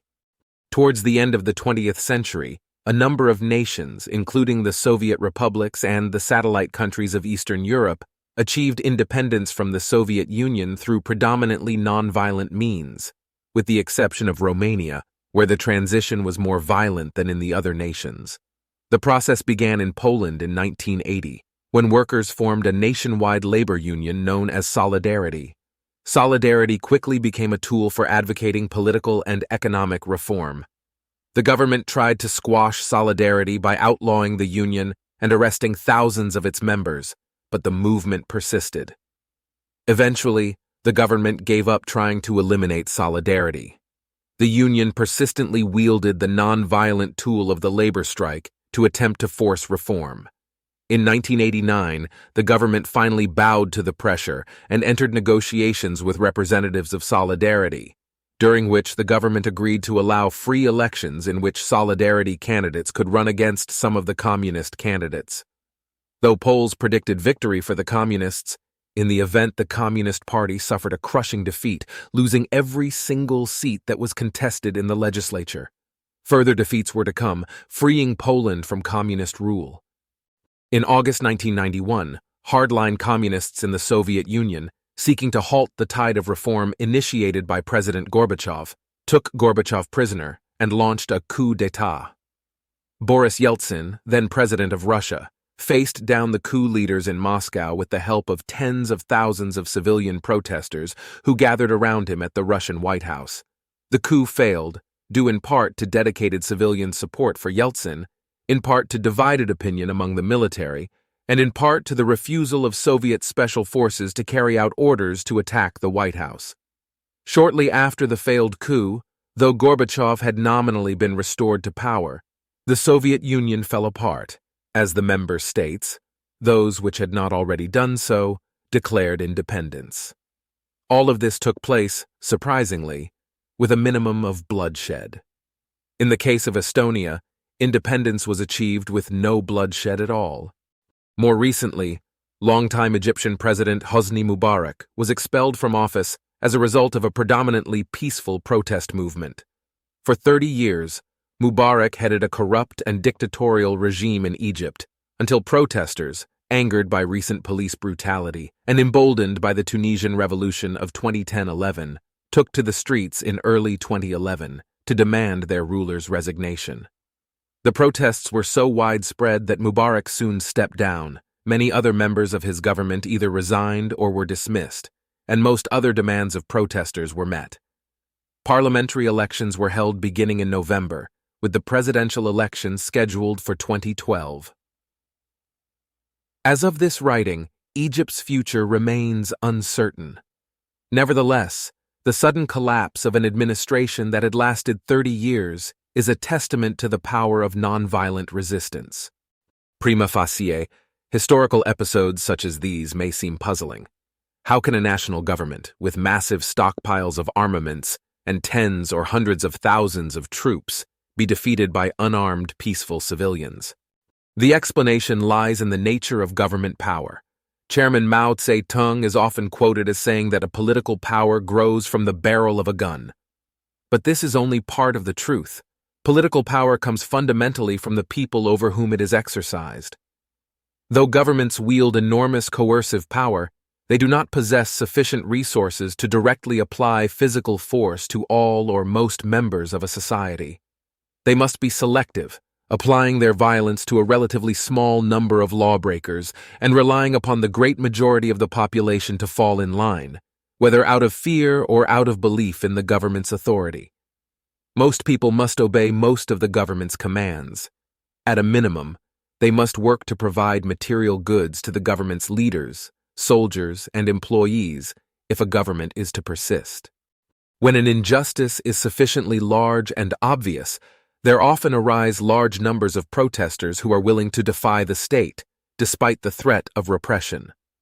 In response, tyrannical governments usually resort to violence. Yet this violence often backfires by legitimizing the protesters and delegitimizing the state in the eyes of previously uninvolved agents. This can have the effect of expanding rather than suppressing the resistance. Eventually, the state may lose the source of its power, the cooperation of the majority of citizens.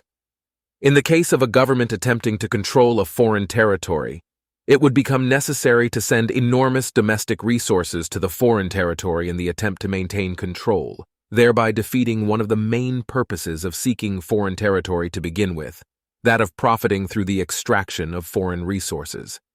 This is not to encourage a Pollyanna-ish optimism about nonviolent action.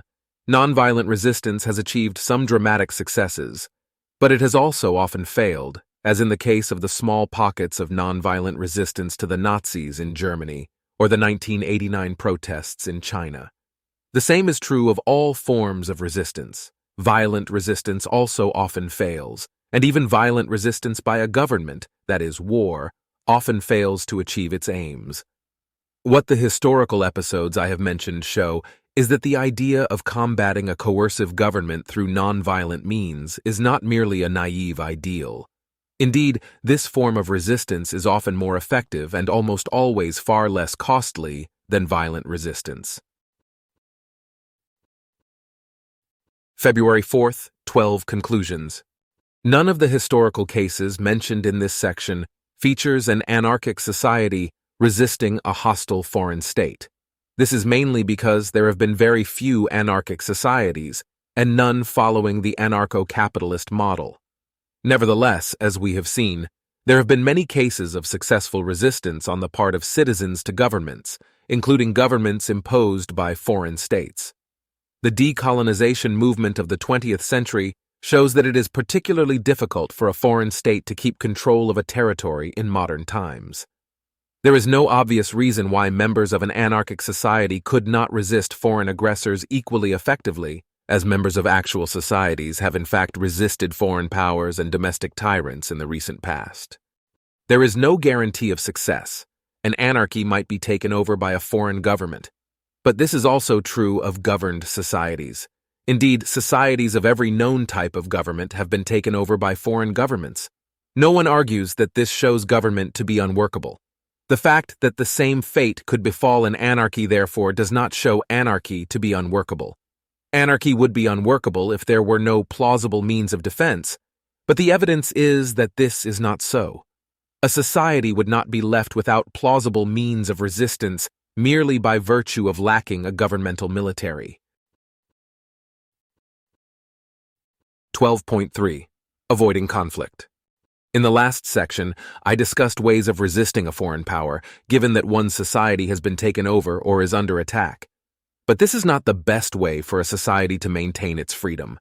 The best way for a society to maintain its freedom is to avoid violent conflict to begin with. To assess the prospects for avoiding intersocietal violent conflict, we must first identify the most likely causes for conflicts of this kind. The best way to identify the likely causes of war in the future is to examine what has generally caused war in the past. It is conceivable that anarchist societies might become involved in war for different reasons from those that have led government-controlled societies to war.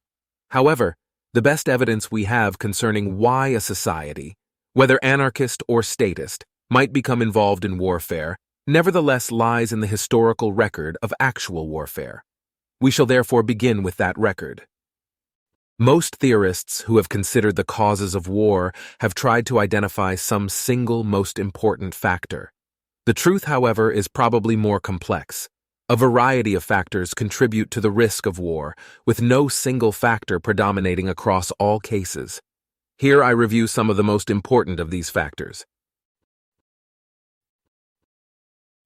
March 1st, 12. Natural human aggression.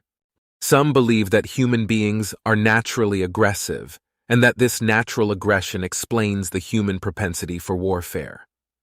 The natural aggressiveness of mankind is sometimes supported by arguments from mythology or evolutionary psychology. An extreme form of this thesis, perhaps not actually held by any prominent thinker, would be that frequent warfare is inevitable because of the aggression inherent in human nature. This thesis is clearly false.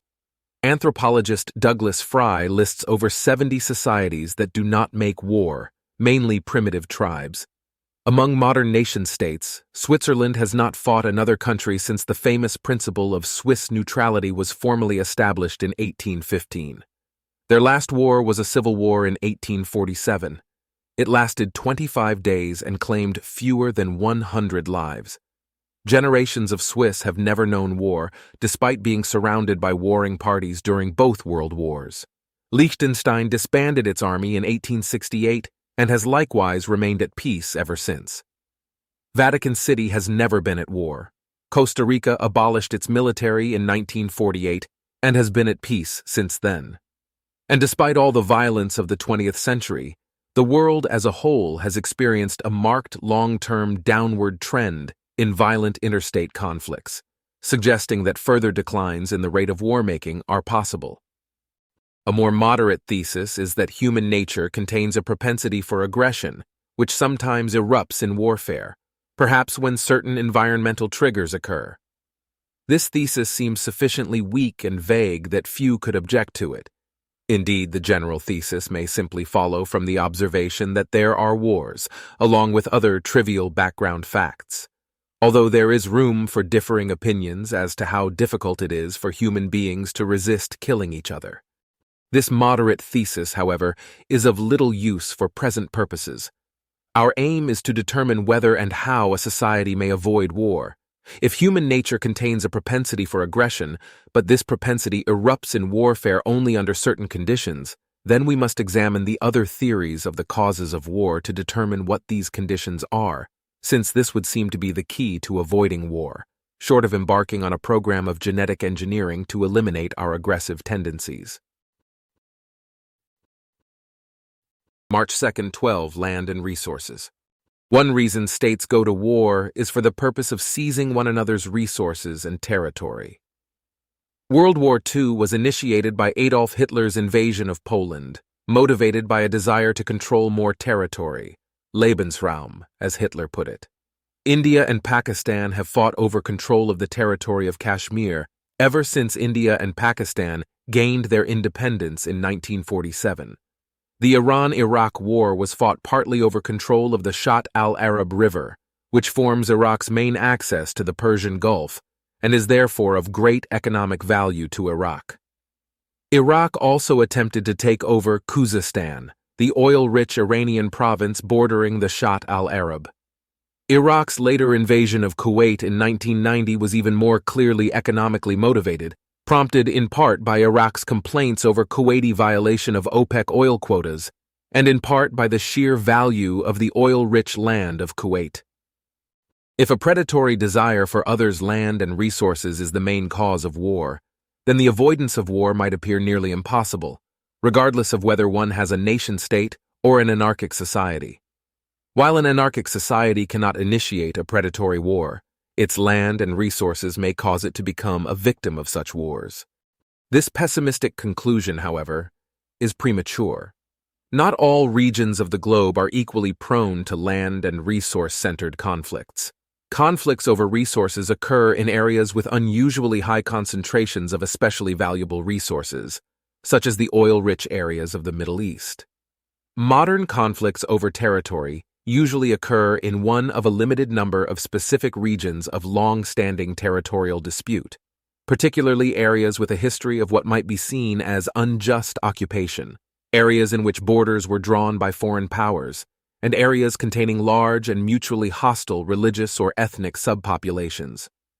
Thus, for example, Khuzestan province contains both Arab and Persian subpopulations, and the Shat al-Arab was long disputed between Iraq and Iran. India and Pakistan's long-standing tensions, which have periodically erupted in war, trace back to 1947, when the British agreed to leave the region. In the process, the British created the states of India and Pakistan, but failed to settle the alignment of Kashmir, which was left to choose which, if either, of the two countries it would join. Kashmir has a majority Muslim population, in addition to a substantial minority Hindu population. Also, in 1947, the United Nations adopted a plan to partition Palestine, then a British-occupied territory with large Jewish and Arab subpopulations, into a new Jewish state and an Arab state. This decision led to the creation of Israel and initiated the notorious Arab-Israeli conflict, which has periodically erupted in violence ever since 1948. These observations enable us to make some predictions regarding the stability of any future anarchist society. If such a society were created by nations foreign to the region in which it was located, if it contained large and mutually hostile ethnic or religious groups, and if it were created in an area with a long history of conflict, then the anarchist society would probably prove unstable. Nearby states would likely turn the anarchist homeland into a battlefield. The same holds true for any sort of society, whether anarchist or statist. In light of such considerations, anarchy is practically viable only under certain conditions, conditions that obtain in some, but not all of the world. The first successful anarchist societies will need to be, founded by indigenous movements, rather than imposed by foreign nations, 2, located in regions with relatively peaceful histories, and 3, occupied by people with minimal racial and religious tensions. Under such conditions, the anarchists would have a strong chance of avoiding both civil war and war with neighboring states. March 3, 12 conflict spirals and intergovernmental disputes. Rarely, if ever, has war broken out because of a dispute between the peoples of two nations, nor between the government of one nation and the people of another. The usual case is that war breaks out as a result of a dispute between the governments of two or more nations. Studies in international relations have found that the largest determinant of hostile behavior by one state towards another is the hostile behavior of the second state towards the first. A frequent pattern is the conflict spiral. One state performs an action that another state perceives as hostile. The second state responds with a hostile action of its own. The first state retaliates with another hostile act. This series of actions and reactions creates a spiral of escalating tensions. At each stage, there is a strong risk that the level of hostility will increase, either because of increasing anger on the part of leaders or because of differing perceptions, particularly where one party perceives its own action as less hostile than the other party perceives it to be. The interaction thus has a risk of escalating until it reaches the highest level of hostility, that of outright war. Not all wars have arisen out of interstate disputes. Sometimes a country wages a purely aggressive war in which the prior behavior of the other country's government is irrelevant. However, this is very rare. Nearly any war, especially in modern times, can be used to illustrate the idea of intergovernmental dispute as a cause of war. World War I began as a result of the assassination of Archduke Franz Ferdinand of Austria. Though the assassination was not officially supported by the Serbian government, the Austrian government believed correctly that some Serbian government officials were involved in the conspiracy. The Austro-Serbian conflict became the seed for the wider war. Germany, Russia, France, and Britain were each drawn into the conflict through their alliances with other participants in the conflict. The process involved some fast-moving conflict spirals in which, among other things, one nation's military mobilization was taken as a sign of hostile intentions, leading other nations to mobilize their militaries. The Iran-Iraq War, though partly a war over territory, was also prompted by earlier hostile interactions between the two nations' governments. Up until 1969, Iraq had ownership of the Shatt al-Arab River, until Iran unilaterally decided to move the border between the two nations from the river's eastern bank to the middle of the river. Iraq accepted the change to avoid war with what was then a much more powerful neighbor. When Khomeini took power in Iran in 1979, he began calling upon Shiite Muslims in Iraq to overthrow their government, just as Khomeini himself had done in Iran. This touched off a conflict spiral involving efforts by both governments to foment rebellion in one another's countries, ultimately leading to the Iraqi invasion of 1980. Even World War II, the paradigm of a war of conquest initiated by a predatory state, was also partly caused by the previous behavior of other states. It is widely recognized that the seeds of the war were planted 20 years earlier, when the Treaty of Versailles was signed in 1919. The punitive and humiliating conditions of the treaty, including the enormous war reparations that it required Germany to pay to the victors of the First World War, occasioned widespread and powerful resentment in Germany, helping to pave the way for the rise of a demagogue who promised a restoration of German pride. Even British observers at the time of the signing found the treaty outrageously unfair to Germany. John Maynard Keynes summed up his opinion of the Versailles Treaty thus: "The policy of reducing Germany to servitude for a generation, of degrading the lives of millions of human beings, and of depriving a whole nation of happiness should be abhorrent and detestable, even if it were possible, even if it enriched ourselves, even if it did not sow the decay of the whole civilized life of Europe." I'm not suggesting here that in starting World War II, Hitler was simply seeking revenge for Versailles. Hitler himself was motivated more by a megalomaniacal drive to control more territory, as well as a hatred of other races. I am suggesting, however, that German resentment over Versailles enabled Hitler to rise to power. How can we avoid the kinds of disputes between governments that lead to war? Here is one possibility: we could eliminate our government. An anarchist society would be incapable of having the sort of disputes or hostile interactions that have most often led to war because it would lack the agents who carry on those interactions. Even if some private individuals in the anarchic society were to take hostile stances toward a foreign government, this would be very unlikely to lead to war, as foreign governments rightly feel far less threatened by hostile individuals than they do by hostile governments. If I, as a private individual, call upon dissidents in Iraq to overthrow the government, Iraq will not invade my country.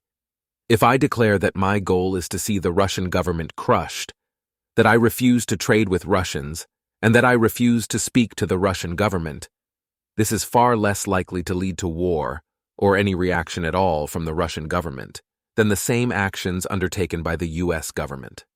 This is not to say that war involving an anarchist society is unthinkable. It is simply to say that an anarchic society is less likely to become involved in conflict than a state-dominated society. While the state proudly declares itself our one great protector against a hostile world, it is that very protector above all that makes the world hostile to begin with. March 4th, 12. Power relations. Nations often vie for the position of the dominant power in their region or in the world. Changes in relative power relations among the most powerful nations in a region are particularly dangerous. When the dominant country's power is on the decline and another nation's power is on the rise, the rising power may attempt to seize the dominant position by initiating war with the dominant nation. Alternately, the dominant nation may decide that it must attack the rising power before the latter becomes too powerful to prevent the latter nation from seizing the dominant position. World War I has been interpreted by different observers as an example of each of these patterns. On the first interpretation, Britain was the dominant power in Europe, Germany the rising power, and Germany started the war to challenge British dominance. On the second interpretation, Germany was the dominant power in continental Europe, Russia was the rising power, and Germany started a war with Russia before the Russians could become too powerful. Admittedly, it was Austria's invasion of Serbia that most directly initiated World War I. Austria, however, acted with the encouragement and promised military support of Germany, without which it would have feared to proceed, and German officials at the time expected a war with Russia to result. Similar interpretations have been offered of World War II. Once again, Germany started the war, either to challenge British dominance or to preempt the rise of Russia. The Iran-Iraq War of the 1980s again illustrates the danger of shifting power relations. Initially, Iran was far more powerful than Iraq. This is why, when Iran unilaterally readjusted the border between the two nations in 1969, Iraq acceded to the arrangement rather than going to war. But by 1980, Iraq's power had grown, while Iran's had declined, bringing the two nations to rough parity. It was then that Saddam Hussein felt he could afford a war with Iran. One of the factors motivating the war was probably Saddam Hussein's desire to position Iraq as the leader of the Arab world and the dominant power in the region. Again, one response to the problem is to eliminate government. The sort of dominance that nation-states contend for is largely a matter of military power. That is why nations have thought to either establish or retain dominance through military victory. By abolishing its government, a society would remove itself from contention for the dominant position in this sense, for two reasons. First, because the society would possess no standing military forces. Second, because the society would possess no central authority and hence would not behave as a unitary agent. There would be only a large number of distinct individuals, businesses, private clubs, and so on. None of these is likely to be perceived as a contender for dominance alongside nation-states. Because wars for dominance are normally fought between the dominant nation-state and a challenger, there would be no reason for an anarchic society to be involved in a war for dominance. March 5, 12. The Liberal Democratic Peace. Among the most important modern developments in the theory of international relations is the rise of the democratic peace thesis. Scholars have observed that although dictatorships often fight other dictatorships, and democracies often fight dictatorships, democracies almost never fight other democracies. Kant predicted this phenomenon on theoretical grounds in a 1795 essay, arguing that wars tend to be costly to the people of the nations engaged in warfare, and thus voters will tend to favor the sort of leader who avoids aggressive war. Dictatorships are much more liable to fight aggressive wars because dictators do not personally bear most of the costs of war. The theoretical argument is open to challenge. Since most voters realize that their individual votes have no actual impact on their nation's policies, they may vote ignorantly or irrationally, and they may support hawkish leaders for emotional reasons. Some have also challenged the empirical evidence for democratic peace, citing a number of alleged exceptions to the rule. The War of 1812 between the United States and Britain, World War I, during which democratic Germany fought France and Britain, World War II, during which democratic Finland joined the Axis powers, the Indo-Pakistani Wars of 1947 and 1999, and so on. In spite of these criticisms, there is clearly an important phenomenon in the neighborhood of a democratic peace. While war between democracies is not unheard of, it remains the case that, for whatever reason, there are far fewer wars between democracies than one would expect purely from the general rate of war fighting in the world. Moreover, there is a large and growing group of nations for which war between any two of their number is, intuitively, almost unthinkable. No one seriously contemplates war between the United States and Canada, or between Australia and New Zealand, or between England and France. Despite the many wars that plagued the region in past centuries, no one today is worried about war in Western Europe. There is room for debate about why these nations are peacefully inclined towards each other. Some say it is because they are democratic. Others attribute the peace to a broader political liberalism.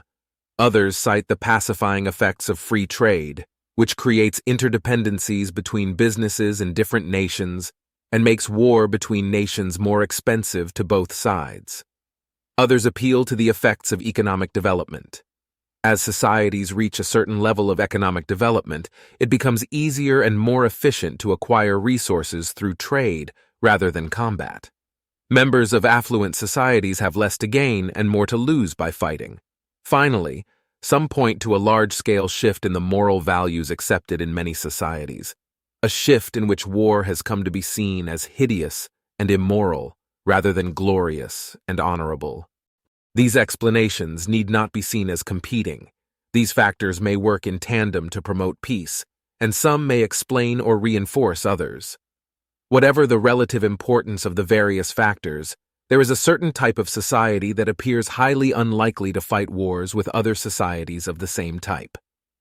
This type of society is generally liberal, democratic, and economically developed, and has low barriers to trade and modern Pacific values. Because of the variety of factors to which the peace may be ascribed, democratic peace may be a misnomer. Nevertheless, I shall, for the sake of brevity, continue to employ that name. By the same token, I shall continue to refer to these peacefully inclined towards each other societies as liberal democracies, although this may be a mischaracterization of the relevant category. The preceding observations suggest a plausible set of conditions under which an anarchist society would avoid war.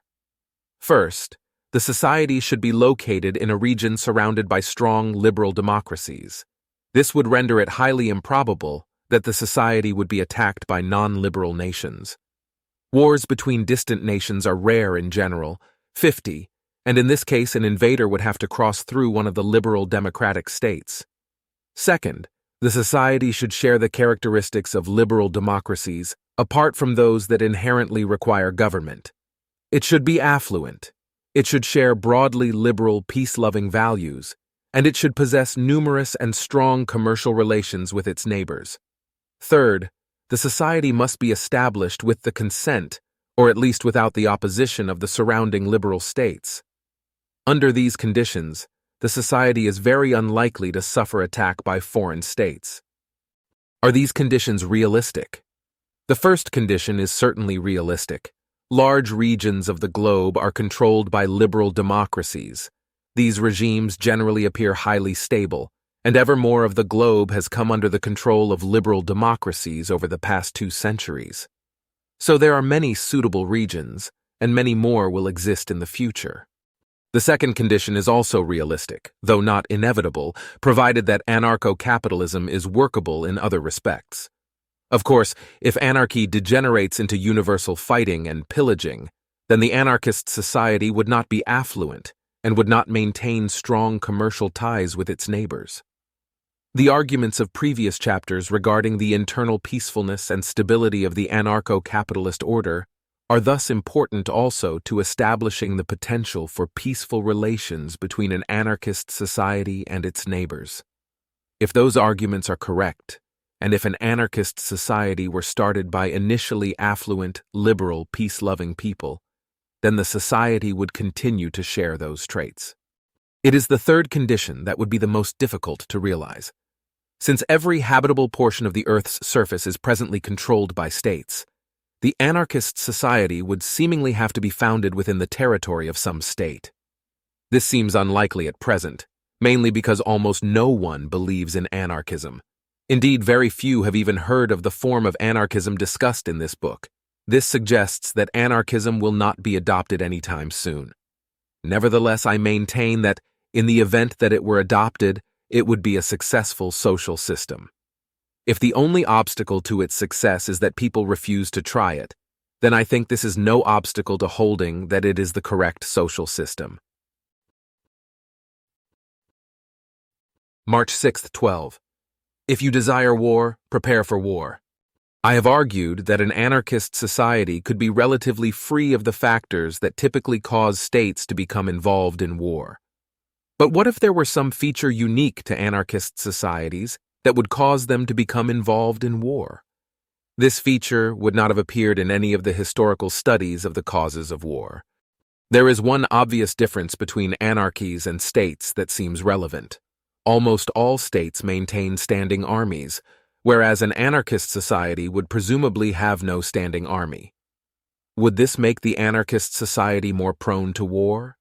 Some thinkers in the field of international relations, often tendentiously dubbed realists, take power relations among states, especially the presence or absence of deterrence, to be the main determinants of war and peace. It is often said that if one desires peace, one must prepare for war. These thinkers might argue that an anarchist society would be unable to deter aggressors and would therefore soon be attacked. Other thinkers maintain an almost opposite position, that military preparations make war more likely rather than less. One reason is that leaders who believe their nation well prepared for war, or who see themselves as commanders of great military forces, may behave more aggressively in interstate interactions, thus provoking more aggressive responses from others. A second problem is that the maintenance of a standing army creates a permanent class in society with an economic interest in war. The military, arms manufacturers, and others who do business with the military, and this war lobby may promote suspicion of foreign nations and support hawkish leaders who are more likely to initiate or escalate conflicts. A third problem is that, despite the popularity of the adage, "If you desire peace, prepare for war," those in foreign countries are less likely to take your war preparations as evidence of peaceful desires than as evidence of hostile intentions. The suspicion and hostility engendered in foreign nations will increase the likelihood of conflict spirals leading to war. Conservatives and liberals will differ with one another over which theoretical argument is more plausible. Fortunately, we need not rely only on gut feelings. We can turn to empirical evidence. The deterrence argument would lead us to expect two things. First, that more militarized states, roughly states that expend more resources on the military per capita, are less likely to be involved in war. The safest condition should be that in which both members of a pair of states are highly militarized, since in that case both sides could anticipate enormous harms from war. In contrast, if neither state is highly militarized, the consequences of war are relatively low, and neither side will face a strong deterrent. Second, states that are nearly equal in power should be less likely to go to war with one another than states that are very unequal in power. When two states are nearly equal in power, both stand to suffer serious losses from war, and thus both will face a strong deterrent. Whereas when one state is much more powerful than the other, the more powerful state will face little deterrent.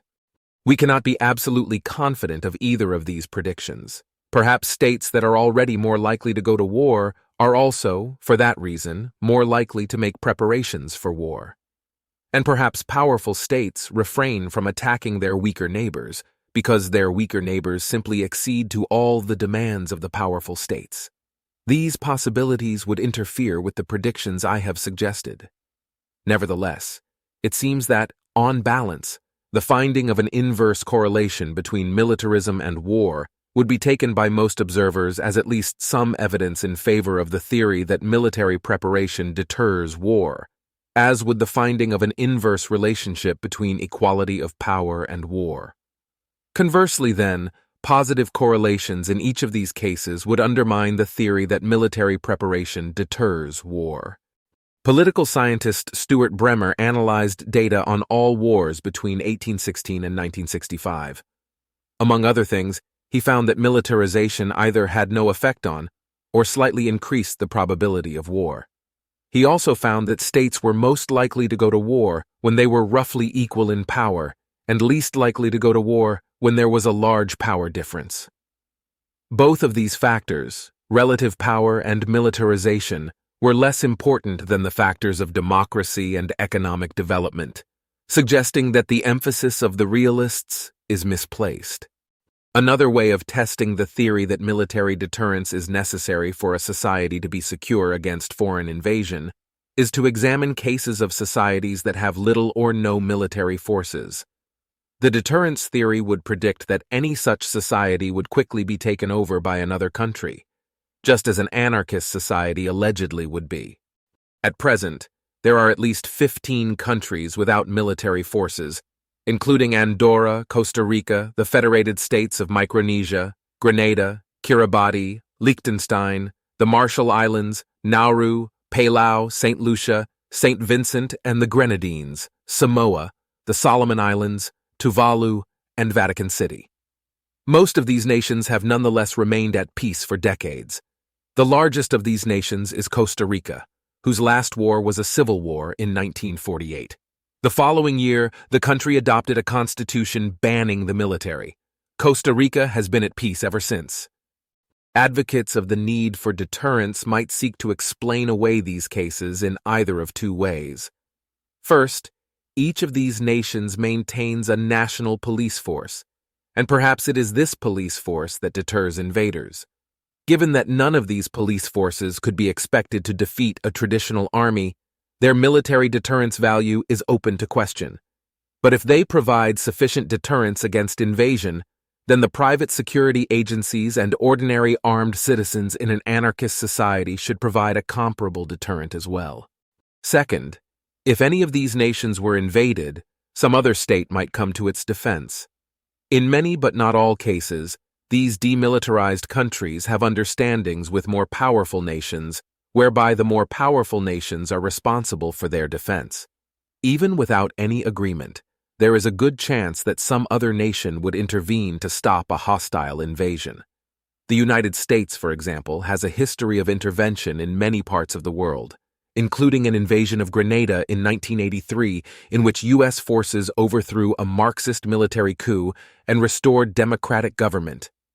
If, therefore, Grenada were invaded by a foreign nation, it seems likely that the U.S. would intervene again. The same holds true for other small nations in the region, such as Costa Rica, St. Lucia, and St. Vincent and the Grenadines. Similarly, in the highly improbable event that some other nation attacked Vatican City, the Italian military would undoubtedly intervene. Andorra could probably count on French or Spanish protection. Nauru would probably be defended by Australia. This raises some theoretical questions. Why would the larger nation defend the small demilitarized nation in these cases? Why, for example, would the United States defend Grenada? Grenada has no means of compelling the U.S. to come to its aid, nor can Grenada afford to pay the U.S. for the service, nor would the U.S. ask it to do so. One reason seems to be that the United States sees itself as the police officer of the Caribbean, and, to a lesser extent, of the world. American leaders can afford to act in a manner consistent with this image because American voters are generally comfortable with this image of their nation's role, provided that U.S. military interventions are not too long or costly. Another factor is that the U.S. government would not wish to see another aggressive government gain influence in the region. When the United States invaded Grenada in 1983, it was partly to stop the island from being controlled by communists friendly to Cuba's Fidel Castro. A second theoretical question is even sharper for realists. What protects Grenada from the United States? Why has the U.S. not taken over the island and run it as a colony? Those who seek to explain international relations in terms of power relations and who emphasize deterrence as a necessary condition for security must have difficulty accounting for the continued enjoyment of peace and independence by Grenada and other defenseless nations. Here is one plausible, non-realist explanation. If American leaders were to launch a hostile takeover of Grenada, the action would immediately receive extremely negative publicity. Grenada would be widely perceived, correctly, as a harmless and defenseless nation, and the invasion would therefore be extremely unpopular among American voters. U.S. politicians, though perhaps happy to ignore the desires of the populace when no one is watching, which is almost always, typically fear to defy voter opinion in high-profile cases, particularly when there is as little to gain as there would be in this case. Any military invasion is bound to be high-profile, so leaders will be reluctant to attack nations that are seen as harmless. It is not only among the handful of literally defenseless nations in the world that one finds cases of security without military deterrence. There are, in addition, many nations with military forces much weaker than those of neighboring countries. For example, the U.S. military maintains approximately 1.4 million active duty personnel, while the Canadian forces number 68,000.57. No realistic military considerations prevent the United States from taking Canada over. Considering the number of nation pairs in the world for which one nation is much more powerful than the other, and contrasting this with the very small number that are actually at war, one must begin to doubt the importance of deterrence in explaining how peace is maintained. Returning to the question of anarchy, statists will be quick to argue that the security of the demilitarized nations under discussion depends upon the power and benevolent intentions of other states, which must protect the weak nations. Therefore, the security of a society really depends upon government, albeit not necessarily that society's own government. Be that as it may, the question of interest was whether an anarchic society can hope to be secure against foreign aggression. If a society may be safe because of the character of other nations' governments, then it appears that the society need not have a government of its own, and an anarchic society can therefore be secure. An anarchic society could depend upon the strength and benevolent intentions of nearby liberal democracies, in the same way that many existing states presently do. Even if a few secure anarchic societies could be established, one might still wonder whether the system could possibly serve as an ideal for the world as a whole. This question will be taken up in Chapter 13. 12.4 Avoiding Terrorism. Since 2001, Americans have been preoccupied with the threat of terrorism, and this concern has led to a significant expansion in the powers of the central government. It might be thought that government is needed to protect people from this threat. April 1, 12, the terrorist threat. Between 1968 and 2009, the years for which data were available, terrorist attacks claimed a total of about 3,200 lives within the United States, almost all on the 11th of September 2001, and 64,000 lives worldwide. During the same time period, non-terrorist murderers within the United States took 802,000 lives. The total number of American deaths from all causes during that time period was close to 91 million. Thus, in the United States, terrorism accounted for approximately 0.4% of murders and 0.004% of all deaths.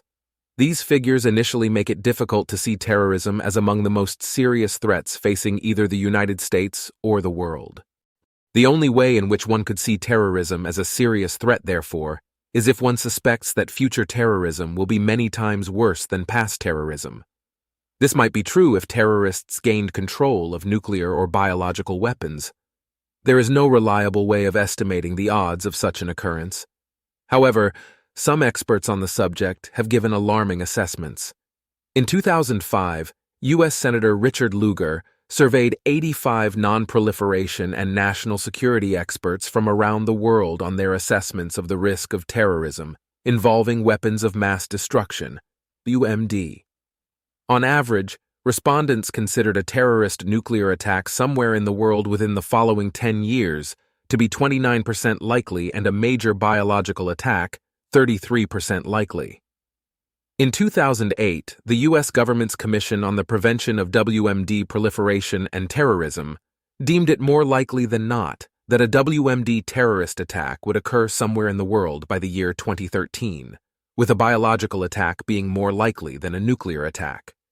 These assessments should be taken with a grain of salt, as national security experts may have a bias toward overstating threats to national security. Those who are most predisposed toward concern about national security threats are most likely to become national security experts. Many of these experts work for governments, which tend to profit from public perception of serious national security threats. Most importantly, the assessments mentioned in the previous paragraph are subjective guesses, assessments of the sort that is least reliable and most easily influenced by bias. This unreliability is perhaps reflected in the fact that expert assessments of the probability of WMD terrorism cover the whole range from 0 to 100%. Experts who provide detailed consideration of the various ways in which a terrorist plot might fail tend to see the risks as much smaller than indicated in the previous paragraph. While there is no agreement on even the approximate likelihood of a terrorist WMD attack, there is general agreement that such an attack would have extremely serious consequences, beginning with possibly hundreds of thousands of deaths. In the worst scenarios entertained by experts, the fatalities would be equivalent to a few decades' worth of ordinary murders in the United States. While this is not an existential threat to American society or any other, it remains a serious concern. April 2nd, 12. The roots of terrorism. Why do terrorist attacks occur? There are two broad views about the motivations of most terrorists. The first is the clash of civilizations picture, expressed eloquently by U.S. President George W. Bush in 2001. They hate what they see right here in this chamber, a democratically elected government. They hate our freedoms, our freedom of religion, our freedom of speech, our freedom to vote and assemble and disagree with each other. These terrorists kill not merely to end lives, but to disrupt and end a way of life. This is civilization's fight. This is the fight of all who believe in progress and pluralism, tolerance and freedom. On this view, terrorists are moved by fundamentally evil goals, and America is targeted because of its most notable virtues. No change in government policy, short of conversion to Islamic theocracy, could be expected to have any significant impact on terrorist motivations. Another view attributes anti-American sentiment to specific U.S. foreign policies, particularly in the Middle East.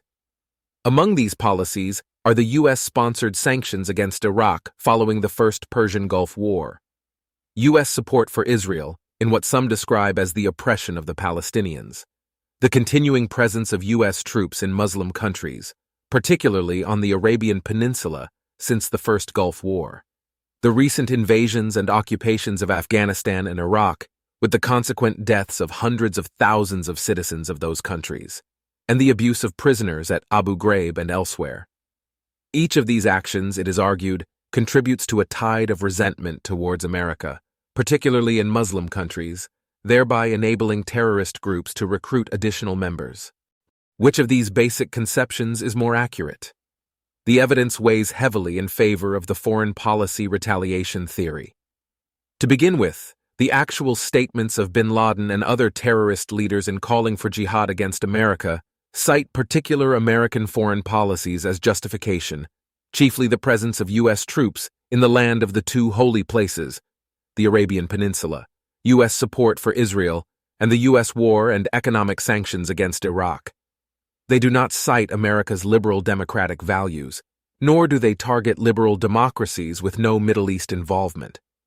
Presumably, these terrorist leaders would be in a better position to know their own motivations than American government officials or other distant observers, and it would be in their interests to reveal those motivations if they hope to coerce nations to accede to their desires. In contrast, the assessments of government officials may suffer from a bias in the direction of discounting the responsibility of the government itself for terrorist sentiments, particularly if officials have no intention of changing the policies that may have led to those sentiments. Experts who study terrorist motivations come to similar conclusions. Anthropologist Scott Atran has spent years studying terrorists in a number of countries around the world, entering their communities and interviewing terrorists. Atran found recent terrorists to be driven by moral outrage at the violence performed by Americans against Muslims in Iraq, Afghanistan, and elsewhere. He found that jihadis are not moved by hatred for freedom and democracy, as Bush stated, nor are they nihilists, as Barack Obama has stated. They see themselves as courageous heroes standing up against an enormous oppressor. As one Hamas Politburo member put it, George Washington was fighting the strongest military in the world beyond all reason. That's what we're doing. Exactly. Robert Pape and James Feldman studied all 2,200 suicide terrorist attacks that occurred around the world between 1980 and 2009. They found that these attacks were not chiefly motivated by religious differences. Instead, almost all the attacks were motivated by a desire to end foreign military occupation of a territory that the terrorists prized. This was the one constant across both secular and religious terrorist groups and across all countries, from the West Bank to Sri Lanka to Lebanon to Chechnya. This includes the September 11, 2001 terrorist attacks that prompted horrified Americans to ask, why do they hate us? Here are the words of 3 of the 9/11's hijackers. Abu al-Jarrah al-Ghamidi. What is happening in Muslim countries today? Blatant occupation about which there is no doubt. There is no duty more obligatory after faith than to repel him. Abu Musa's Abu Walid al-Shari. Repelling the Americans occupying the land of the 2 sanctuaries is the most obligatory of obligations. Hamza al-Ghamdi. And I say to America, if it wants its armies and people to be safe, then it must withdraw all of its forces from the Muslim lands and depart from all our countries. It should go without saying that the effort to understand the motivations of terrorists does not entail sympathy for terrorists, nor does it involve any attempt to shift the moral blame for terrorist actions away from the terrorists themselves. An accurate understanding of terrorist motivations, free of self-serving biases, is simply the first step in understanding how to avoid terrorist attacks in the future. April 3, 12. Violent and nonviolent solutions. How should the problem of terrorism be addressed? Most governments focus on the enforcement strategy, tracking down and capturing or killing as many terrorists as possible. It is hoped that this will incapacitate most of the people who would otherwise commit terrorist acts, in addition to deterring others who might consider becoming terrorists. Many terrorists have been captured or killed, and this has presumably directly prevented many terrorist attacks that would otherwise have occurred. At the same time, there are reasons for apprehension about the general strategy. It is impossible to capture all terrorists, and even capturing a large percentage of them may prove difficult and demand large sacrifices, both in material terms and in terms of civil liberties. Enforcement will likely become ever more difficult in the future, for as society advances economically and technologically, ever more people will have access to tools capable of wreaking great destruction. Governments may resort to increasingly draconian methods of enforcement, yet these methods may themselves create further resentment, pushing more people to become terrorists. This is most likely if those methods include torture or other prisoner abuse. If the government also continues the policies that led to terrorist sentiment to begin with, new terrorist recruits may continue to appear on a regular basis, perpetuating a constant state of conflict. According to a Gallup survey, 7% of the world's 1.6 billion Muslims considered the 9/11 attacks completely justified, while 37% considered the attacks either completely, largely, or somewhat justified. With such a large number of people harboring some sympathy for terrorism, it seems that an effective strategy must focus more on reducing that tide of outrage rather than on deploying ever more violence to destroy the enemy.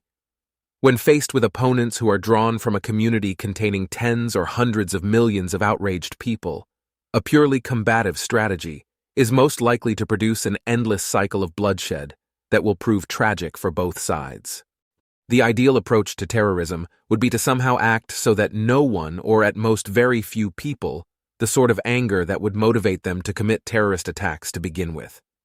If terrorist attacks are motivated by sheer evil or by hatred of freedom, then this will not be feasible. But if, as I have argued, terrorism is retaliation for specific government policies, then the problem could be solved through the elimination of those policies. An anarchist society would be much safer from terrorism than a government-dominated society, for the anarchist society would have no mechanism for undertaking the sorts of actions that typically motivate terrorist attacks. The anarchists would not, for example, station troops on foreign soil, impose economic embargoes on other countries, or invade other countries. Of course, a nation with a government can practice a non-interventionist foreign policy and thereby avoid becoming a target of terrorism. Nevertheless, it should be borne in mind that the existence of a government creates an ongoing, non-trivial risk that the government will undertake policies that cause its own citizens to become targets for terrorist attacks. The self-image of government, almost by its very nature, is that of an agency that functions to combat threats to society through force. Thus, while it is not inevitable, It is natural that governments will react to perceived threats in an aggressive manner that perpetuates the cycle of violence. Democratic polities are more likely to support than to restrain the state once such a cycle begins. In a 2011 presidential debate, Republican candidate Rick Santorum received cheers from the audience for declaring that America was attacked in 2001 because of terrorist hatred for freedom, opportunity, and American exceptionalism. Rival candidate Ron Paul responded by citing al-Qaeda's actual statements as evidence that U.S. foreign policies were the motive for the attacks. Paul received catcalls from the audience for his observations. This admittedly anecdotal evidence suggests that Democratic polities tend to prefer candidates who blame threats on the sheer evil of the nation's enemies over candidates who truthfully attribute enemy hostility to earlier government policies. This bodes ill for the prospects of resolving conflicts without terrible bloodshed. 12.5 The Dangers of National Security. May 1st, 12. The risk of unjust aggression. Suppose I develop a plan to render my home secure from burglars and other trespassers. I will plant landmines in my front yard. Clearly, it would be barbarous to discuss this proposal purely in terms of how well it promoted the security of my own home.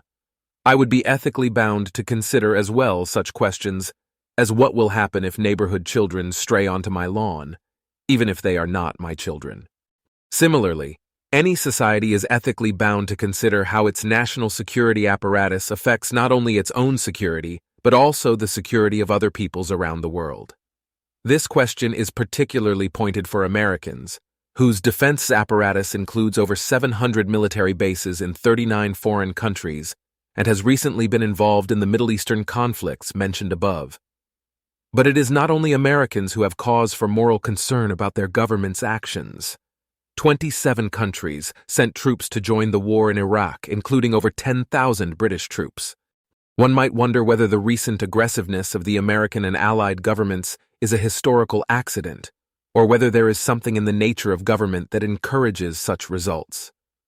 The answer is that while such aggression is far from inevitable, it remains a non-trivial risk for any society that maintains a government in a geopolitical environment anything like the one that currently exists. As long as there remain many undemocratic countries in the world, democratic countries are at risk of going to war with undemocratic countries, particularly those that are perceived as alien by the populaces of the democratic nations. The national security apparatus itself creates a permanent interest in war. Governments, particularly their branches devoted to national security, tend to profit from a state of war, as do the contractors who sell goods and services to the military. At a minimum, therefore, one could expect these interests to have a keen perception of the arguments in favor of war at any given juncture, and a relatively duller perception of the arguments for peace. But it is not only military contractors and members of the government's national security apparatus who are liable to support war. Many ordinary citizens, whether out of a misguided sense of patriotism, out of a desire to project a manly self-image, or out of ignorance and misunderstanding, may support aggressive wars. While such cognitive and character flaws are present in any large population, it is only in a government-controlled society that they are likely to lead to large-scale violence. For only in a government-controlled society is there a standing apparatus that enables such individuals to bring about large-scale violence at minimal cost to themselves, simply through showing up at the polls and voting in hawkish politicians. Even if, for example, a majority of Americans desired a war with Iran, hardly any would consider actually taking up arms and, as private individuals, flying to Iran to attack. It is only through a governmental apparatus that their hostility is likely to lead to mass violence. As in the case of the landmines on the front lawn, then, we have a strong moral reason for eliminating our government, namely, the threat that it poses to innocent people elsewhere in the world. May 2nd, 12. The risk of global disaster. The human species is not immortal. In all probability, it will one day become extinct. We may hope that this day will come far in the future, perhaps millions of years hence, but we should fear that it will come much sooner, perhaps within only hundreds of years. Our species has survived for 200,000 years so far. But this is no cause for complacency. During most of that time, we possessed no technology plausibly capable of extinguishing ourselves. Since the end of World War II, we do. A nuclear war between the United States and the Soviet Union might have extinguished the species, and in any case would certainly have been a catastrophe the likes of which humanity has never seen. The United States and the Soviet Union managed to avoid such a war for the crucial 4.5 decades from the end of World War II until the collapse of the Soviet Union. One might regard this as a testament to the efficacy of deterrence and the capacity of national leaders to act rationally when the stakes were high enough. But again, we have little cause for complacency. The US and the Soviet Union came closer to war than many realize. During the Cuban Missile Crisis of 1962, President Kennedy thought that the odds of a nuclear war were about 1 in 3. At one point during the crisis, American naval ships were dropping depth charges on a Soviet submarine in an effort to force it to surface. Unknown to the Americans, the sub was armed with a nuclear torpedo. The captain wanted to fire the torpedo, but Vasily Arkhipov, second in command, managed to convince the captain to hold off and surface the sub instead. This incident illustrates the fragility of the barriers to war between rival nation-states, even when the opposing nations are each aware that any war would be catastrophic. Had Vasily Arkhipov agreed with his captain, or had a more hawkish individual been on the submarine in place of Arkhipov, the torpedo would have been fired, and in all likelihood, a global nuclear war would have ensued, with hundreds of millions, perhaps billions, of casualties. This incident should give us pause. If the world came that close to nuclear war in 1962, it could do so again. The superficial circumstances would be different. The date might be decades or centuries in the future. The nations involved might be different. In place of nuclear weapons, the armies of that day might be armed with some even more fearsome weapons not yet invented. As long as armies inhabit a technologically advanced world, there will be weapons of mass destruction. And as long as weapons of mass destruction exist, there remains a chance that they will be used, if not under the explicit orders of a national leader, then under the authority of a military commander in the field. Any use of such weapons, in turn, risks a rapid escalation into apocalyptic war.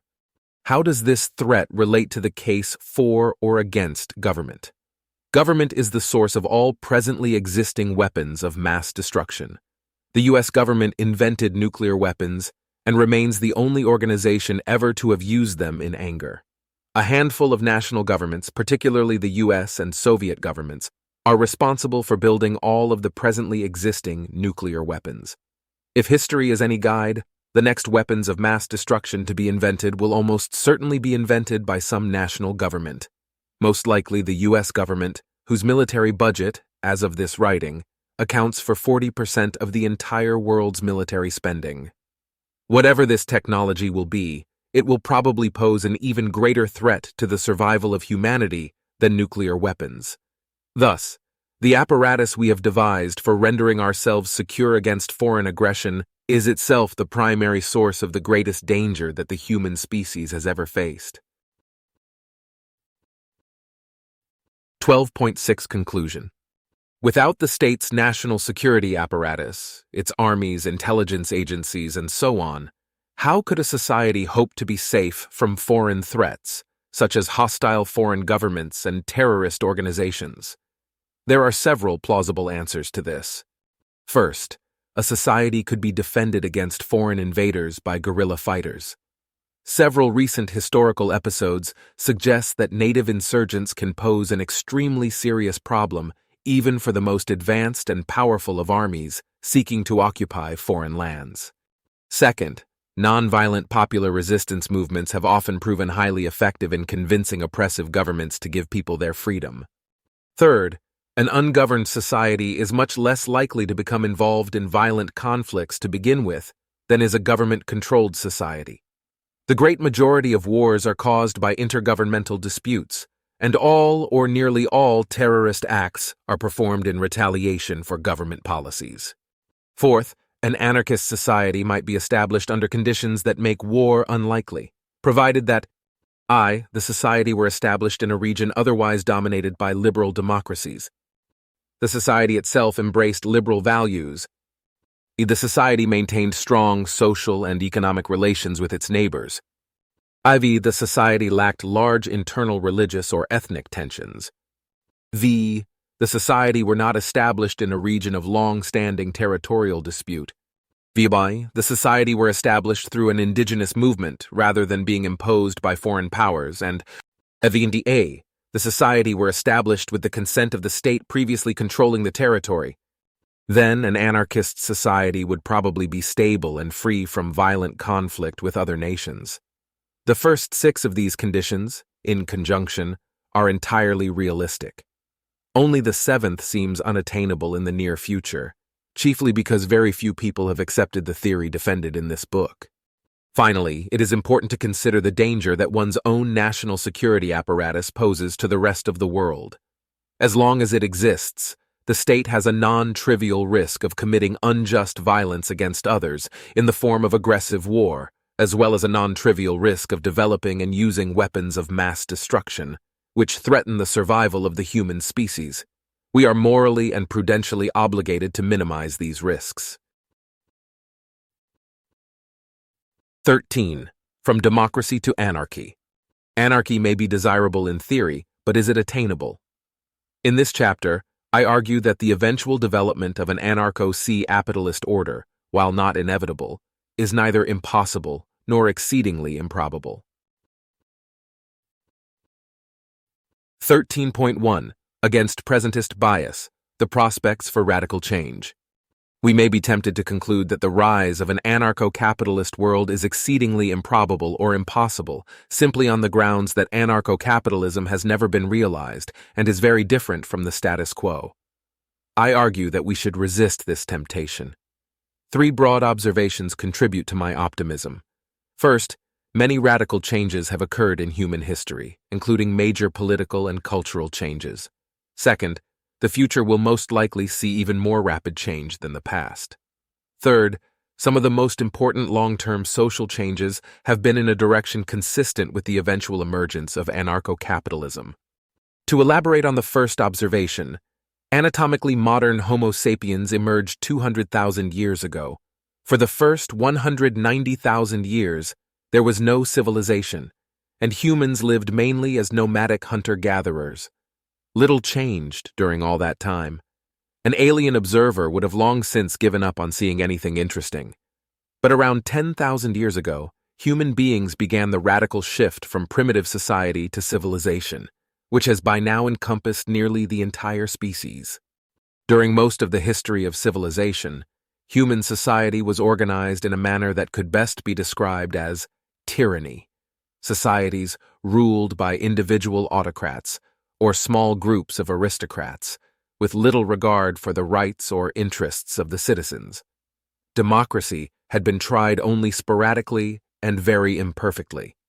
But beginning around 200 years ago, after 9,800 years of tyranny, human beings finally began a determined move toward democracy, a change that accelerated in the 20th century and by now seems destined to encompass the entire Earth. See Figure 13.1.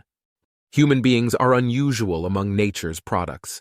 They may do the same thing for thousands or hundreds of thousands of years and then rapidly shift to a radically new form of behavior. The rise of civilization and the shift from tyranny to democracy are both examples of radical changes in human social organization made possible by human intelligence. And many other dramatic social and political changes have occurred in recorded history. The abolition of slavery, the spread of women's suffrage, extreme declines in rates of violence, the rise and fall of communism, increasing globalization, and so on. It would be foolish to suppose that radical social change has stopped. If anything, the pace of social change appears to be accelerating. In the last 20 years, for example, democracy spread to about as many new countries as it had reached during the preceding 200 years. Both economic and technological development appears to be exponential. New information technologies and the increasing interconnectedness of the world appear to make possible more rapid social change than ever before. We cannot now predict what human society will look like a century or more in the future, any more than our ancestors of centuries past could have predicted the shape of our society. What we do know is that the future will not look like the present. The radical changes of the past have been not only economic and technological, but social and political as well. It would therefore be myopic to suppose that our current social and political institutions will remain immune from radical change. I am not predicting the inevitable rise of worldwide anarchy. I am, however, holding out anarchy as one possible outcome for humanity, given the chaotic nature of human history and the large uncertainty of the future. Are there any specific reasons for considering this a plausible outcome? One sort of reason is that of the broad trends seen over human history, some of the most salient are consistent with a move in the direction of anarcho-capitalism. The most philosophically interesting trends are the trends in human values. It is difficult to overstate the degree of liberalization that humanity has seen over its history. Consider just a few examples. Today, some observers decry the brutality of the sport of boxing. In ancient Rome, however, the entertainment of the day was gladiatorial combat. Imagine a boxing official today proposing that boxers be given swords, the better to dismember each other with. Aristotle, one of history's greatest philosophers, wrote that some men are by nature suited to be slaves, while others are naturally suited to be their masters, and he held it just to make war on those natural slaves who refuse to submit willingly. Imagine a contemporary philosopher proposing that America start a war to capture slaves. In recent years, the George W. Bush administration incurred widespread and outraged criticism for authorizing the use of torture in the form of waterboarding, forcing prisoners to stand in stress positions, and so on. But these milquetoast interrogation techniques would have been scoffed at by the torturers of the Middle Ages, whose punishments included cooking people alive, tearing a victim's body apart on the rack, suspending a person upside down and then sawing the victim in half lengthwise, starting from the groin, and so on. In recent decades, many nations have abolished the death penalty, and those that retain it generally reserve it for the worst murderers. But in earlier times, death was meted out cavalierly, even for trivial offenses such as sodomy, gossip, and working on the Sabbath. Broadly speaking, the evolution of values has been in the direction of greater respect for persons, a stronger presumption against violence and coercion, and a recognition of the equal moral status of all persons. This shift in values has driven the trend away from authoritarianism and towards liberal democracy. But these moral values are ultimately not consistent with government in any form. All governments are founded practically upon unjust coercion and philosophically on a claim by the state to a special moral status that sets it above all non-governmental persons and groups. Equal respect for persons is not compatible with the doctrine of political authority. 5. It seems plausible, therefore, that as these trends in moral attitudes advance, the realization may one day dawn on humanity that, in fact, no one possesses political authority. Some may reject my optimism, citing the great expansion in the powers of central governments in Western countries over the last century. Projecting this trend forwards, one might anticipate that in 100 years, if not much sooner, the entire world will be fully socialist. A worldwide, state, socialist future is possible, just as a world anarchist future is possible. Some trends point towards consolidation of state power, while others point in the opposite direction. The collapse of communism at the end of the 20th century marked an enormous move in the direction of freedom and away from government control. And as I have suggested, the move toward liberal democracy over the past 200 years likewise marked an enormous victory for individual liberty. Whether the world will ultimately settle on democratic socialism, anarchism, or some other social system depends in part on the outcome of philosophical debates that are presently in progress in our society. 13.2 Steps toward Anarchy. If anarchy had to be achieved through a sudden abolition of all government, it would be a remote prospect. Such a rapidly achieved anarchy would also likely have disappointing results. If government were to suddenly disappear, Without any prior development of such alternative institutions as private security and arbitration firms, chaos would likely ensue. Perhaps alternative institutions would arise spontaneously in due time, but it is also likely that the chaos would give rise to immediate demands for a new government. For these reasons, it is desirable to develop a gradualist model of the abolition of government in which alternative institutions grow at the same time that the government shrinks. February 1st, 13 Outsourcing court duties. A first step toward anarchy is to diminish the role of government courts by outsourcing their work to private arbitrators. This process is already underway. Many readers hold credit cards whose agreements specify binding arbitration in the event of a dispute between the cardholder and the credit card company, a situation that in times past would have called for litigation in a government court. In recent years, commercial disputes are increasingly resolved through private arbitration. The Visa Corporation provides arbitration for all disputes among its member banks. In the United States, the practice of including arbitration clauses in employment contracts has spread dramatically since the 1970s, so that today an estimated 15 to 25% of employers use arbitration for the resolution of disputes with employees. Courts generally recognize these clauses and thus refuse to overrule arbitrators' decisions, with a few exceptions.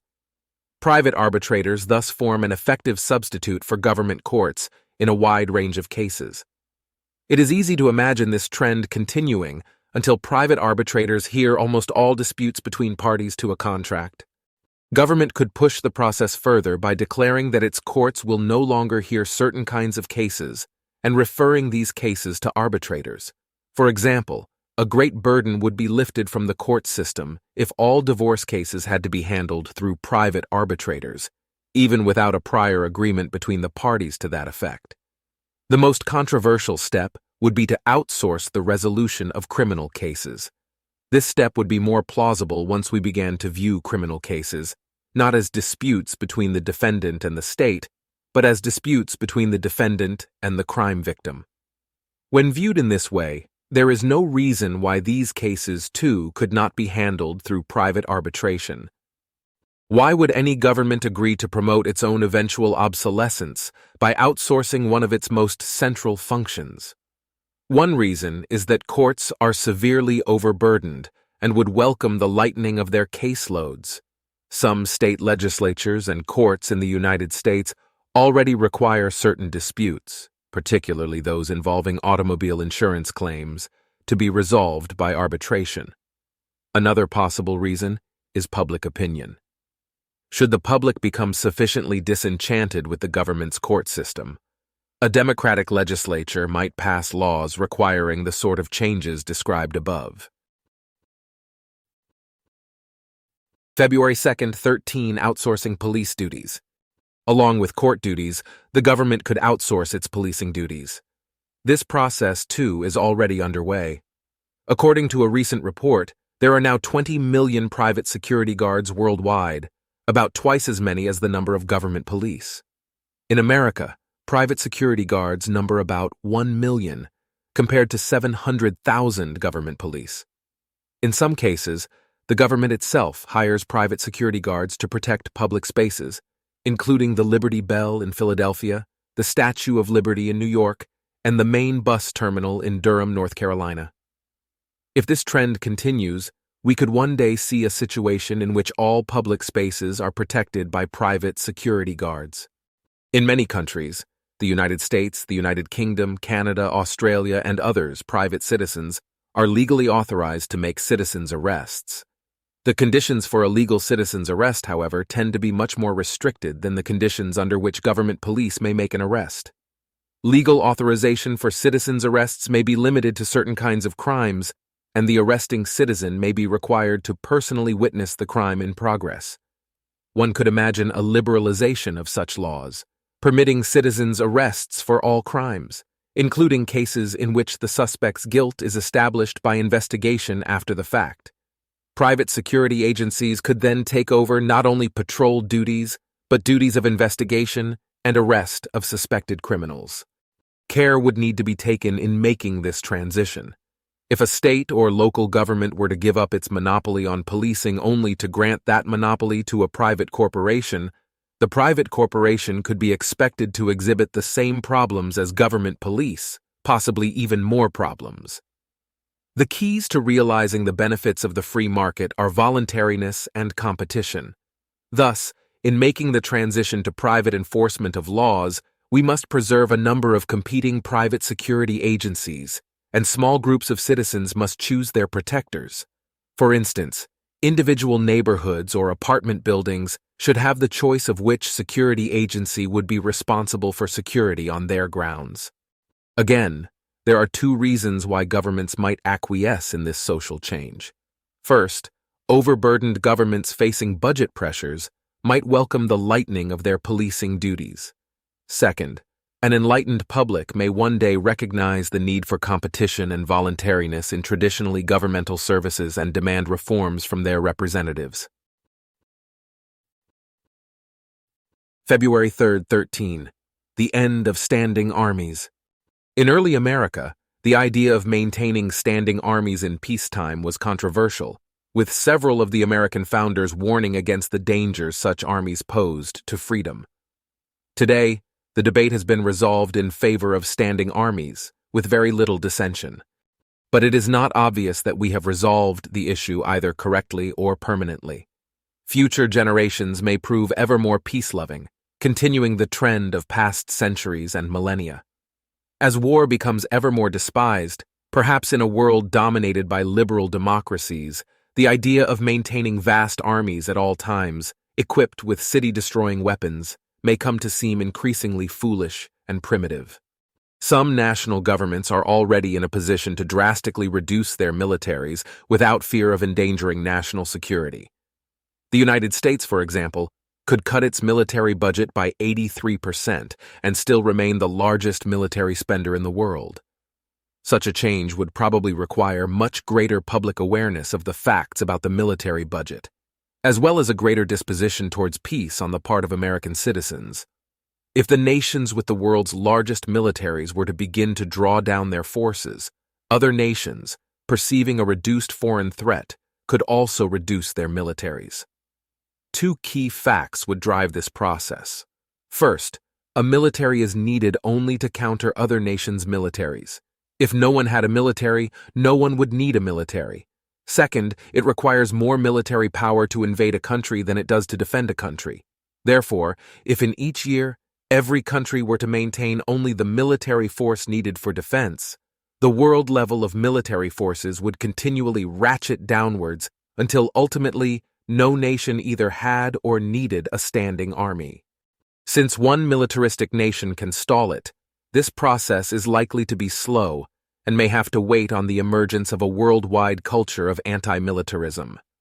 Unfortunately, this means that the final solution to the problem of war, elimination of the entities that make war, may have to wait until the problem has been nearly eliminated through other means, the rise of democracy and increasing unpopularity of war. February 4, 13, the rest of the way. The above speculated changes would take the world to what we might call the subminimal state, a government or government-like entity that has given up what are often considered some of the core or minimal functions of the state, namely the police, courts, and military. The state thus arrived at through gradual changes is very close to anarchy. Indeed, some may consider the condition I have imagined to be already one of anarchy. What remains is the abolition of the legislature. At present, the legislature is considered necessary to make the laws that police and courts are to enforce, and a legislature is indeed necessary to make most of the kinds of laws that exist in modern nations, including moralistic laws, paternalistic laws, rent-seeking laws, and so on. If, however, a society adopted a libertarian philosophy of law, which calls only for laws that prevent victimization of one individual or group by another, then judge-made common law should suffice. Once a society had replaced government courts with private arbitrators and government police with private security guards, assuming that these private mechanisms worked reasonably well, it would be possible to disband the legislature. Exactly how this would come about is unclear. Would the legislature vote to disband itself? It is hard to imagine any politician supporting such a move. Would public demonstrators march on the Capitol and pressure the obsolete politicians into resigning? Perhaps. One thing that seems very plausible in any case is that if the legislature no longer had the power through police or armies to coerce the rest of society, and the rest of society no longer wished to have a legislature, then the legislature would not long persist. I have focused here on police, courts, the military, and the legislature, because these are usually seen as the most basic and indispensable arms of government. Modern governments have many other tentacles reaching into all aspects of life, and I cannot discuss these here. Even with the aspects of government I have addressed, my account has been speculative and sketchy. No one can predict in detail what the future may hold. My aim, however, has been to show that the eventual emergence of anarchy from the present state of affairs is not implausible and could proceed in gradual steps. 13.3. The geographical spread of anarchy. Anarchy is unlikely to overtake the whole world simultaneously. It is unlikely even to overtake a single large country all at once. What is more likely is that a few small countries or small local governments will take the lead in starting or expanding the sort of experiments in the outsourcing of police and court functions described above. The smaller a government is, the less inertia that government will experience, and the more likely it is to consider radical proposals, especially those that involve giving up government power. Consider, for example, that the world's leaders in the abolition of standing armies are all small countries: Costa Rica, Liechtenstein, and so on. The current world leader in the liberalization of drug laws is another small country, Portugal. The world leader in economic liberalization is a single city, Hong Kong. And according to one libertarian-oriented ranking, the freest country in the world is the small nation of Estonia. Once someone takes the lead in reducing a particular sort of government power, it becomes more likely that other cities or countries will follow suit. In the global information age, this sort of spread of good political ideas is more likely than ever, because large numbers of people can see how policies elsewhere are working. Although the process took decades, the stark contrast between life in Marxist communist regimes and life in the capitalist West ultimately undermined communism from within. As the living standards in democratic capitalist nations drew further and further ahead of those in communist countries, year after year, it became ever more difficult to believe communist ideology until hardly anyone believed it any longer. A similar process could transpire in the future between large government societies and societies practicing something closer to anarcho-capitalism. The entire process could take centuries. Even today, about half the world's nations continue to embrace autocratic forms of government, despite the overwhelming evidence of the superiority of democracy over authoritarianism. The evident superiority of democracy is not causally impotent. It explains why democracy has spread to half the world, starting from a situation 2.5 centuries ago in which no nations were democratic. But some human societies are slower to change than others, so that many will continue a practice long after it is obvious to all that the practice is a terrible idea. Thus, if anarcho-capitalism arrives on the scene, it will probably do so at a time when most of the world lives under democratic government, while some of the world lives still under despotic government.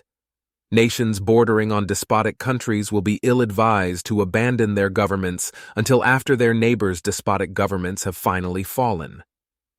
I have written as if the world's march toward democracy will continue, with all authoritarian governments ultimately destined to fall. This is not inevitable. Perhaps the progress of democratization will stall. Perhaps the world will fall into totalitarianism, but it is at least plausible to think not. 13.4. The importance of ideas. Historical events are often explained in terms of the interests of competing individuals and factions. Sometimes, non-rational emotions and biases are brought into the picture. But we should remember that human beings also possess intelligence and a basic ability to distinguish good ideas from bad ideas. This is the most important and fundamental reason for my optimism regarding the future of anarcho-capitalism. Let me make the reasoning explicit. 1. The theory of anarcho-capitalism is true and well justified. 2.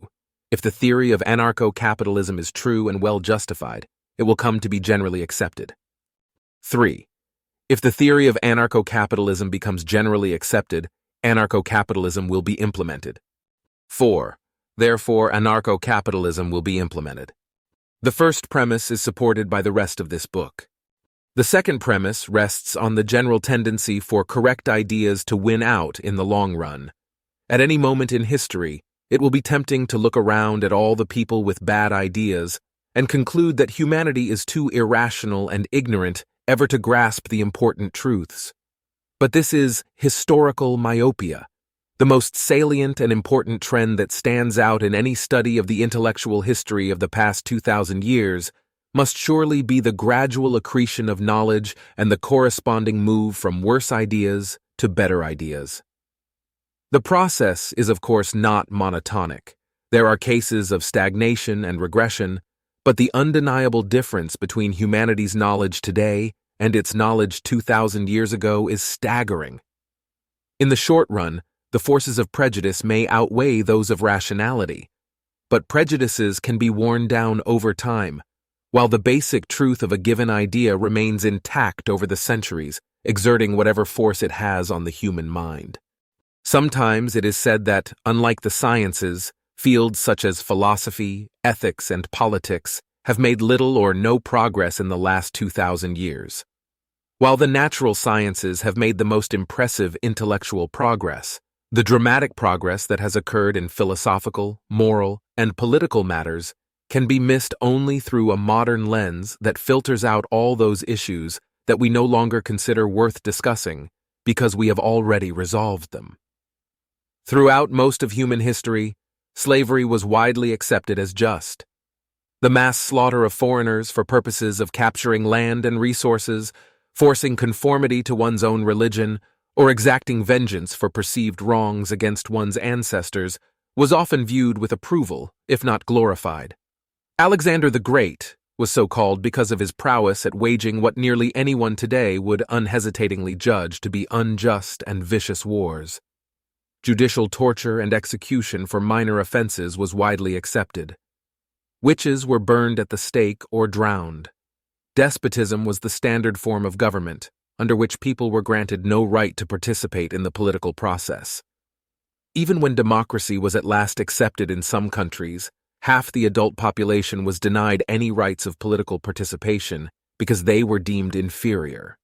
When people today say that there is little agreement in ethics and politics, they are ignoring all the issues mentioned in the preceding paragraph. For us, none of those issues is worth discussing, since the correct evaluation is intellectually trivial. Should we torture someone to extract a confession of witchcraft and then execute her for being a witch? This question merits no more than a laugh, but practically speaking, these questions are far from trivial. Slow though it may have been in coming, the current consensus on all these questions represents an enormous advancement from terrible ideas to not-so-terrible ideas. One might question how far the trend of moral progress will continue. The wrongness of slavery, torture, despotism, and the like is obvious, whereas the wrongness of government, if it is wrong, is more subtle. Perhaps human beings were smart enough, over the course of a few thousand years, to figure out the blindingly obvious moral issues but are not smart enough to figure out more subtle ones. Perhaps. Then again, what is obvious may be relative to one's time. If a thinker of the stature of Aristotle could not see that slavery was unjust, we must question how objectively obvious it was. And on the other hand, future generations will likely find obvious some things that we have difficulty seeing today. Is there a special group of people with the right to use threats of violence to force everyone else to obey their commands, even when their commands are wrong? Future generations may view the answer to that as too obvious to merit discussion. My third premise was that if anarcho-capitalism is generally accepted, it will be adopted. Notwithstanding the sketchy speculations offered in sections 13.2 and 13.3, I do not know how this will come about. Nevertheless, I consider the premise highly probable. The image of a society continuing to maintain its government year after year, generation after generation, when most people have long since reached the consensus that it is a bad idea, seems almost absurd. Human social practices are not so disconnected from our beliefs. If society reaches an anarchist consensus, someone will figure out how to get the politicians to go home. We are a long way from that state of affairs today. Almost everyone believes that some form of government is practically necessary and ethically legitimate. The first step on the road to a non-governmental society is therefore to change attitudes about government. Those who have been persuaded of anarchism need to make the case to the rest of their society. I hope this book will form part of a societal discourse that in due time accomplishes that task. In an earlier chapter, I characterized as overly utopian the idea of remedying the flaws in democracy purely through citizen activism, Section 9, 4.4. I argued that this would require too much sacrifice on the part of citizens. Why is the proposal of this chapter not similarly utopian? Why is it more realistic to expect that citizens convinced of the illegitimacy of government will work to abolish their government than it is to expect that citizens apprised of the flawed policies implemented by a democratic government will work to perfect their government's policies? The answer is that acquiring awareness of the illegitimacy of government in general is much, much less cognitively demanding than acquiring sufficient awareness of the specific policy errors of a particular government to enable one to make rational plans to correct most of those errors. To realize that government is illegitimate, it suffices to accept the arguments in this book. But to identify most of the specific policy errors of one's government would require detailed familiarity with thousands of statutes and regulations, dozens of government agencies, boards, and commissions, and hundreds of political figures. One would have to update this knowledge continuously throughout one's life to take account of each new action of each arm of the government. It is much more realistic to hope that a consensus could be reached on a single philosophical principle, the rejection of authority, than to hope that a consensus could be reached on the specific flaws of most particular government policies. 13.5 Conclusion. May 1st, 13, the argument of Part 1. The modern state claims a kind of authority that obliges all other agents to obey the state's commands and entitles the state to deploy violence and threats of violence to enforce those commands, independent of whether the commands are in themselves just, reasonable, or beneficial.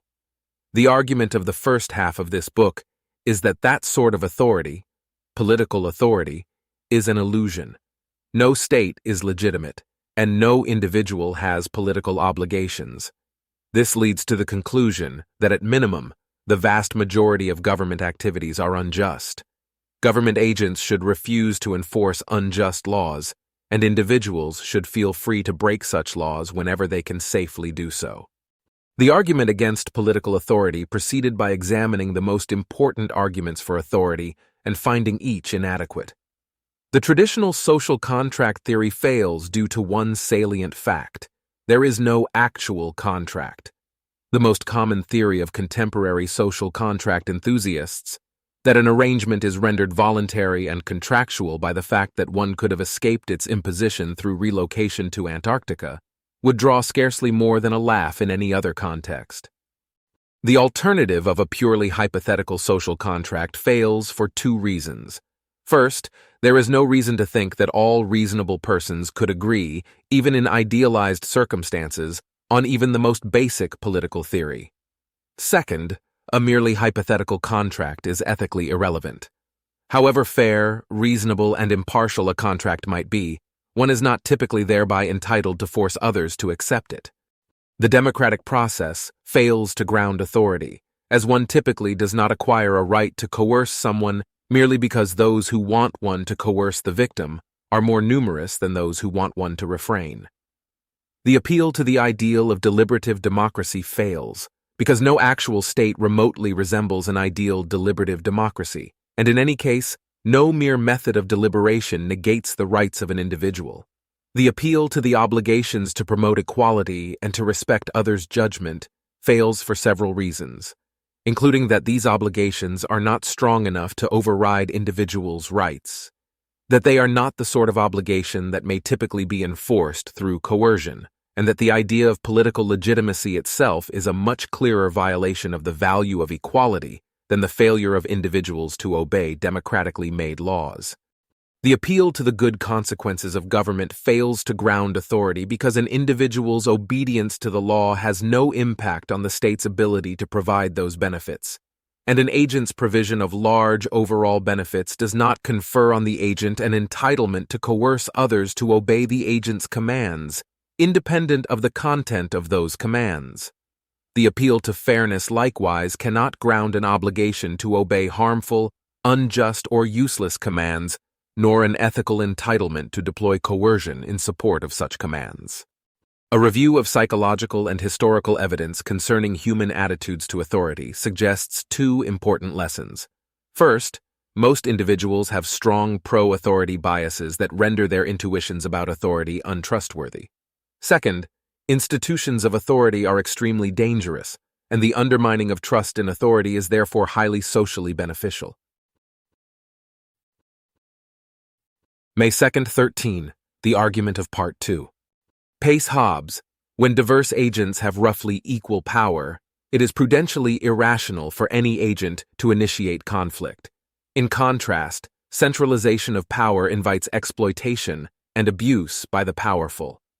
The democratic process inhibits the worst government abuses, but it remains imperfect due to widespread ignorance and irrationality on the part of voters. Constitutional restrictions are often impotent, since there is none but the government to enforce the Constitution. The separation of powers fails because the branches of government can best promote their interests through making common cause in expanding state power rather than protecting the rights of the people. The contention of Part 2 of this book is that a superior alternative exists, in which governmental functions are privatized. Police duties may be taken over by private security guards, perhaps hired by small local property owners' associations. This system differs from governmental provision of security in that it relies on genuine contractual arrangements, and it incorporates meaningful competition among security providers. These differences would lead to higher quality, lower cost, and less potential for abuse than found in coercive monopolistic systems.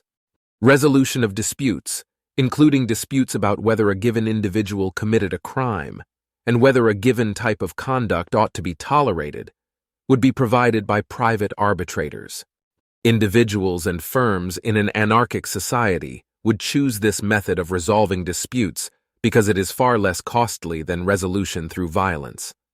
Law would be generated chiefly by the arbitrators themselves, in the manner in which the common law has developed in the actual world. The voluntariness and competitiveness of the system, again, would lead to higher quality, lower costs, and less abuse.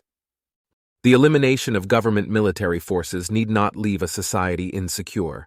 Under certain favorable conditions, a society can be safe from invasion despite the lack of military deterrence. In the event of invasion, guerrilla warfare or non-violent resistance can prove surprisingly effective at expelling foreign occupiers. In some ways, having a government makes a society more rather than less likely to be involved in war, for example, because one's government may provoke a conflict. A number of small countries have already successfully abolished their militaries without being conquered as a result. The maintenance of standing armies entails a non-trivial risk of those armies being used unjustly, as well as a risk of one's government inventing new weapons of mass destruction that threaten the human species. May 3rd, 13. The argument of this chapter. It is reasonable to believe that anarchy may come to the world in due time.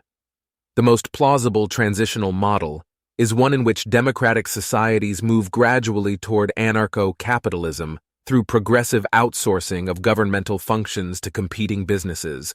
No obstacle but public opinion and inertia prevents government from turning over policing, dispute resolution, or even the conduct of criminal trials to private agents. Governmental armed forces could be drawn down and ultimately eliminated through an extended ratcheting down process in which each country repeatedly cuts back its military forces to only those needed for defense. The process of eliminating government is likely to be spearheaded by small democratic countries or cities.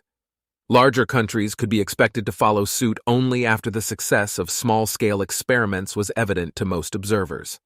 The most important determinant of whether this process will occur is intellectual. If anarcho-capitalism is a good idea, then it will probably ultimately be recognized as such. Once it is generally recognized as desirable, it will probably eventually be implemented. Abolishing the state is more realistic than reforming it, because abolition requires people to accept only a single philosophical idea, skepticism about authority, whereas reform requires people to familiarize themselves on an ongoing basis with the myriad flaws of specific policies. This book is an effort to help push society along towards the needed skepticism of authority. It may seem that my position is extreme, as of course it is, relative to the current spectrum of opinion, but current mainstream attitudes are also extreme, relative to the spectrum of opinion of earlier centuries.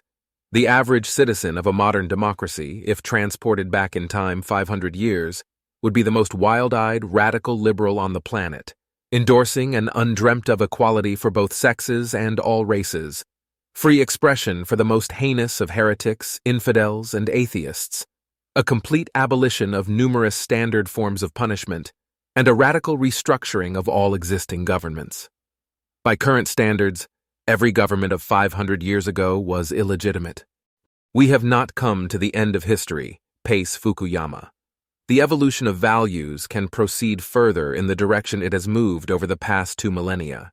It could proceed to an even greater distaste for the resort to physical force in human interactions, a fuller respect for human dignity, and a more consistent recognition of the moral equality of persons.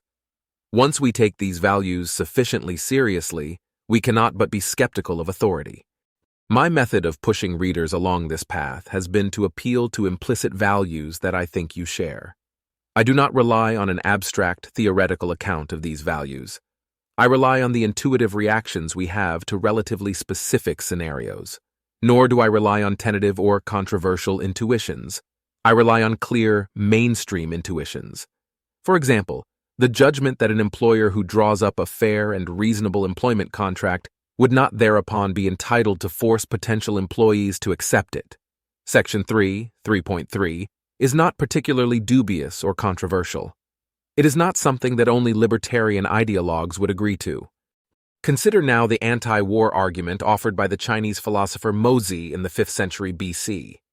To kill one man is to be guilty of a capital crime. To kill 10 men is to increase the guilt 10-fold. To kill 100 men is to increase it 100-fold. This the rulers of the earth all recognize, and yet when it comes to the greatest crime, waging war on another state, they praise it. If a man on seeing a little black were to say it is black, but on seeing a lot of black were to say it is white, it would be clear that such a man could not distinguish black and white. So those who recognize a small crime as such, but do not recognize the wickedness of the greatest crime of all, cannot distinguish right and wrong. Mozi's argumentative strategy is simple and compelling.